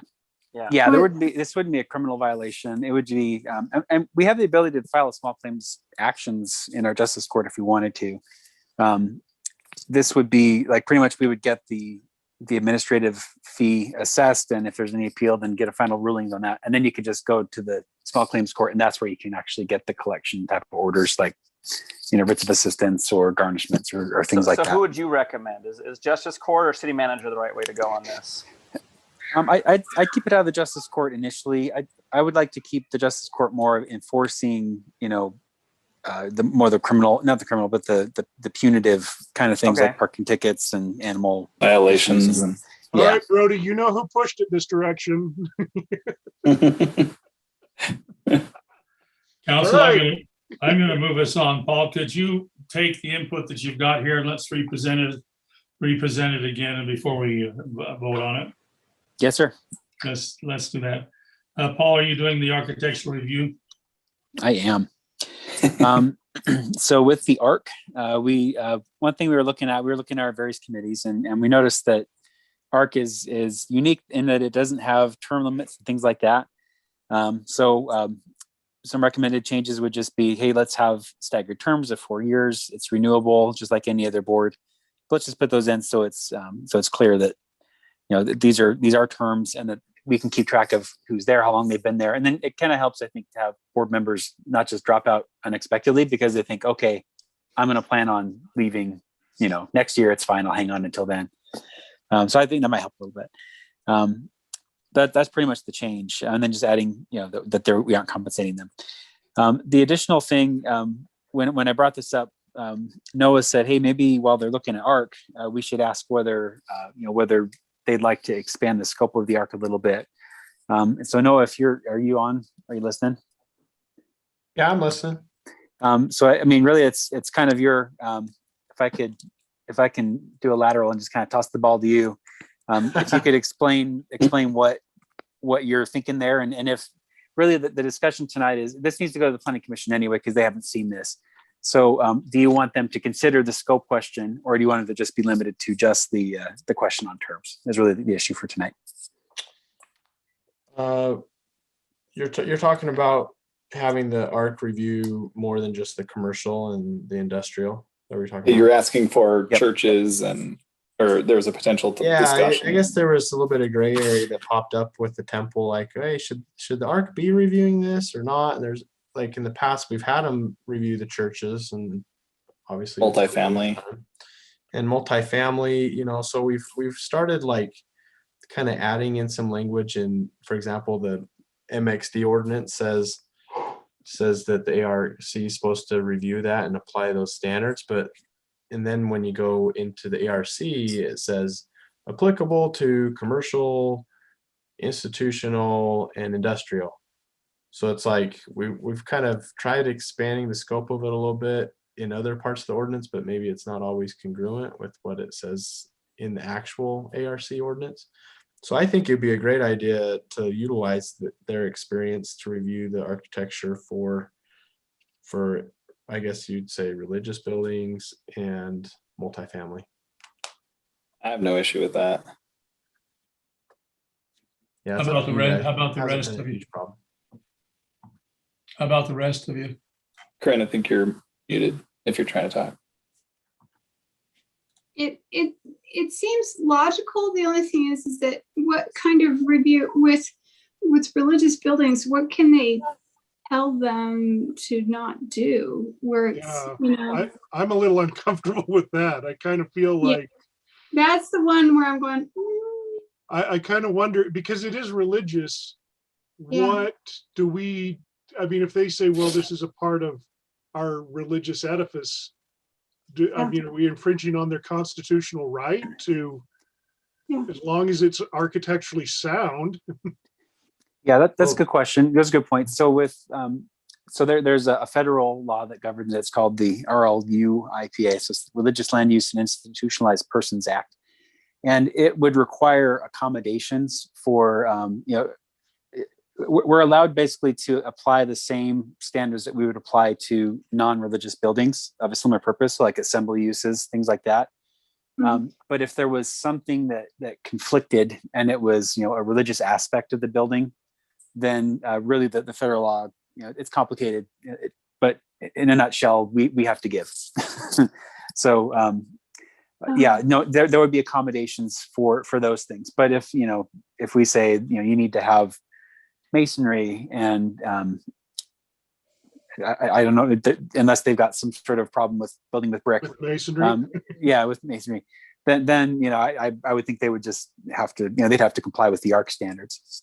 I guess that I'm kind of an opinion that I'd rather stay away from something that might wade into a constitutional issue. Especially I would be fine with the religious thing then if we wanted to avoid that. But I do think there's benefit in having them review multifamily, especially with such an increase in numbers. Yeah, that's fine. It's just the religious one that gets me. I think, Noah, do we currently have one or two members of planning commissioners on the review committee? Well, we had Larry, but he's going to be done in the end of June. And then we had Nick, but he resigned because he's on, it was just taking too much time to be on both. Okay. The only reason I was wondering is just after reading the Arts Council ordinance and bylaws, I think there was written into there that the liaison would bring back reports on some sort of basis. And if we did have somebody from the Planning Commission, it would be nice on Planning Commission to have them come back and report the ARC feedback. Because usually it's like ARC reviewed and they didn't have any real, you know what I mean? Like for the most part. Maybe we need a We city try. council member to be the liaison, and maybe it should be the same one that's to the planning commission. Oh. So they can share that. I'm just saying, That's a heavy load. Then you bring it to both people. No, and maybe it's a bad idea, whatever I just said. Never mind. Yeah, that's already an ordinance though, as far as having planning commissioners. It doesn't necessarily designate them as having to report back, but that could easily. I mean, maybe we could just unofficially ask them to report back. Yeah. Does it have to be in code to report? No. Yeah, it seems like when this usually happens, you've got the planning commissioners who were on the ARC tend to lead out the discussion and talk about why they recommended what they did. So they are reporting back in a sense, and they don't have regular meetings unless there's an applicant and a project they're looking at. So how it's working now, I think I don't think it's broken. Could we ask a member of Planning Commission to be a liaison? If there isn't someone on it, maybe assign someone to be a liaison to the ARC, and that way you have that continuity. And then My guess is that I'll appoint somebody from the Planning Commission, just to replace. I don't know whether we need two, but I do think it's a great idea to have somebody from the Planning Commission there. I just think the way I read the ordinance, it just sounded like you could have a maximum of two and no minimum. And I didn't know if that matters or not, but it's nice to get their feedback because Nick Weber really, I mean, he is I think he's an architect, right? And so having his feedback is pretty invaluable.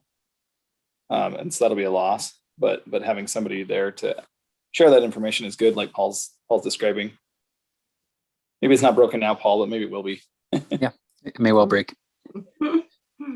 Okay, so what I'm hearing from you is let's move this to the Planning Commission for the fixed terms issue, and then when it comes to the scope of the ARC, let's expand it to multifamily residential and have it end its scope there. Does that sound accurate? Yeah. And mixed use. All right, mixed use, having them review that. Yep. Yeah.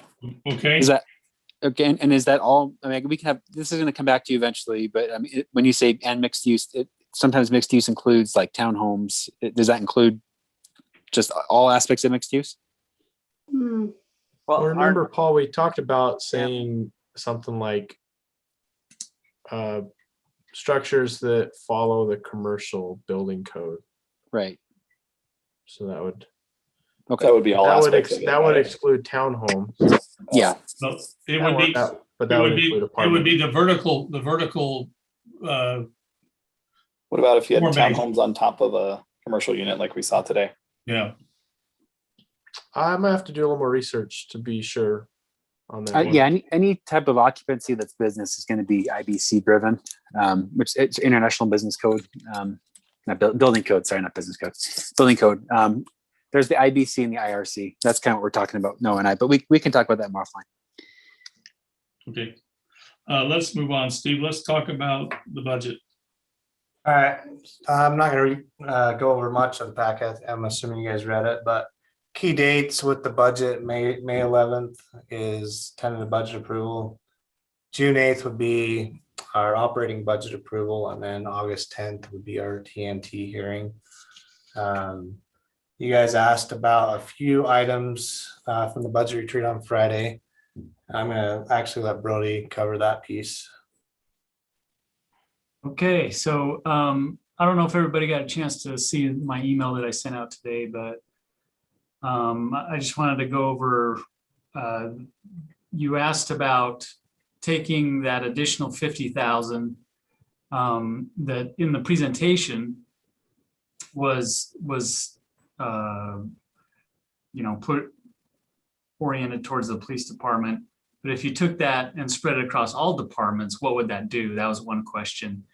And so we did that calculation, and that would take all departments, including the police department, about 80% of the way to the current benchmark. And so that would require, so that's above and beyond what we have budgeted, right? So we would have a choice there to either trim down something else or add $5 to the tax. That's $5 per year. Another question that was asked was, what would it take to get all of the qualified positions up to the benchmark? And we did that calculation, and it'd be $132,000. And I'm actually suggesting right now that I don't think that's something that the council needs to do, because that only applies to the positions that are further off than 5%. If you got all of those up to par, there would be other positions that are less than 5%, but they're not up to par, right? So we're going into the 4-year review anyway, and I think you'll have time in those years to catch everything up. So I actually don't think you need to do that right now, but you can, and that's the associated price tag with it. And then finally, we did some scenarios. The one I sent in my email is a very conservative scenario that kind of says that if we have about a 6% growth rate, keep in mind, like Steve said, we have to advertise a tax increase for the full $450,000 for the paramedic program. But to the resident, it's only about $220,000 citywide. So 8% or say again? Is it 8% or so? I can't remember. Yeah, what was it, Steve? Yeah, around it was like 7.8%. Yeah. And so, but based on a conservative growth of 6%, that's the equivalent of holding the rate, right? So we could do the proposed budget by holding the rate as it is seen by the resident, okay? Now, logistically, we're not holding the rate. We have to actually raise the rate because the county is dropping their paramedic tax levy. So the resident sees a savings on that and then an increase on the city side to pick it up. So that whole story has to be told for the residents to understand what we're doing here by this August. But so we'll have to do that. But just so you know where we stand as far as the tax discussion goes. Yeah, the county can look really benevolent and we can look really bad if we don't pay something. Yeah, and they're going to try to tell the story too of really what's going on here. And like was said in the last one with Steve, every community is having to deal with this, so it's not just So we Syracuse. won't have an article written about just Syracuse increasing taxes by this much. Right. It would be Davis County's going through this whole paramedics change. Yeah. Good. The other issue that's outstanding that I wanted to discuss budget-wise here was if you're confident that we would at least fund that that B shift firefighter. This is, regardless of paramedics, if you're confident that we're at least going to fund that, we would actually request if we could go ahead and try to hire that, because we have a position open right now and we can actually pick up both pieces at the same time. Didn't it say in the retreat that they have the funds to cover that? We do. So in the existing budget, we can cover this year. That's good to know. So if you were confident that you're at least going to fund that position anyway, we'd like to get going on that if you're okay with it. So that piece I'm committed to, the firefighter piece, and I was committed to it last year, so I'm there. I guess it would be up to. I think it's a good time to do it. Are we all good with that? Yeah. I want to see Aaron jump up and down. I'm okay with it, but I'm wondering if we shouldn't like actually vote on that in a meeting. We will. Okay, because I'm uncomfortable with us just giving head nods on personnel. Yeah. Yeah. Yeah, and then that's fine. I mean, we do have, Steve, we do have the job classification already in our wage scale. It's just a matter of having budget. Yeah, the wage scale's approved. We projected some surplus in wages in the fire department. So from a procedural standpoint, you wouldn't need to take a formal vote on it. I do recognize you want to do that. I guess the question tonight is, are you okay with us moving forward before that procedural vote, or do you want us to wait until? I mean, the worst case would be that if we change our minds, you'd have to lay him off. Or you'd have to say, psych. Well, but he's interviewing for the other position anyway. And so you're going to look at your top 2 candidates. Instead of the top candidate. Yeah, and I'm okay with that. Won't they need to give like a 2-week notice to whoever they're working for already? Maybe. I bet we're in next year anyway by the time everything gets going. I don't know. Maybe they've got him standing there by the door. It's possible. Oh, sorry. Go ahead. Just ask, do we need to put this on the vote like for next week then, or 2 weeks from now? It's already on the, that's his timeline saying that we will be voting on this budget.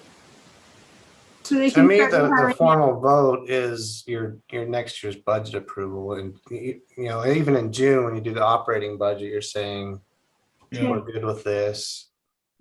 So I guess it's just because it's personnel and it's money, I'd feel better if we actually voted officially than, I mean, I'm not against it at all. Dave, are you saying like voting to approve the budget? Well, if you're gonna hire another person, that's money, so. But are you saying that when you do a budget opening then or something, I mean, how do you advertise that in your agenda? Just curious, or do we just put it as a vote? I think you can just put it as a request from the fire department to hire early or something. Well, except for the fact though that like if it's already in the approved next year's budget statute, right? Or Yeah, the ordinance. Maybe if you like this idea, we can maybe do a resolution or something that says, that kind of explains the council is intent on adding this position in the upcoming budget. You know, so we're going to go ahead now, maybe do something like that, because you don't have to approve it in this year's budget. It's already there's already money there. Yeah. But what you're saying is just in terms of transparency, our intent is to fund this in the upcoming budget. So we're going to start now. Cassie? Yeah, just real quick, if we could even include language on the agenda for accepting the tentative budget at the first meeting in May. We could include some kind of a motion language that just says you're accepting the tentative budget, but you're authorizing early procurement to start working on this. Yeah, on this hiring process at this time. Yeah, because it will be, that funding will be included in the tentative budget. So it will be advertised. That works. You good, Dave? Yeah. Okay. Okay, let's do that. Okay. And that was really kind of all the follow-up items. If you wanted to discuss anything from the retreat or make any adjustments, we can tonight. That's why it's on the agenda. I'm grateful that you showed us the numbers from what it would cost to bring everybody up. That really helps. And thank you for bringing that to this meeting. Agree. Yeah. So we need to figure out what we want to do with the 50K, or if we want to even spend it. Yeah. If you want to spend it or not, that would be nice to, if you want to let us know.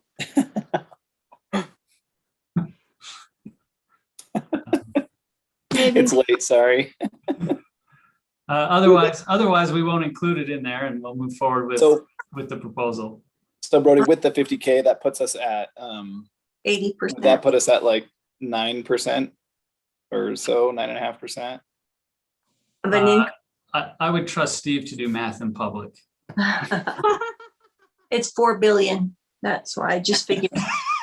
So you're asking the question of if we added the 50K, what would that be as far as a? The rate increase, yeah, or the tax increase. So when I did my numbers, 6.5% growth rate was 235,000 in new dollars. An 8.3% growth rate would be 285,000. So that's about a $50,000 difference. So to the average home, I don't know if I can do that. I don't know if I do that math in public, but so maybe if you want, what we could do, maybe once we find out what the actual growth has been, then you can base it on holding the rate or not. Otherwise, we can either base this on what holding the rate gives us, or you can just base it on, yeah, we'll spend it or we won't. I think in Brody's email he sent out today, it was a $5 per home increase with that 50,000. That's what it said. Yeah. I'm kind of the opinion for this that we handle this as we go into each of our quadrennial reviews and just address them per our normal process. That's my thoughts on this. So not do the 50,000, not do the. I want to get all these guys up to where we need to be, but I don't see a fair way to do it, because what you're doing is you're putting a Band-Aid on it. And we've already have in our process to address this on a regular basis. And we had a shortcoming last year, or at least that was presented to us. We're already doing one thing out of cycle, which is kind of unfair to every other department. But we understood that there was a pressing need for it. For all the rest of it, rather than just pick and choose, well, I'd kind of like to just manage this for the process and manage it in our quadrennial reviews and address it at that time. Jordan, are you referring to the 90 something K as far as the already out of cycle? So I'm okay going forward with what we already agreed to. For the additional 50K, I just don't want to keep doing this to our departments. Mm-hmm. And right here, this is, again, we're cherry picking. We think you should do it. And we have a process and we're going to follow it. I don't want people to think we're neglecting them, but I do want people to know that I don't want department heads to feel like they need to come to us in order to get a raise. I'm hoping that we can manage this for the process. Like I say, I understand there was, to a certain extent, extenuated circumstances, even though it was a little unconventional the way we handled the police, and we tried to work with it because there was a pressing need and things like that. But I don't want everyone to feel like this is the only way their people get a raise. We have a process and we're going to follow it. I think that world events or national events have, that should be pretty self-explanatory. I would hope that, hey, there's we got to keep these guys, and we're having a problem getting new ones and so forth. Well, again, I don't want. I understand where you're coming from on that. I just want to try and avoid having department heads having to feel like they have to do this to get a raise, and if we always, you know what I mean. I don't want to feel like that they have to try and get out of cycle. That just know that we will address this. We're going to follow the process to do it. I don't know if I explained that well. I'm well. Yeah. So but again, that's my opinion. I'd love to hear your thoughts.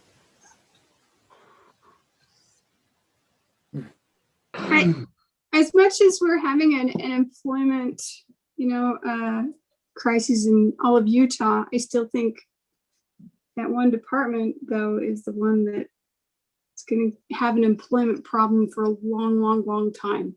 Like, we already approved that one, did we not, in the budget meeting? Well, except we were. The question is how much can we get them closer to it, or we? Yeah. So what you've tentatively agreed to in the proposed budget is so there's been a drop in our wages compared to the market, and we've gotten it 70% of the way back. So With- we're, you know, we're going towards the market rate, but we're not quite there. And that's what we have right now in the budget. Specifically I think with that's police. a good step. That's with all the departments, only It's a- for yeah. positions that have been farther than 5% off. And so this is a step to get them close until we get to the quadrennial review. Is that kind of the thought process here? That's Which is right. this coming year. So this is a stopgap until we can do the full review. Right. It will keep us from falling further behind. Yeah. We're still Yeah. going to be behind. I'd rather take it in 2 bites than one. It's Right. a lot to take in one. Right. And you get a lot less angry people. And then we're back, Jordan, where I think you're right with the quadrennial review, because we'll bring everybody at that quadrennial, when the quadrennial review comes up, we'll bring everybody to the benchmark. Yeah, but we realize there's a deficit. We're trying to put in a stopgap to help bridge the pain. But please So we know know that we solution portion of it.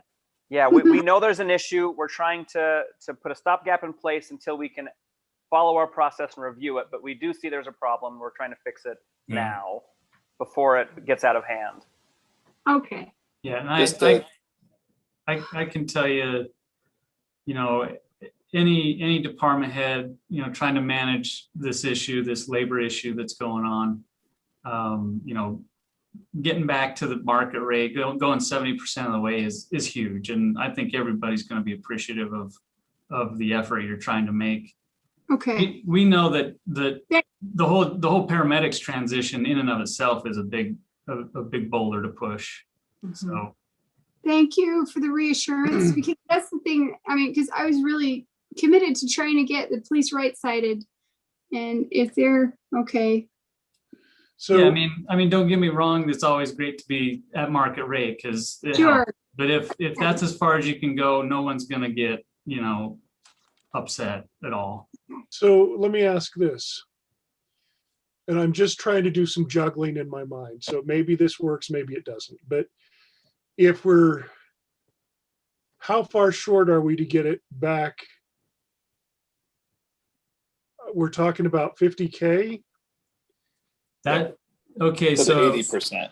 Yeah, that gets us to 80%. That gets all the departments to 80% of the way back. Or it So gets what the if police department what if we applied the money? I mean, we just explained that there's a skill set difference between a part-time worker we have and a part-time worker we were talking about hiring. What if we use the money from the part-time worker that we haven't hired yet to apply to this?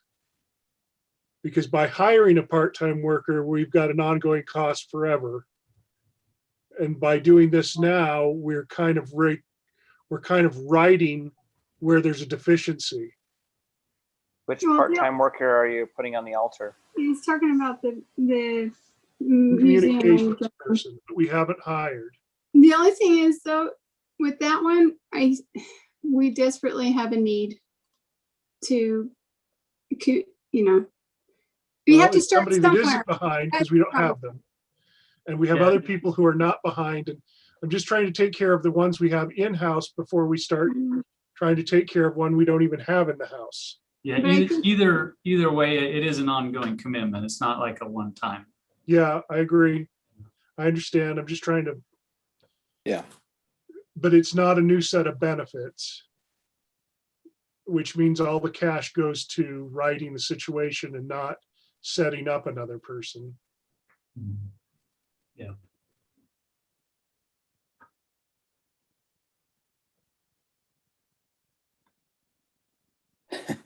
I think we're pretty silent on that. I'm trying to be creative and help us get to, I mean. I appreciate the thought, but I really think that is going to be needed, and it will evolve, especially with our ever increasing city, growing city. Brody, one of the concerns I have, though, is that we'll just take it right away to the next step, and then we'll be even further in debt. And Well, we if- have if we have the control of that as a council. I was trying to solve, when we agreed to bring that person on, in theory, we were talking about solving another person's need to be full-time. But if that's really if it's apples and oranges, then that doesn't solve that problem. So we're still going to have that problem. So can I solve a different problem with that same token? That's, Yeah, you can kind of Yeah. pick your problems. I mean, Brody, I understand we're just, did you sent an update about that position? I didn't get a chance to read it. Was it pertinent at all to this yeah, conversation? Yeah, basically, in a nutshell, I just said, hey, to be fair to the city, after thinking about combining the curator and the communications piece, to be fair to the city, probably doesn't work. yeah, we can't expect a top-notch communications product, Yeah. because that person is not a communications person. They're a curator, and they're a good curator. And their focus is going to be at the museum, and that's just going to be the nature of it. Having said that, if it is combined, I'm still supportive of it, and I will still give communications assignments, but I will probably hold back on some that are a little more risky, that you would want someone trained in communications to handle. So what would you do with those that you hold back? That was my question. We would either just not do them, which is most likely, or we would have to handle it, myself and with the management team and the mayor, and just kind of shoestring it. Which those seem like the messages that we want to get out the most, that are the most challenging, that do require some risk, or do involve some risk and information that needs to get out in a delicate manner. And that's to be fair to her too. We can't put that on her shoulders and say, hey, you need to be a top-notch communication specialist. And that's why I brought this up. Is it just being reflective of your assessment of the ability to do that in a different way? I thought maybe we get more bang for our buck. That's what I'm putting on the table. Sure. Yeah, and it's good to explore that. And if I remember right, that was like 33K or 40K, depending on which. Yeah. The question is that also in this situation, kind of like getting them part way there, does that help you, Brody? Do you think that would evolve easier than bringing on the full, an individual full time at some point? The evolution of it, does that? Yeah, bringing on a full-time curator is going to do wonders for that museum, and quite frankly, it is needed. You've got a museum board that is literally aging out of existence. They're getting a little bit of new blood, but not a lot. And having a full-time curator is actually going to do amazing things for that museum, which is good for the city and good for our economic plans and everything. And so I'd be more interested in putting it there than I would. But I guess my point is also, if we're worried about getting quality in a position that's very needy, I'm worried that we'll even find that in a part-time person. Well, somebody who's that qualified isn't going to accept it as part-time. That was my point during the retreat. Taking part of that load, even on the minor stuff, does that help? Yeah, it does. Like I said, if we make the full-time position, I will still give communications assignments, and she'll do a good job at them. And that does help with the workload. So I want to make sure that's still understood, that will help. What were you saying before? So my concern was so I guess to be clear, my concern was you were saying we don't want to combine that. And if we're not going to, we should hire a separate person. And I'm figuring we could get more bang by putting that somewhere else. Was that your intent, Brody, or not? Yeah, my intent is you need both. But if you can't get both, I would combine them.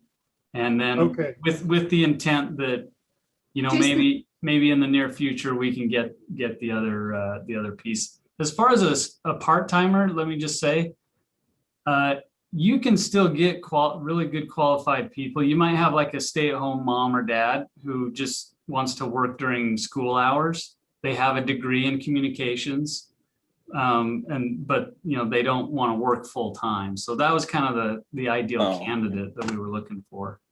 I see. Council, let's do this. How many of you would feel comfortable with the thing that I like about the $50,000 across the board thing is we're lifting the poles of the tent, all of the poles, not one pole, up to 70 to 80% of benchmark.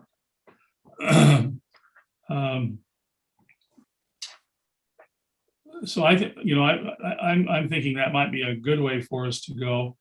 If we look at the museum, we've gone in the last 10 years from having no curator to a part-time curator to now maybe a full-time equivalent, moving herself.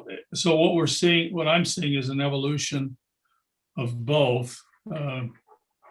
I hate to take away from everybody that is an employee of Syracuse, those that are bringing them 70% of the way. It will help us 2 years from now when we're 70% of the way there and not put us further behind. I think that's our biggest hurdle, is to not fall further behind with across the board. I would agree with you. I thought we were talking about separate, like, do we do both? So if we're talking about, are we doing the 70%? I thought that was a gimme. I thought we were all there. Okay. Yeah, we're there. Okay. It's just, I thought, 70 was what we agreed with the budget. This is, are we going all the way to 80? Okay. Right. All right. We good? Yep. And then let's put this on the agenda. We have to approve a tentative agenda. We'll leave that for discussion. If you chew on this for the next 2 weeks and you feel differently or need some clarification, please see Steve or Brody, and then we'll chew on a little bit before we call for a vote in May. Okay. So just to be clear, you're saying put the 50,000 in the budget to get us to 80%, or still talk about it?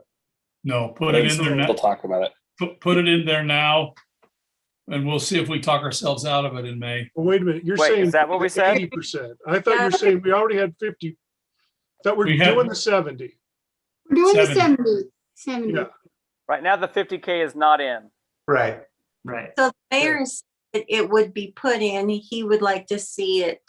Oh, and I was realizing there's a misunderstanding there. I would actually like to see that 50,000 put in. I'd like to see that across the board. Last year we didn't get them up to what we needed to be, and I know that we were trying to make up for some loss, but we seem to continue to be trying to make up for that loss. And I think that $50,000 to get all of them up to an 80% threshold would be money well spent. So I would like to consider that next in May. Does everybody agree with that? I'm leaning that direction. I don't know. I mean, I think we need more thought. The only reason I ask is because we're gonna have a tentative budget message with this approval. And if it sounds like you're still on the fence, I wouldn't put it in and discuss it further later on. I'm trying not to go over the hold the rate amount. Mm-hmm. I'd like to think some more.